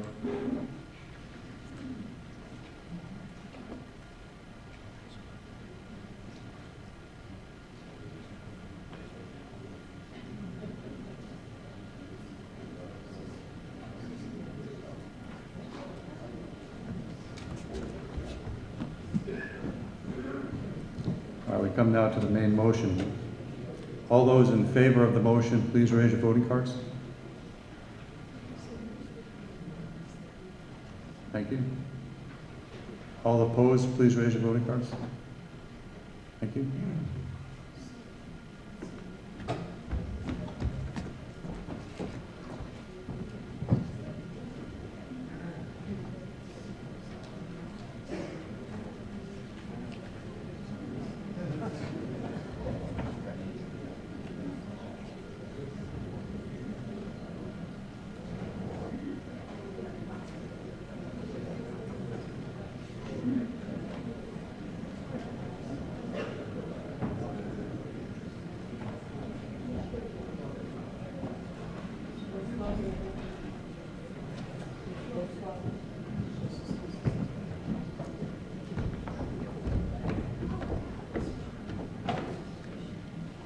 The motion passes. Now we move on to Article 4.4. To see if the town will amend Section 3J of Chapter 23 of the town bylaws, solicitor canvasser, by striking the current language and substituting therefore, at the time of filing the application, each applicant shall pay a fee. The fee shall be set annually by the town manager or take any action thereon or relative thereto. Recognize Sean Farrell. Hi, everyone. I move that the town amend Section 3.j of the town bylaws, Chapter XXIII, solicitor canvasser, by striking the current language and substituting therefore, at the time of filing the application, each applicant shall pay a fee. The fee shall be set annually by the town manager. Is there a second? Any discussion, Mr. Farrell? We currently have an application process for canvas solicitors when they come into town. It costs $5 for the application. They complete an application, they get a 2x2 photo, they get an ACO criminal check, the chief reviews and approves it, they type and laminate the permit, and then they contact the applicant. We're way kind of out of date on the fees that we're charging for this. This will allow us to raise the fee and it will allow the town manager to, in accordance with prices as they go up and time goes by, to cover that cost of administrative staff, to cover the cost of this process. Any discussion? Seeing none. All those in favor, please raise your voting cards. Thank you. All those against, please raise your voting cards. Thank you.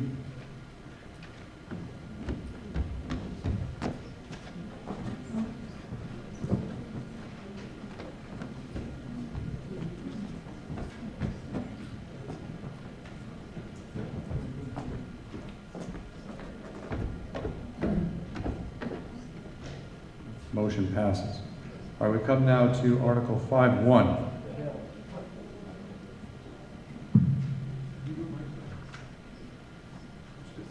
Article 5.1, to see if the town will raise and appropriate or transfer from available funds a sum of money for legal fees and expenses for Peter Clark, Claudia Woods Eston, and Edwin Howard in their capacities as members of the Town of Hamilton Planning Board and Varsity Wireless Investors LLC versus Town of Hamilton Planning Board, and Claudia Woods, Brian Stein, Peter Clark, Rick Mitchell, Edwin Howard, Bill Olson, and Richard Boroff in their capacities as members of the Town of Hamilton Planning Board Civil Action Number 117 CV 11286 MLW of the United States District Court for the District of Massachusetts, or take any other action thereon or relative thereto. Recognize Mr. Shields. Thank you. Bill Shields, Bay Road, Hamilton. I move that the town raise and appropriate $9,750 for legal fees and expenses of Peter Clark, Claudia Woods Eston, Ed Howard in their capacities as members of the Hamilton Planning Board and Varsity Wireless Investors LLC versus Town of Hamilton, and Claudia Woods, Brian Stein, Peter Clark, Rick Mitchell, Edwin Howard, Bill Olson, and Richard Boroff is in their capacities as members of the Hamilton Planning Board, Civil Action Number 1:17 CV 11826 before Mark L. Wolf in the United States District Court for the District of Massachusetts. Is there a second? All right, Mr. Shields. Thanks. I'm Bill Shields. I've lived in Hamilton for almost 50 years. I've been on the Conservation Commission. I was the town council of this town for 23 years, and I was on the Governmental Study Committee. I love Hamilton. I think Hamilton is a great town, and I think that the Varsity case does not portray us in our best light, and we better fix it, and I want to tell you why. There are 3 articles that I'm proposing here. These are citizens' petitions, so it's not just me. There are citizens who've signed these petitions from all over town, because what we're trying to do is set the record straight about complying with town bylaws. I'm not going to give you opinions.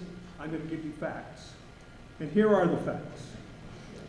Let's go back 2 years to the town meeting when the town manager asked for permission to enter into leases with Varsity for cell towers on town land. He had not decided which one he was going to use, whether it was going to be down by the Council on Aging, in that complex of town, or behind the town hall. But he assured the town meeting, and I'm quoting from the minutes, the regulatory process with the planning board will be followed. Whatever site we come up with, it will be followed. He introduced a guy named Fran Parisi from Varsity, and Varsity said as follows: Varsity Wireless states the approval of the lease of land was the first step in a long process with the planning board and the zoning board. He said research would be done on the viability and height on town-owned property. So at the end of that town meeting, Varsity is going to do some studies. They came forward the next year and they made an application to the Hamilton Planning Board for a special permit under our zoning act, under our zoning bylaw in town, which says before you come to a cell tower decision, which is a special permit under our zoning act, you have to give technical evaluations of whether the signal from this particular site compares with other viable signals in the town. The planning board split on how they reacted to that. And 3 members said, you haven't shown us what you need to show us under the bylaw. 4 members said, yeah, you should get your special permit.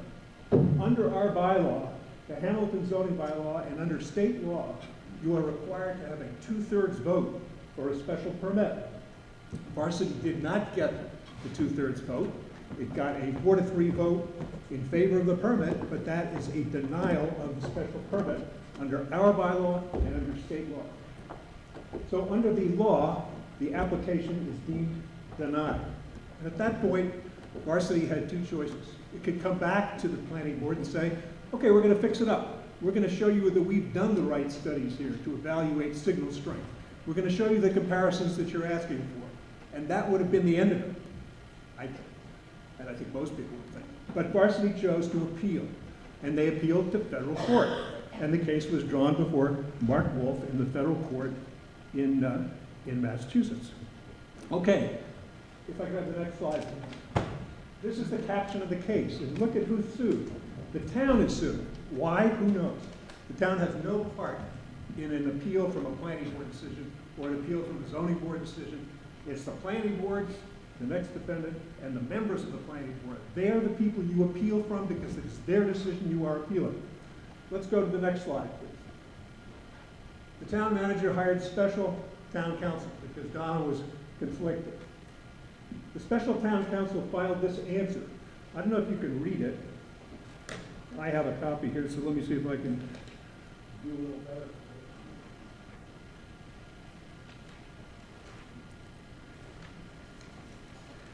It says specifically, now comes the town of Hamilton, one of the defendants in the case, for itself, but not on behalf of the defendant planning board or on the individual members of the planning board, and answers the complaint. In other words, special town counsel is not representing the planning board or the members of the planning board. It is representing the town against whom no relief is sought, nothing is alleged to have been done by the town, and yet the town hires special town counsel and leaves the planning board and the individual members unrepresented. Why would they do that? Obviously, the strategy is to make the planning board's decision denying the special permit to go away, to lie down, to suck the air out of that decision and to let it go away. We're not going to fund you planning board members. The 3 members asked for counsel, they were denied. The 4 members of the board who were happy with the decision, or at least who voted for the special permit, did not want counsel. And it says so right in their minutes. We don't want counsel. But we don't want you to have counsel either, 3 members who have denied this special permit. Let's take the next one. This is what the town seems to be relying on, that the Board of Selectmen shall have authority, not exclusive authority, notice, but authority to litigate, I think it says, defend and compromise all litigation in which the town is a party. Much more importantly, that doesn't say that the selectmen control the entire action, it just says that they have the right to manage it. And the manager and the town manager has a right to coordinate. But look what this one says. This is our bylaw. The town council shall appear at any court in the Commonwealth in defense of all actions or suits brought against the town or its officers in their official capacity. That's what the 3 members of the planning board were denied. They are the individual members of the planning board. They were sued in their official capacity, and this case would be a rollover for Varsity and for the town, who didn't want this decision to be appealed. But the planning board, essentially the members, felt it was important to sustain, to hold up the decision that they made. So they had to hire counsel because time was running or they would be defaulted in the case. All right, where does that leave us? It leaves us, what's wrong with this picture? What's wrong with this picture is that not to defend the planning board's decision is to completely eviscerate, vitiate, undermine our cell bylaw. They asked for, our cell bylaw asked for materials, we didn't get them. The planning board said we need to get them or we're not going to vote for a special permit. Secondly, it eviscerates 40A because chapter 40A, the general law says you need a 2/3 vote. And you didn't get a 2/3 vote. But by not defending the case, the town wants to have it, that decision should just, poof, go away. Thirdly, it violates our bylaw because our town council should have, or we should have special town council, defend the 3 members of the planning board and their decision. If we don't do this, we are violating our bylaw, state law, and our council provision. So I urge you to vote in favor of this article And the subsequent ones, and if I get a chance, I won't hold you to more than a minute on each of those when we get there. Thank you. Okay, no, sorry. Okay, discussion, is there any discussion on this? Yes, ma'am. My name is Paige Fleming. I live at 33 Essex Street. I want to speak to volunteering in the town. People volunteer their time to serve on town boards and vote in a way that they believe will benefit the town and its citizens. And they must be able to cast their vote free of any outside influence, free from pressure from town officials and the agendas of blocks of other board members. They must be able to vote knowing that the town wholeheartedly supports the democratic process, the system of town government in this Commonwealth, and its citizens who choose to serve. They must be able to vote, knowing that if the town is sued, the town will defend every single member's vote on that board. If you can't serve your town without the threat of being bullied into a vote, why would anyone ever agree to serve? Thank you. All right, please, I understand people feel strongly, but I really want to limit that. Yes, sir. Is that on? Bill Olson, 9 Anthony Road. I want to give the perspective of a planning board member. I've been on the planning board for 4 years. We've spent over the last year and a half working on cell phone towers. It's a significant public safety issue in our town, so we've taken that role very seriously, and we have one that was successfully passed and built and has improved cell phone service on one side of town. But what this is really about is about, we took our jobs very seriously, and unfortunately, even though 4-3 approved the vote, it didn't make the supermajority, so failed. So we as a group agreed that we would file a report and reject the application. So the application was rejected, we filed a report, and the report by the vote of the planning board included both the minority and the majority opinion. And we did that sort of to get everybody's opinion into that record. That record was submitted back to Varsity Wireless as well to the courts. We looked at a lot of things in our application. We looked at everything from the local bylaws to town meeting vote to federal laws. Very, Communications Act of 1996 is very stringent upon what you need to do to fight these applications.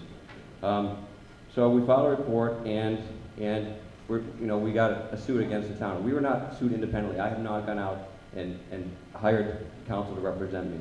It's not something that I need to do or need to ask the town to reimburse for.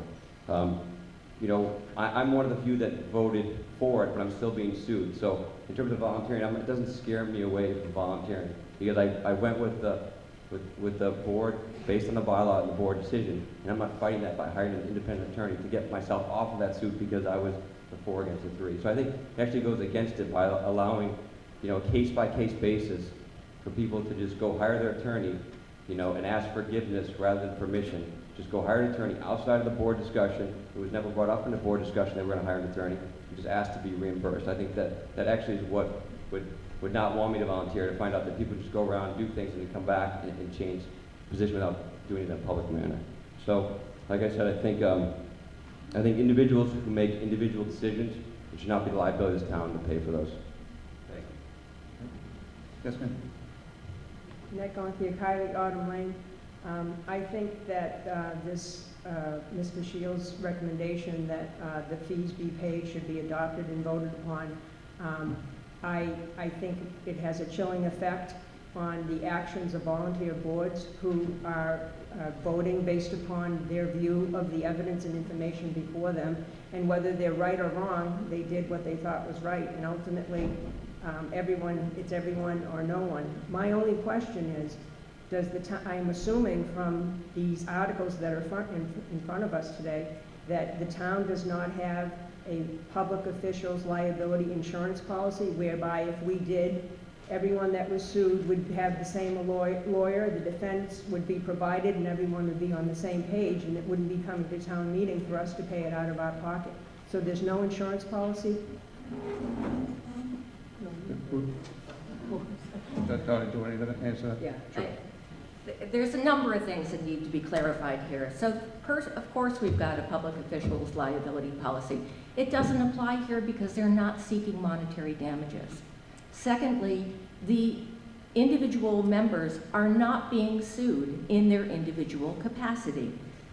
Paragraph 7 of the complaint reads, "The individual members of the board are named herein solely in their official capacities as members of the board."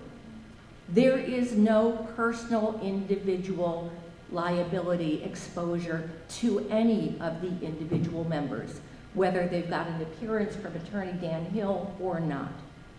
Third, the town has put in an appearance. Nobody's going to be defaulted. There is no legal distinction between the planning board and the town of Hamilton.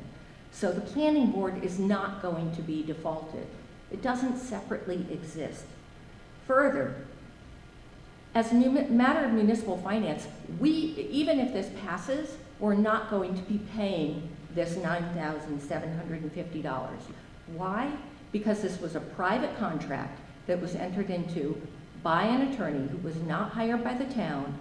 Presumably there's a client engagement letter that was signed by somebody who did not act as an agent for the town.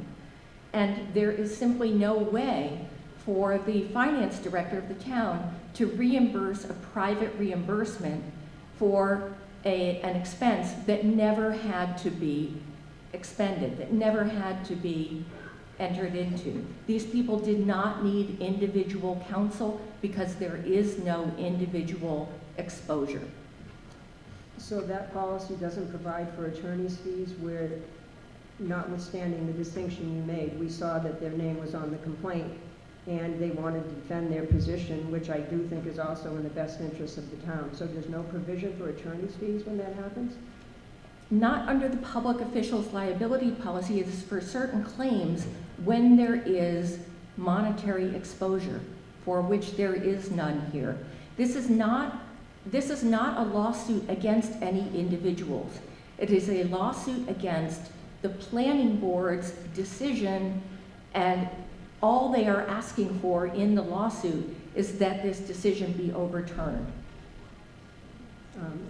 Thank you.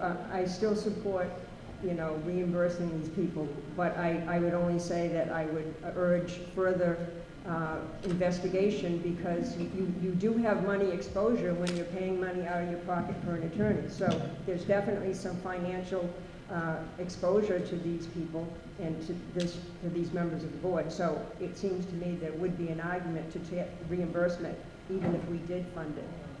And obviously, we'd like to get the benefit of the insurance policy if we can. Thank you. Further discussion?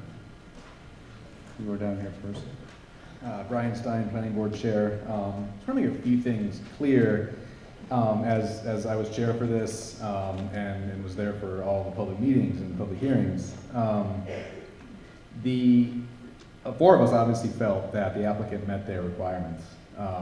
They did provide technical analysis that there was a significant gap in coverage in that area. Just like up on Asbury Street, that same different applicant or different cell tower proved the same thing in that area. As we all know, this area, Town Hall, has awful cell coverage for most carriers. They proved that to us by their analysis and their maps. They showed us an entire list of properties in that area that could have possibly had a cell tower, but they were all privately owned and no one made them available to A, study or even put a tower on them. There's a whole other discussion about Gordon Conwell Tower, which I won't even get into, but that really doesn't come into play here. But four of us felt that they met the requirements. It's pretty clear in their paperwork that they did. And, again, the Federal Communications Act is extremely stringent, and if they can prove a significant gap in coverage, you basically have to let that tower be put there. It was made extremely clear to us by Donna, by the other attorney, and the act itself that that is the case. So what we have here is the town, all you people, a lot of you people anyway, voted to allow the town to put out an RFP for the property behind Town Hall to host a cell tower. That was voted on and approved. Came to the planning board. We, a number of us heard that we need cell coverage, that you wanted cell coverage at Town Hall in the surrounding area for this building where I can't make a call today. None of us can probably. We heard that. We took that into account along with the Telecommunications Act, and 4 of us voted in favor of the application. I get that it's a special permit, the other 3 voted the way they did, but those are the facts of how we voted and how, my feeling we should have all voted, that all of you, most of you, want cell coverage in this town, and we voted for it here a few years ago, and we voted for it at the planning board about a year ago. Thank you. All right. Mr. Johnson. Mark Johnson, Patton Drive. Very specific set of observations that were made about... Can you speak closer to the mic? I'm not sure if you Sure. Thanks. Some of the comments were about the chilling effect of not supporting minority members. I actually think the problem is the opposite. I've served on lots of boards in town. There's always been minority members. They've always had good dialogue, good conversations. We don't always come to agreement. But it would be very chilling if a minority member could turn around and say, I'm going to sue and spend money on pursuing sort of an independent policy on the topic that's in front of us. And then you have to understand, it just changes the whole dialogue. And so the idea that, on the Board of Selectmen, we would have one person come up again and again and again, that's great. That's public, that's discussion. It would be a very different matter if you suddenly had 2 different selectmen decisions, one supported by the majority, and it has its piece, and then you have a separate set of legal challenges and so on. So it would be very chilling in the conversation. So I just think that you really don't want to have multiple attorneys on the same board. Okay. Mr. Mitchell. Yeah, Rick Mitchell, member of the planning board. Bill left out a few key facts. One that Brian alluded to is town manager brought before town meeting the lease with Varsity at the site behind Town Hall, and voters here at town meeting approved that overwhelmingly. So it did come to the planning board, and as Brian said, 4 members of the board felt that they had overwhelmingly proved there's a gap in coverage. Duh, that's not really hard to figure out. And as he alluded to, Federal Telecommunications Act overrules all local zoning if you prove there is a gap in coverage. Second, they did meet all the requirements of the zoning bylaw. There's no question that the technical issues raised were well debated. But, we looked at the facts, we looked at the law, and we concluded that the application should be approved. But the one point that Bill hasn't mentioned, nor anybody else has mentioned, momentarily before we took a vote, the question was asked of Donna Brewer, town council. If the planning board denies this application, what will be the result? And I will paraphrase, and she can confirm this.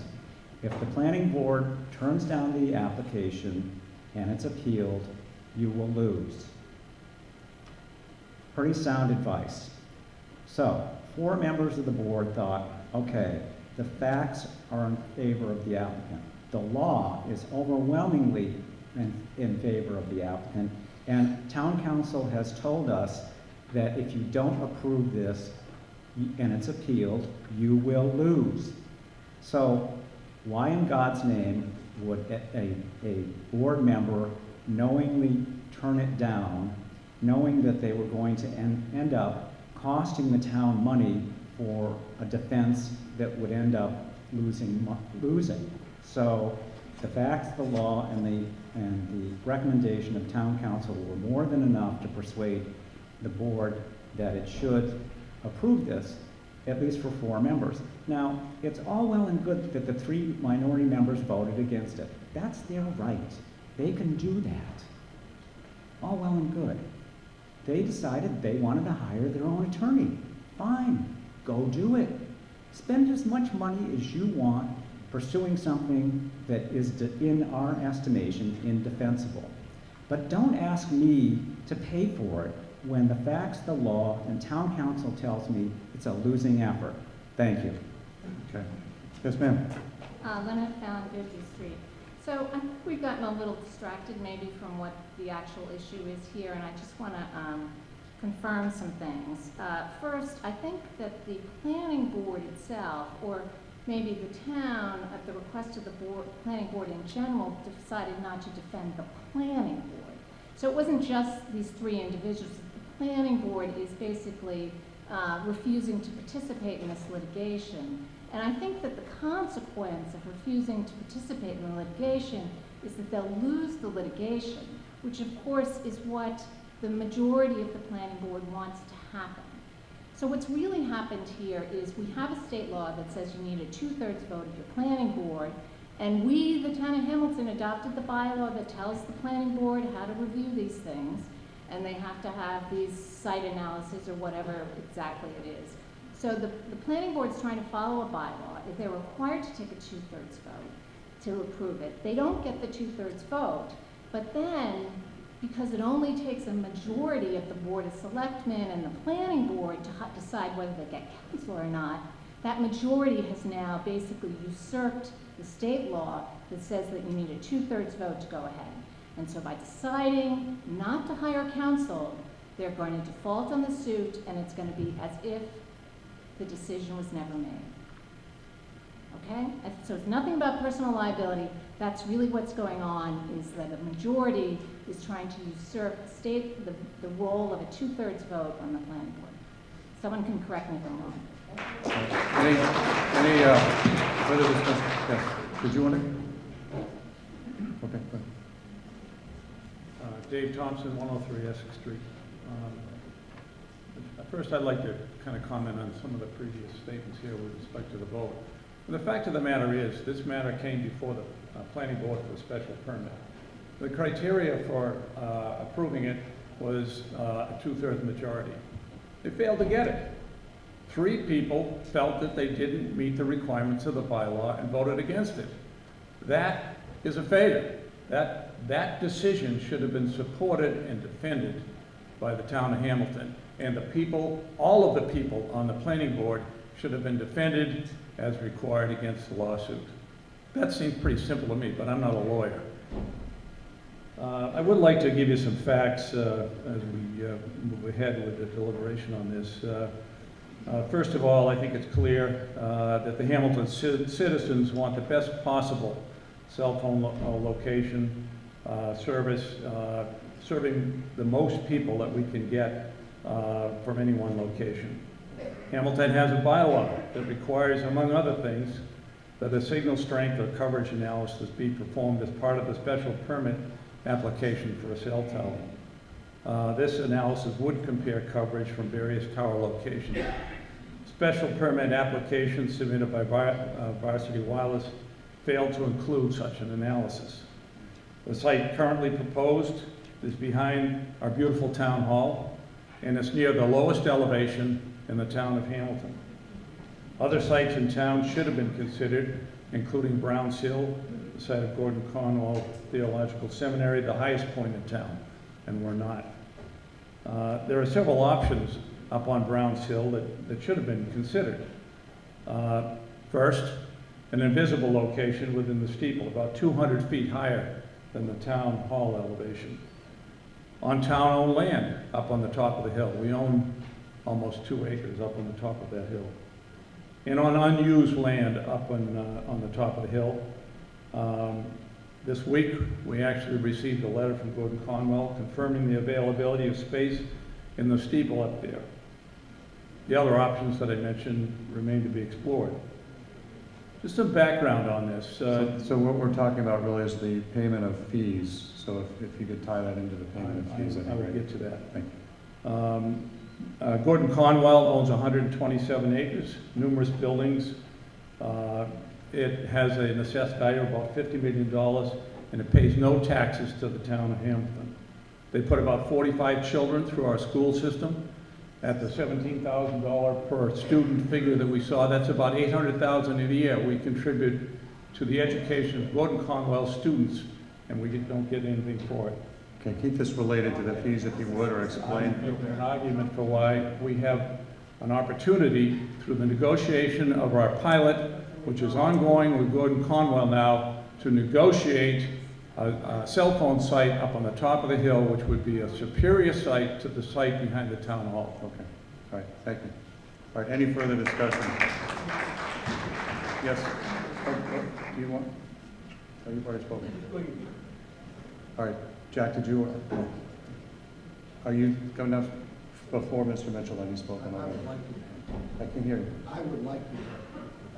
If you want to speak, then, yeah. I just want to correct one statement that was made, that this is about cell signal and safety and things of that nature. I know there's been a lot flying around on Facebook about this. I formerly had a Verizon phone. The service is horrible. There's no question about Verizon being a rotten supplier of cell service. I switched to AT&T. AT&T, as you know, is up in Let's stick to the payment of. Let's stick to the payment of the fees here. This is really what we're talking about, whether the fees ought to be paid by the town. Well, I'm trying to correct statements that were made earlier, so I'll take it, leave it at that. Okay. Mr. Derry, as to this, to the fees, Rick, you got about a minute, if that. There's no, this case is about a specific application that was made by Varsity for the town hall site. It wasn't about, they should have looked all over town. The town invited them in through a legally sanctioned process. Town meeting voted to approve the lease behind town hall. They made an application. It was never debated by the three that voted against it, that they haven't proved that there was no cell tower coverage. That was never argued. And this whole thing about they should have looked at other sites around town, well, you know what? That wasn't in the application. That's extraneous information. You get to look at the facts that are presented in front of you. You look at the law. You rule in good faith based on what's in front of you. All right. So, thank you. No, look, please. Thank you. I understand that people want to move things along. If you wouldn't mind giving me the respect to let me do it, Rick, I think that I gave you 30 seconds and a little bit longer, so. Okay, I'll wrap it up. So to the chilling effect, I agree with other people that have said it's really chilling effect when, as a public official, you elect and you serve hundreds of hours and you make a good faith, legally based, fact-based decision, and then people who don't agree with the law or the facts go off on their own, and that's what they can do. But don't ask me to pay for their actions. Bill Derry, as to the payment of the fees. Thank you. A lot of people ask me, why do you get up and speak? I care very much for Hamilton. I flew out from Ohio today to be at this meeting. What I'm hearing is spin. Spin, spin, spin, spin. Two sides fighting each other, okay? The fact of the matter is very, very simple. A group of people went down one road. They came up, they did something. Unfortunately, they didn't do their due diligence. And you keep saying, don't talk about Browns Hill. Well, that's the whole reason that we're in this mess to begin with. Because if they had done that, the one group that's for the tower would not be opposing, and we would have probably solved this problem a long time ago. Paying for these people to defend their decision is just an honest thing that you've got to do. Again, if the powers that started this whole process had done their due diligence, they would have found that there's two other sites that were viable, but they didn't. So now they're committed. So now the board votes, and three of them say, you didn't do your homework. You didn't do your due diligence. It's a majority vote. They voted it legal, and the rest of the community doesn't support them. That's unforgivable, period. I don't care.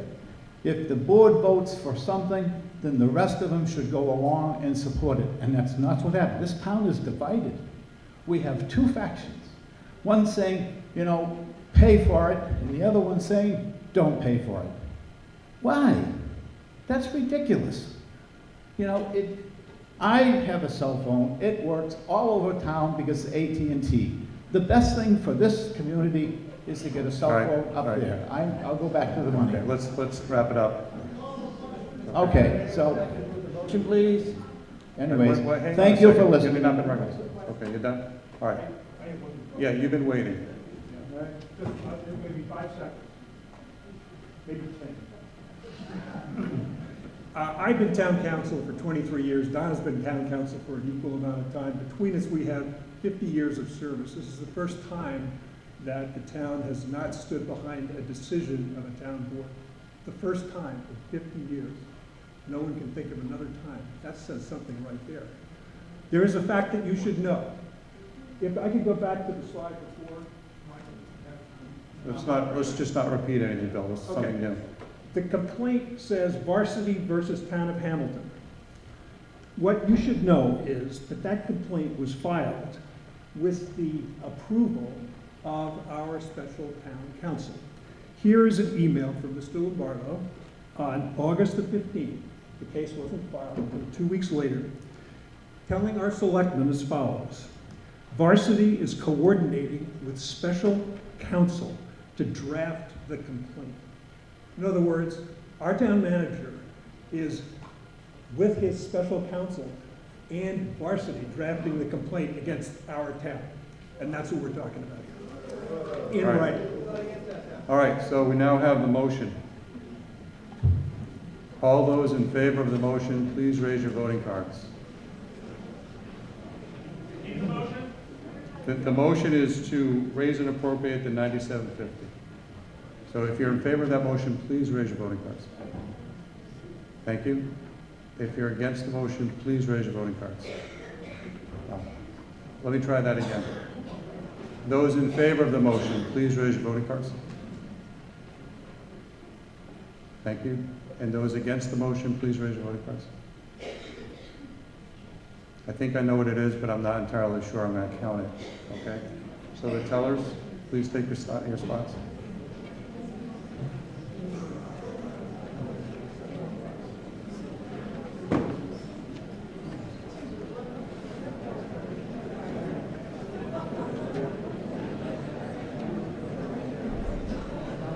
All right. Those in favor of the motion, please raise your voting cards.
All set? All right, those against the motion, please raise your voting cards.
set.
The motion passes.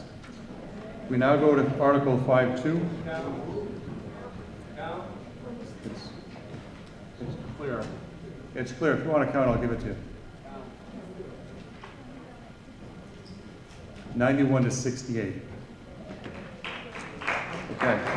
We now come to Article 2 to see if the town will engage special town counsel to represent the planning board's denial of the application of Varsity Wireless Investors LLC for a special permit in Varsity Wireless LLC, Varsity Wireless Investors LLC versus Town of Hamilton and Claudia Woods, Brian Stein, Peter Clark, Rick Mitchell, Edwin Howard, Bill Olson, and Richard Boroff in their capacities as members of the Hamilton Planning Board, Civil Action Number 117 CV 11286 MLW in the United States District Court for the District of Massachusetts, and in any subsequent or related litigation involving the denial of the application of Varsity Wireless Investors LLC for a special permit or take any other action thereon or relative thereto.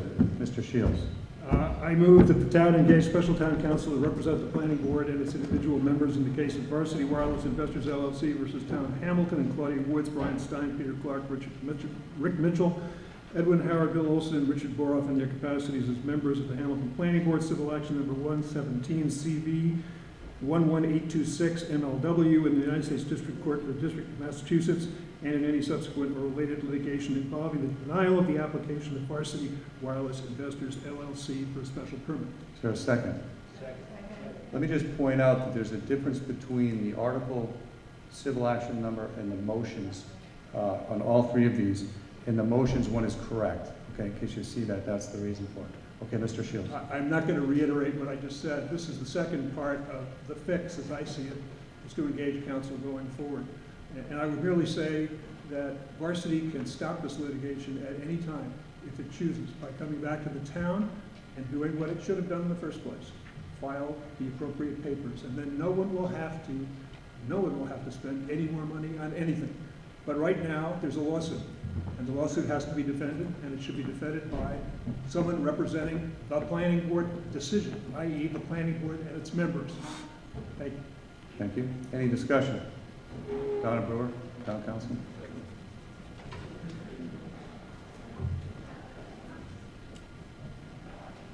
I want to clarify what the effect of this motion is. Under state law, the town is permitted to hire legal counsel to represent it. Under state law, the power to hire town counsel or any legal counsel falls to the Board of Selectmen, which in this position acts for the town in this condition. Our bylaw is the same as the state law, which is that the Board of Selectmen hires counsel. We do not have a bylaw that permits the town meeting to require legal counsel be hired. So therefore, this is an advisory motion to the Board of Selectmen asking them to hire town counsel. It cannot require the hiring of town counsel, and I have researched this issue. Okay. Any other further discussion? I'm happy to respond to that, or Bill Olson, 9 Anthony Road. Since this has never been discussed at planning board, my name on the board has never been brought up, never been discussed at planning board meeting, and no public hearing. I had a question for Don as well. If this was indeed past, you basically have a situation of it's a hung jury, so you have the town suing the town. What is the fiscal, responsibility? What is this going to cost the town in terms of hiring an attorney to fight an attorney? Is there an estimated cost that this will be towards the taxpayers? You want to answer that? I can only give an educated guess. I would expect it to be somewhere between $50,000 and $100,000. Okay. Mr. Shields, just briefly. In the first place, regardless of how much research has been done, there is no other town like Hamilton that I know of that has a bylaw that says town council shall defend and represent individual members of town boards. We have such a bylaw. And for the town council to get up and say, that's not part of my deal here, as town council, I don't have to represent members of the board, it's just plain wrong. The town has the obligation to defend its people. Always has, always will. Sure, the selectmen can weigh in, but they don't have the final say in a case like this. Town council. With all due respect, I believe that Mr. Shields is misreading the bylaw. The bylaw, the first paragraph, says that it's the Board of Selectmen that prosecutes and defends. What his paragraph is talking about, the third paragraph of the bylaw, is saying who, if the Board of Selectmen makes that decision, who is the one who represents the town. It does not mean, and I'm sure that Mr. Shields would agree with this, that if the Board of Selectmen told me not to represent the planning board, I could not go in and represent the planning board and expect to get paid by the town to do that.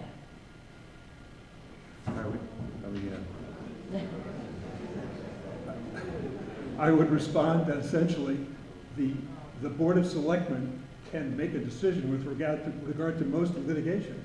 However, that doesn't say they have the exclusive right to make litigation, and the town council is obligated to defend people. That's what we have said in our town bylaw. All right, seeing no further. Yeah, well, if you're asking to move the question, that's what I was about to do. Okay, we have the motion, the main motion, to engage special town council. All those in favor of that motion, please raise your voting cards. Thank you. And all those against, please raise your voting cards. Yeah. Let me try that again. And it's weird because there are fewer people now, and it's just strange. Again, those in favor of the motion, please raise your voting cards. All right, and those against, please raise your voting cards. 1 second.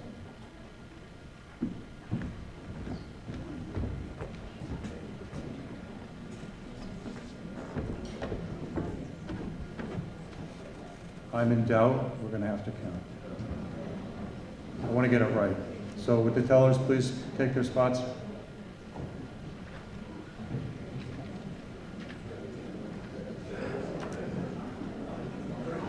All right, all those in favor of the motion, please raise your voting cards.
Okay. All those against, please raise your voting cards.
Motion passes. All right, we'll move on to Article 5.3, to see if the town will make inquiry into the hiring of special counsel to represent the town, but not to represent the planning board or the members of the planning board who've been sued in Varsity Wireless Investors LLC versus Town of Hamilton and Claudia Woods, Brian Stein, Peter Clark, Rick Mitchell, Edwin Howard, Bill Olson, and Richard Boroff in their capacity as members of the Hamilton Planning Board. Civil Action 117 CV 11286 MLW of the United States District Court for the District of Massachusetts require that a written report of that inquiry be made to a subsequent special or annual town meeting, and require full accounting of all expenditures by the town to town council or special town council in connection with the application of Varsity Wireless LLC for a special permit and any subsequent litigation resulting therefrom, or take any other action thereon or relative thereto.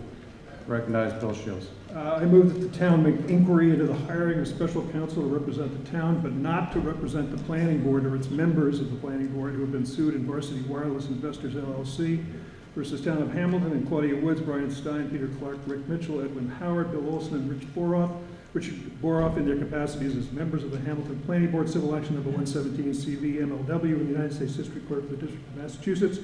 Require that a written report of that inquiry be made to the 2019 annual town meeting, and require a full accounting of all expenditures by the town to town council or special town council in connection with the application of Varsity Wireless LLC for a special permit and any subsequent litigation resulting therefrom. Is there a second? Thank you. Mr. Shields. This is just the third piece of the puzzle to see how it happened and to make sure it never happens again. Any further discussion? Can I explain what we're doing? Yes, I think it's please. pretty self-evident. We're asking for a report. It says that right there. Make inquiry into the hiring of special counsel. In other words, how it happened, how that happened last year, how we got to the point where we hired special town counsel who would draft a complaint against the town of Hamilton with Varsity, in conjunction with Varsity, to make sure that doesn't happen again. Is there any further discussion about this motion? If you have a question, please go to the microphone.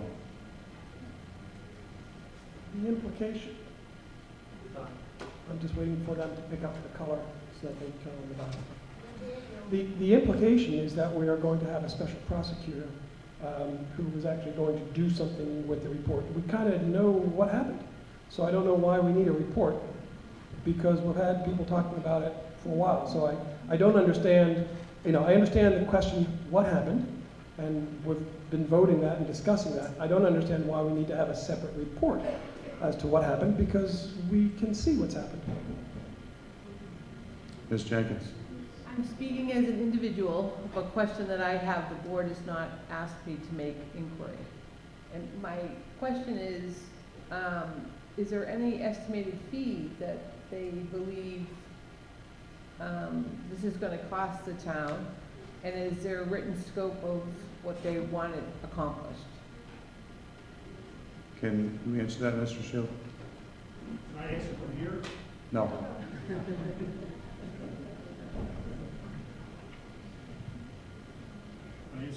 Yes, an answer from them. If I'd wanted to put in money, I would have done so. I'm not anticipating we're charging the town a penny. I think you could probably find out from some citizen in town if the selectmen could find to actually look at what happened and do it fairly. I can think of several. Any further discussion on this motion? Mr. Thompson. Dave Thompson, 103 Essex. I think it's fair to say this thing got pretty far off track, and we're in a difficult position that we should never have gotten into. I think it's worthwhile to find out how the hell we got there and fix it so it doesn't happen again.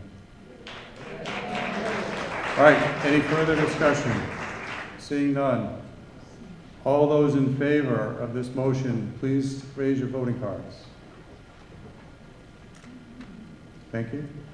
All those against, please raise your voting cards. Thank you.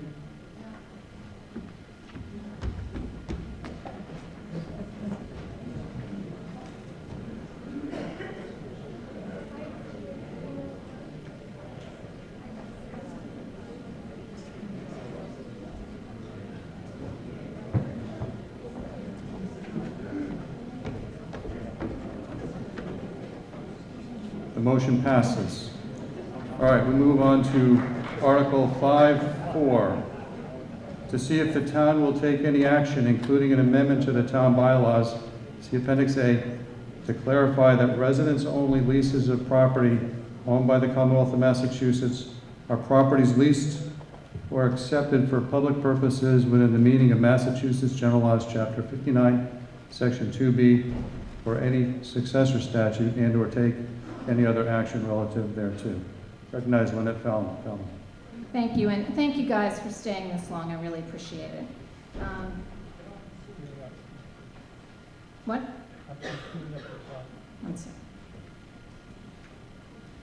So, the motion for this meeting, for this warrant article is different than what you see in the warrant book, because there was some advice from town council with respect to the warrant article that I didn't get in a timely way, and I needed to submit it. So I have received that advice now, and that advice is that this action by us today can only be advisory, and therefore my motion is simply advisory. So let me read that.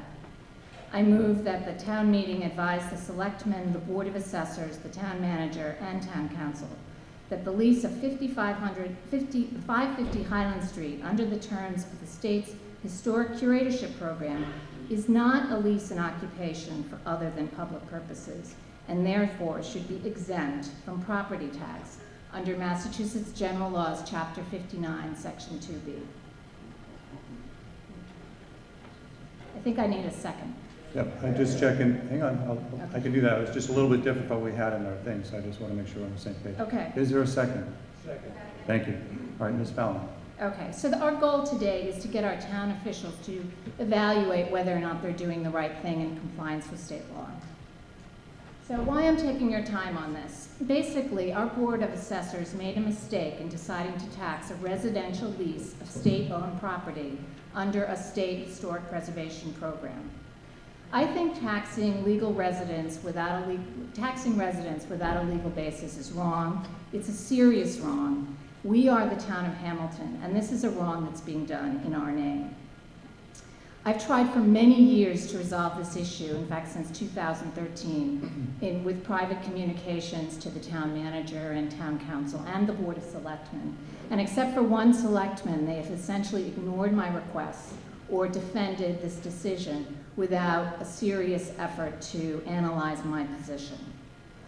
In fact, on March 5th, the selectmen were laughing about this Warren article because they said the very first thing you should be told, which I've already told you now, is that you can only act in an advisory way. And to me, that indicated that they don't really care about this, and that's sad, and I do hope that you guys care today and listen to what I have to say. So, what's it about? The program and the Dodge House. The Historic Curatorship Program was adopted by the Massachusetts Legislature in 1994 to create a unique public-private partnership to renovate buildings on state-owned land. Some of the leases that they entered into are for residential purposes only, and some are for businesses. They all involve the tenants who are referred to under the program as curators because they are actually chosen for the program. They have to apply this extensive application because of their their experience in historic preservation and probably also construction, their ability to do some of the work themselves, which is usually what makes it feasible. The house that's in Hamilton, which is called the E.F. Dodge House, was in fact listed among the homes in the original 1994 legislation as a house that they felt, that the legislature felt was appropriate for this type of historic preservation. So in 2011, 17 years later, it shows you how long it takes to find people that are willing to do this kind of work. The Dodge House was leased with a work plan for over $700,000 in labor and materials required by the tenants. In exchange for that, the tenants don't have to pay any cash rent. As long as they're complying with the lease and doing the work plan, they don't have to pay anything. And the lease in this case is for 25 years. So as you can see from the pictures, the work began in, I think probably by 2012, and already the exterior is very much improved.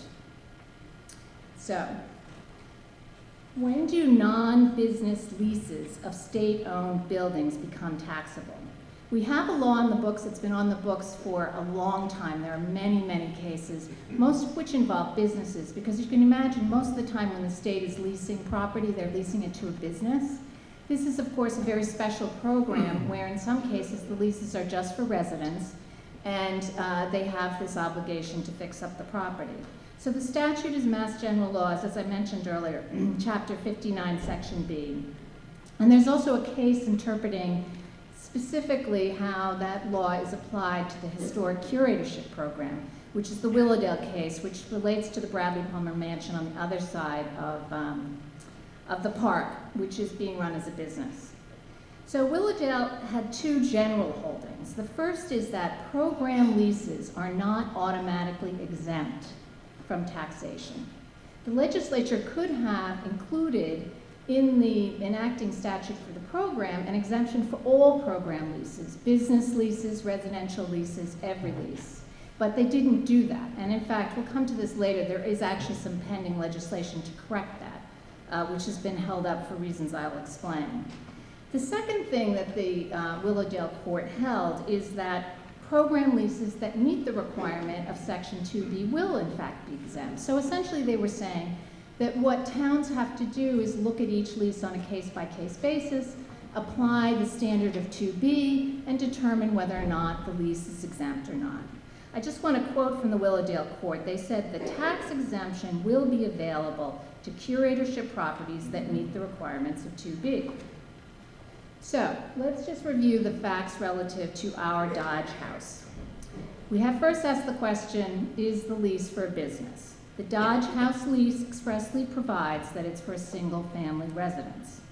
There is no contrary evidence that it's being used for anything other than a residence. Then you have to ask, because remember, 2B has two parts. Is it a business, taxable? Is it for other than public purposes, taxable? And there's an exception to both of those categories at the end of the day, but let's just focus on this first question, this threshold question in the first sentence of this section 2B. Is this lease for other than public purposes? So as I mentioned, the Massachusetts legislature specifically identified the Dodge House as a property to lease under the program.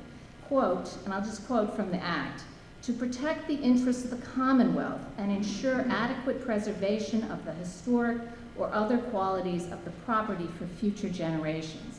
And in fact, I mean, you won't be surprised to know that under our state constitution, the state government actually has an affirmative duty to all of us as citizens of the state to maintain our assets. And in fact, those of you that live around, this building is actually sort of across from Pingree School, and I drive by it every day on my way to and from work and other activities. And for the first 15 years we lived in this town, it was boarded up like it looked like it did in that first picture. So obviously, it's a building that wasn't being taken care of. It was vacant, and it was derelict. There was clearly, I was inside it when it was first leased, and you could see there was graffiti all over the inside. It was clearly a situation where kids had been hanging out in there and, you know, doing whatever they wanted to do when no one was around. So the state was trying to address, through the program, a fulfillment of their obligations to us as state citizens. So the state, of course, is saying that historic preservation of state property is a public purpose. You know, and I would note that just today, this town, with the support of our Board of Selectmen and our FinCom, fully supported both the allocation of town money under our general government budget, $100,000, I think it was, to fix up Town Hall for historic preservation purposes, and the request by the town manager to allocate $200,000 to the Patent Building for historic preservation purposes. So we can debate, maybe I've actually had conversations with people, including our town council, who's mentioned that they don't think historic preservation really is a public purpose. I think it's pretty clear that it is a public purpose, certainly in the eyes of our state government, and I think in the eyes of many of us.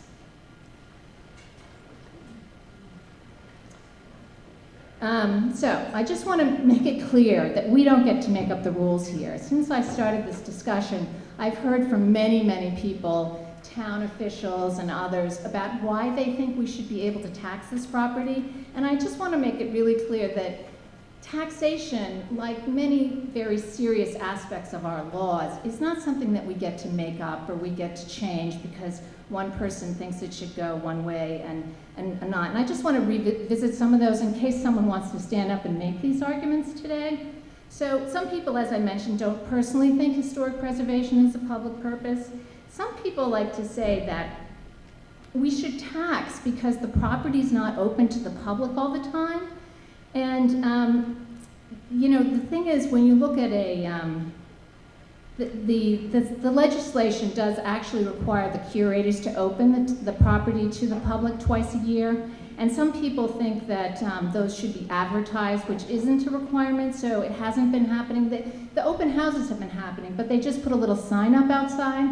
But the point is here that as much as we all may love house tours, the question that we need to ask ourselves to correctly apply the law is, what's the purpose of the lease? The purpose of this lease is not to provide house tours to you and me. The purpose of this lease is to get this building fixed up in a correctly historic way. So it's clearly that discussion about house tours is some kind of ancillary thing that has interested some people. Other people have acknowledged the fact that the state provides us $125,000 per year for state-owned property. The state has a program where every year is part of the cherry sheet, and I actually calculated it today. It's actually 15% of the total amount of local aid that we get in this town is in this category of payment for state-owned property. And most of that's Bradley Palmer. I think there's a small, like the boat ramp or something over on Chabaco, maybe, state property that we get a little bit for. And the legislature has a formula by which they calculate the amount that we get each year. And some people have engaged in arguments with me about how they don't like the way that's calculated, or they don't think it's enough. And again, we don't get to make up these laws. That's not the standard to compare whether we think that the amount we're getting is enough, and therefore we get to tax these curators. Okay, you figure 10, but if we could wrap it up. Have I? So let me jump to what Hamilton started taxing in, Hamilton started taxing in 2013. And they started because someone told the director of assessors that they thought they could tax. And just yesterday, one of the selectmen released for the first time the email exchange that the, this isn't the new one. Sorry, I had a new slide that didn't get added. But essentially, what happened was the director of assessors emailed the Department of Revenue and did not mention the historic curatorship program. She described this lease as simply a residential lease. She did mention in her request that they had some, that they were doing something to fix up the house, but she never mentioned that it was in the program, that there was $700,000 of fixing up. And the one section, she sent them one section of the lease which related to the open houses. So the Department of Revenue replied by saying that, well, I guess, so this is obviously not for public purposes because it's just a residential lease, mistakenly reaching that conclusion because of the lack of disclosure by the Director of Assessors. And then they looked at these open houses and they said, well, we don't think that would be enough because I mentioned earlier there's sort of an override provision if you're a business or you're not for public purpose and the lease is somehow necessary to the operation of the park, it could be free from taxation even then. But they said, we don't think these open houses are necessary to the operation of the park. So the bottom line, thank you, Mr. Moderator, is that the town received advice from the Department of Revenue that they could tax this property. But the advice was flawed because the disclosure to the Department of Revenue was flawed. They never told the Department of Revenue that it was a lease under the Historic Curatorship Program. They never gave them a full copy of the lease or even told them. It's clear from the reply from the DOR that they thought they were actually paying cash rent. So they never understood that this was, it was part of a program focused on and for the sole primary purpose of historic preservation. Okay, thank Okay? you. So that's my closing slide. You can read it. Okay, thank you. Thank Any you. further discussion?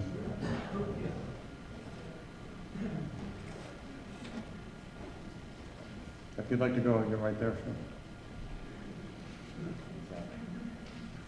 sir. Jay Burnham, 21 North Street. I have in my possession 6 letters that support the underlying facts for affirmative action on this motion. I have a letter from the Department of Conservation and Recreation, the DCR, a letter from the Director of Policy for Trustees of Reservations, one from the President of Preservation Massachusetts, another from the Executive Director of the Essex National Heritage Commission, another from the Executive Director of the Mass Chapter of American Institute of Architects, and another from Tom Catalano, Chairman of our Hamilton Community Preservation Committee. For the purpose of my statement of support for this motion, I will only read relevant portions of the letter from Leo P. Roy, the Commissioner of the Department of Conservation and Recreation, to Bill Wilson, Chairman of the Hamilton Board of Selectmen, dated November 14, 2017. DCR, as Lynette indicated, is the department that oversees the historic curatorship program in Massachusetts, excuse me, which oversees 550 Highland Street. Quote, Dear Chairman Wilson, this letter comes to you following a request by the Chair of the Department of Conservation and Recreation Stewardship Council to provide information to the town regarding the public benefits provided to the Commonwealth by DCR's Historic Curatorship Program. Put simply, the sole purpose of the program is to provide a public benefit to the citizens of the Commonwealth by preserving public assets for future generations. Cultural resource preservation is mandated by DCR's mission as well as by Article 97 of the Massachusetts Constitution. Article 97 identifies as a, quote, public purpose the government's protection of natural and cultural resources. The letter goes on to say that without curators, many of these resources would be lost to the Commonwealth and the communities of which they are an integral part. DCR takes its cultural resource conservation mission seriously, and the curatorship program has played a significant role in preserving landmark properties for the benefit of the public. These buildings are owned by the people of Massachusetts, and as Commonwealth property should not be subject to municipal taxation, unquote. All of the other letters I mentioned support the same conclusion. 550 Highland Street and the curators living there is exempt from municipal taxation. A message needs to come from this body here today to the Board of Assessors and the Town Council, informing them that they are mistaken in their interpretation of the statute, and they need to reverse their improper taxation of this property immediately. All right, you basically hit your 3 minutes, if you could just wrap it up. I ask everyone here today to support this motion, and please vote yes, for the sake of fairness, integrity, and our reputation, and to preserve this important curatorship program and its public-private partnership for the benefit of our community. Thank you. Thank you, sir. Right Can I respond to it? Actually, if you wouldn't mind, Joe. Yeah, Thank you. Hello? There you go. I do struggle with this one, I'll be honest. We all have that letter from the DCR, but I want everyone to understand that the assessors are not governed by the DCR. By law, they're governed by the Department of Revenue, and they have to tax for real estate property taxes based on fair market value, and that's what they're doing. So I did go sit with the assessor's office, and we had this discussion, and it went everywhere from, okay, so the preservation of the property, which is critical, and I'm a full supporter of the curatorship program, and a 25-year lease for the property input, one could argue is very fair on that program, roughly a $2,300 lease per month. When it comes to services, then I have to try to think of the best interest for everyone in this room. Is it fair that individuals living in a home in the town get the same services, whether it be schools or police or fire or all the other great services that are provided, that the people in that home are free from that? Because if that's the case, then a lot of folks could possibly file for exemption. And they could, right? So No. what I'm hearing from the assessor's office, though, is that, you know, that proper, you know, filing or that appeal process hasn't been done. So their hands are tied on this. And you can shake your head and you can laugh, but that's what we've been told. And absent, if we had all that paperwork, I would be the first one up here to say, you know, let's not do it. But my understanding, and if you know it all, then we don't have that proper paperwork. All right, May I sir. reply? No, hang on a second. Sir. Peter Kane, Hamilton Ave. I am on the Board of Assessors, but I'm just speaking as a citizen. And just that, on a point of fairness, I'd like to point out that I don't think the Director of Assessors had any malfeasance in mind when she didn't point out to the person at the Department of Revenue, given the fact that we'd never seen any sort of curatorship program before. I didn't really like the way that was characterized. But also, just as a matter of fairness, to what Bill Wilson was saying, these people have an arrangement. It's similar. We're so similar. We each have an arrangement to live in town for 25 years. The people who live there, my house. We each bought really old houses or moved into really old houses that needed a lot of work. We each have done all we could do to fix it up and make it presentable. I realize there's a lot of differences, and I'm glossing over those, to point out the similarities. But it's really to the use of being a citizen in town. And you know, if he has an accident, calls 911, they're going to be right there. You know, if they have kids, they're going to go to school in town. You know, so I feel personally that it's this 25-year deal to live in town. You should pay some taxes. Okay.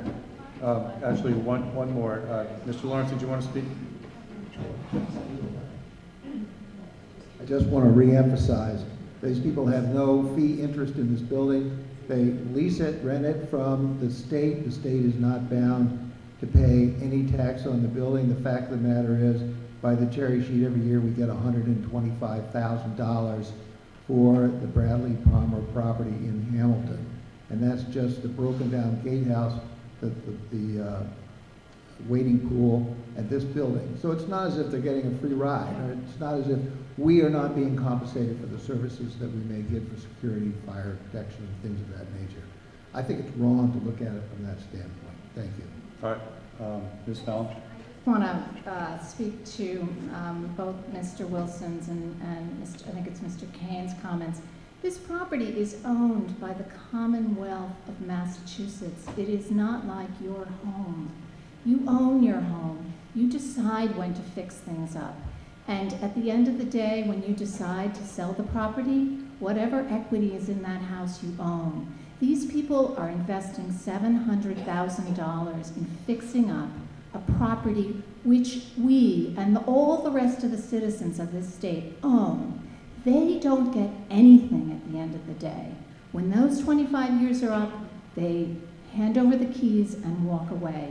It is completely different than a situation that the rest of us are in, where we own our home and we create value in the home for ourselves. These people are creating value in this home for us.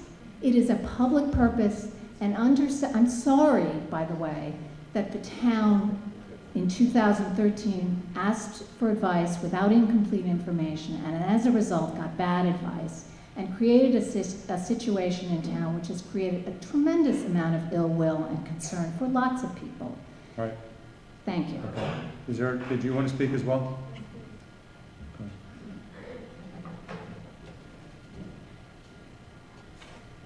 My name is Lily Shaw, Highland Street. Are you aware that there is federal legislation right now put forth by our representatives here in Essex County, by Mr. Moulton, Mr. Markey, Ms. Tsongas, concerning the National Essex Heritage Corridor? This relates also to this piece of property in that it is supporting historic properties and lands. To me, what's so difficult is that, and I'm sorry to say it because the selectmen do work very hard, but it seems from the information I've gathered, having worked for the National Trust for Historic Preservation for 25 years, that the selectmen stance is counter to what the official elected state administrators of the Commonwealth have set as their rules for the Department of Conservation and Recreation.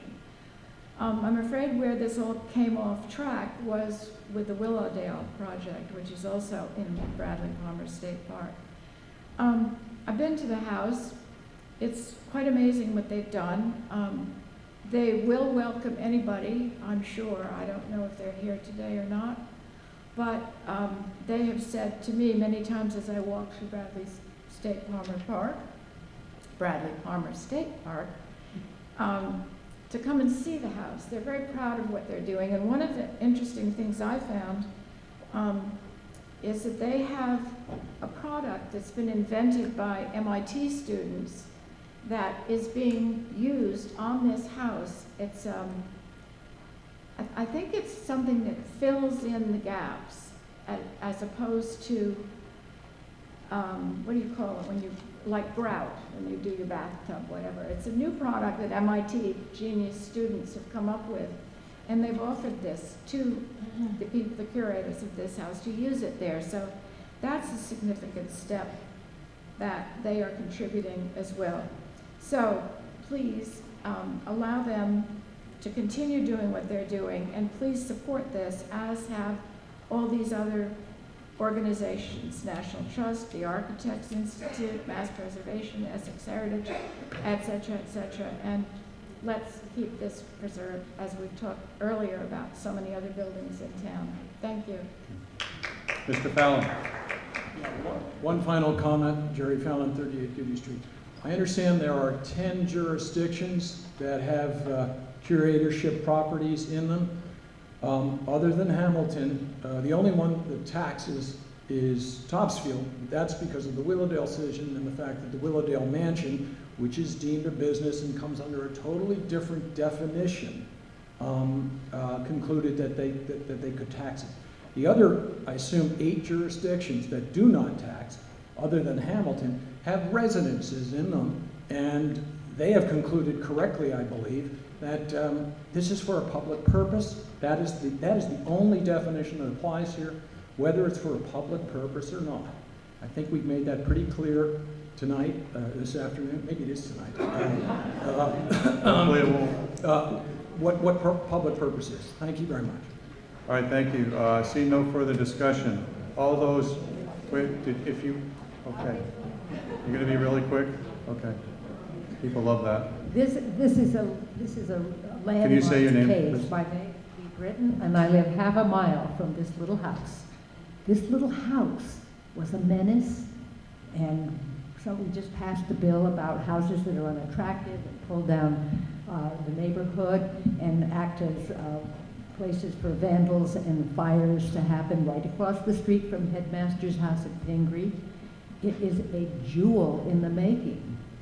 If we cannot persuade our selectmen and our assessors to rethink how they've approached this taxation problem, we may put an end to the curator program in Massachusetts.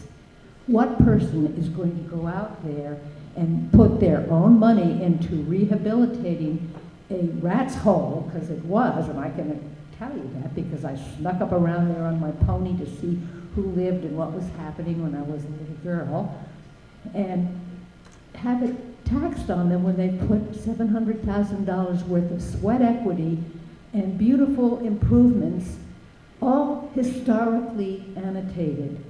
I think that it would be in our best interest and in the interest of the curatorship program to vote yes on this and to persuade our selectmen to reconsider. Thank you. Okay. Now we vote. All right. I'm gonna give him 20 seconds and then we're gonna vote. Stop. Only because Stop. of what No I one has said. moved the previous question, and I'm running this meeting, okay? gonna vote in And I'll- favor of this. Bill, hang on a second. Just, you have to come up here to do that. It's not been moved. He asked for permission to speak, and I'm giving him permission. Okay, Bill, please. I only felt the need to stand up because of what I said before, because I started out by saying I do struggle with this one.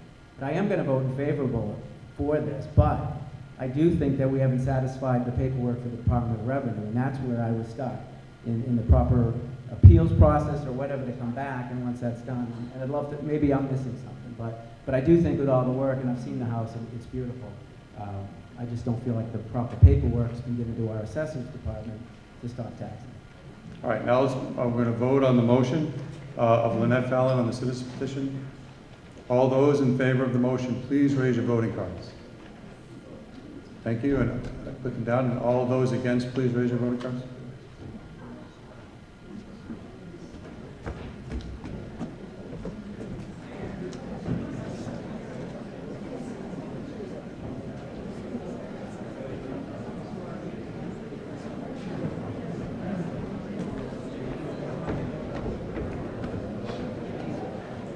Motion passes.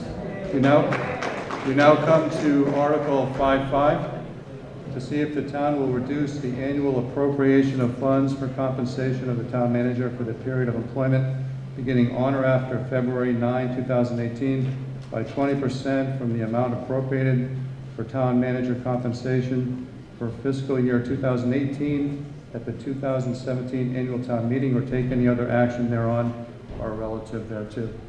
Jack Lawrence, are you going to make a motion? Mr. Moderator, I request that we take no action. Okay. Second. I hear no discussion. All right. All those in favor of the motion, raise your voting cards. Thank you. All those opposed to the motion, raise your voting cards. Thank you.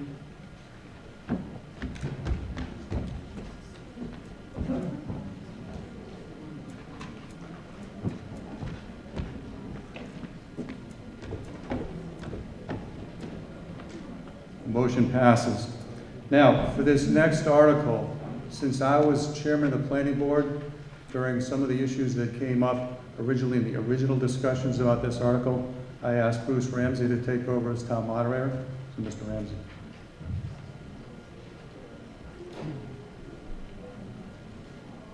Thank you, Mr. Moderator. Where'd my glasses go? I just lost my glasses. The article is Article 5-6, And I recognize Rosemary Kennedy.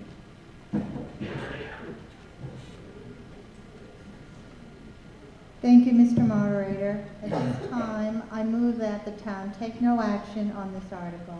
Is there a second to the no action? Has been had. Would you like to enlighten us as to why no action? Sure. I'll just say briefly that this mixed-use bylaw, as currently written, allows as of right unlimited multi-unit development anywhere in the downtown district, and we believe something is missing, and it's an incomplete bylaw. And in order to protect the downtown neighborhoods, the village, and the town character from unreasonable negative impact, there must be some limit and some accountability to mixed use. Last Tuesday night, I spent a vigorous 2-hour I had a 2-hour conversation with the planning board, and that meeting proved to be very fruitful. And so instead of having a yes/no vote to the multi-unit mixed-use question today, there's opportunity to take this bylaw back to the planning board and revise the use table. And I appreciate the efforts of the planning board who has been involved in this, and we look forward to a fruitful conversation that allows the members of this community to come and have dedicated input to this. Thank you. Would you like to add anything to that, to Mr. Syme? Yeah, real quick. This is kind of how it should be. We had actually a very good, and at times heated conversation the other night, but you know, we all came to a deal, Rosie and everybody on the board voted 7-0 to continue the conversation about this and bring up something potentially at fall town meeting. And it was a compromise on all parts. Some of us didn't want to do this, some of us did, obviously, you know, Rosie did. So this is what I'm looking for in town, and I think a lot of us are. Instead of a 7-hour town meeting or whatever it's been, you know, this is what it's about. It's about a little bit of compromise here and there, and working with all of you and others in town to get the zoning bylaws and other bylaws right in town. So I appreciate Rosie working with us and everybody on the board, and just to make this work right for everyone. Thank you very much. I think we can now proceed to a vote. The motion is to take no action on this article. All those raised? Those opposed, now raised? I will check with the other department.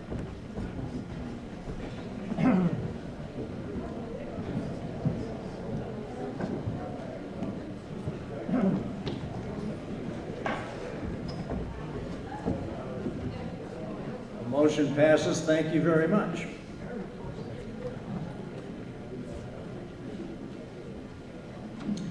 All right, finally, we have Article 6.1, to see if the town will reserve, appropriate, and authorize the assessors to use available certified free cash to reduce the tax rate for the fiscal year beginning July 1, 2018, or take any action thereon or relative thereto.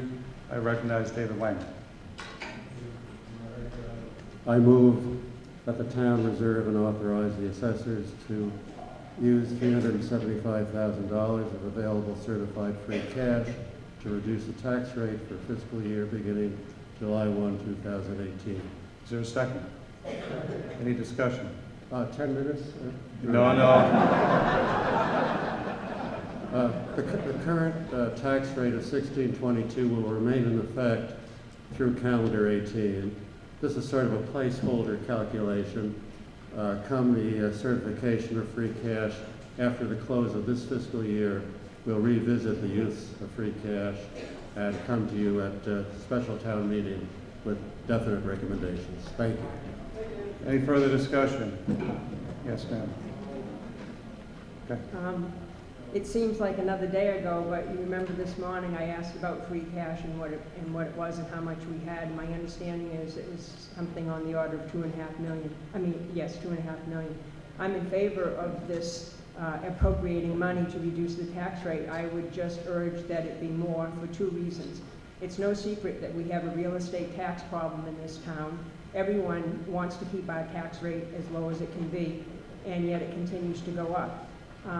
This year, because of the Congress passing the tax bill, we have already had our taxes go up for 2018 because you will no longer be able to deduct your real estate taxes.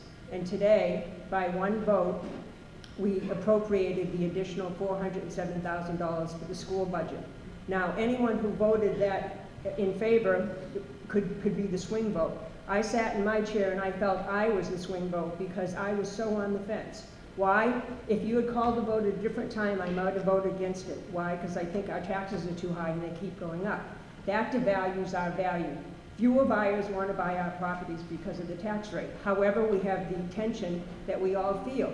If we don't maintain high-quality school systems, we're devaluing our properties. So it's almost an irreconcilable tension that we have. And so it seems to me, given the double whammy this year, with the increase that we voted by one vote, loudly you have heard, people want to keep their quality of education up, but they also want to keep their tax rate. That is, you know, a staggering vote. Who would think? One vote. So there's conflict there. Why do we maintain $2.5 million free cash?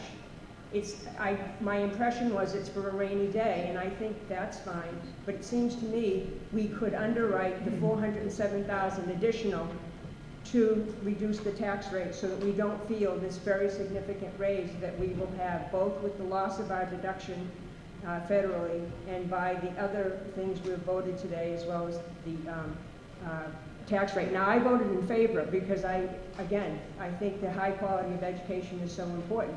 But, you know, it's just, we pay too much in taxes. So isn't $1 million rainy day fund sufficient?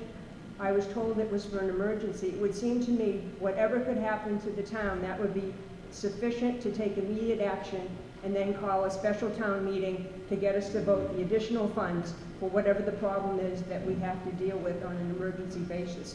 So I want to move that we, in addition to what was proposed, that free cash of additional $407,000, it's an odd number, whatever it is we appropriated today, be paid down to reduce our tax rate. So that's my motion. Let me just make sure I understand. First of all, just to make clear on the vote earlier, it was 184 to 143. It wasn't by one vote. Oh, really? Yeah. We both, down there, several of us thought it was one vote. No. Okay. All right, so. But I still, you know, with everything I said, I still believe that real estate taxes, I think that's All right, the so, one. So I just want to make sure your motion to amend is to switch out the number of 375 to 407? No. Well, let me ask a question. The 375, what does that cover in terms of what we have voted here today? Like, can you give us a general sense? Who would like to answer that? What's the 375 for? Well, let me ask a better question. Let me ask a better question. It said in the article that the additional 407 would increase our tax rate 3.7%. So by what percentage does the 375 reduce our tax rate? So 375. Can you just get a mic that works? You're not coming through on the mic? It'll come on here in a moment. Still not. Still not. Can you just come on over? I'm sorry, it's right here, 0.23%. So my motion would be, in addition to the 375, I move that the town allocate or appropriate $882,707.02, which represents an addition of the $407,707.02 that we voted for the second school budget. So you want to switch out the 375 to what? $882,707.02.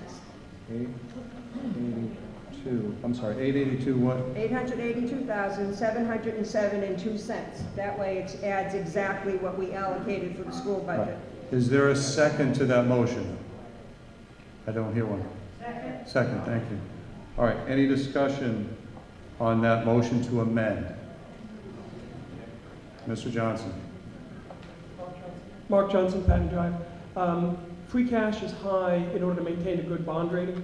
So if we spend that free cash down, we put at risk our bond rating. We can't just sort of say, oh, we're running a little bit short, let's have town meeting come in to pump up our free cash so we get a good bond rating, because it happens all the time. It's also, free cash is designed to help the cash flow of the town. So we have our bills, and our bills don't always match when we quarterly get it. So unlike you might be able to manage your cash month to month better. The income from the town doesn't flow in the same phase. So that's why you have a higher amount of free cash. We also have storms that have large consequences that wouldn't necessarily hit individuals. So there's a good reason why 5% is a recommended number for free cash. Okay, so you know, are you, well, actually, just let Mr. Lombardo 1 second, then we'll come back to you. So the Finance Committee, the Board of Selectmen, and I, when we look at our budgetary situation, look at how much free cash can we use that will keep the tax rate relatively flat and not see significant swings. So the 5% that we try to carry, which is roughly 2.5 million, is meant to be there to provide whatever is available in any budgetary cycle to help flatten that tax rate. But if we were to apply an excessive amount, and I would argue that the 800,000 you propose is excessive, what you're going to find is that that free cash is going to dry up. We're paying down ongoing expenses. You asked previously, could we equate the 375 to something in the budget? You could argue that it's approximately the amount of the capital funds, which are a one-time expenditure. So we try and balance it that way. If we use a large amount of free cash and we don't have that available in the future, and I would argue we won't have that available in the future, you're going to see a significant spike in our tax rate. And so it's short-term gain for potentially a big swing as early as next year or the year after. And that's why the board and the Finance Committee have tried to keep it at a manageable amount so that we know basically what's coming in, what types of surpluses we could expect annually. We budget tightly, and then we can use that amount next year to offset the tax rate so that we don't see these big swings. Okay. All right. Just one quick, you have to stand at the microphone, please. Thank you for that explanation. Just one follow-up question. Does the bond company give you the threshold amount, and if so, what is it that you have to keep at it, that you have to keep or maintain so that you keep a good favorable rating that you have? Sure. When you do your bond ratings and you're meeting and talking to the Standard & Poor's, they take a lot of different things into consideration. It's not a specific percentage. They want to look. Some states have very different norms. In Massachusetts, 5% is about the norm. However, other communities I've managed, we've had 10, 12, 15%, several $1 million in the bank. So it's different accordingly. And Standard & Poor's doesn't hold fast to just one percentage. So I will say they look at the norms for jurisdictions in Massachusetts. And also then they'll look at the usage. And I would argue that the use of a large amount would cause some concern in their mind and wonder why that was used as opposed to just a standard amount. Okay, now we come to the motion to amend. The question before you is to whether to amend the main motion by substituting for the figure $375,000 to $882,707.02. All those in favor of the motion to amend, please raise your voting cards. All right, thank you. All those against the motion to amend. All right, thank you. 1 second, please.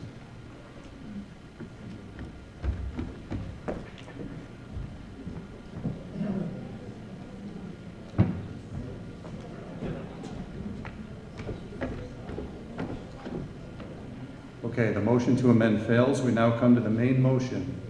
All those in favor of the main motion, please raise your voting cards. All right, and now all those against, please raise your voting cards. All right, 1 second.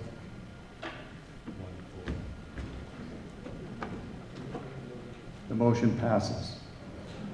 All right, thank you so much for coming here today. This annual town meeting is now recessed until April 12, 2018 at 7 o'clock a.m. at the Hamilton Wyndham Recreational Gymnasium. Thanks all for coming and have a nice day.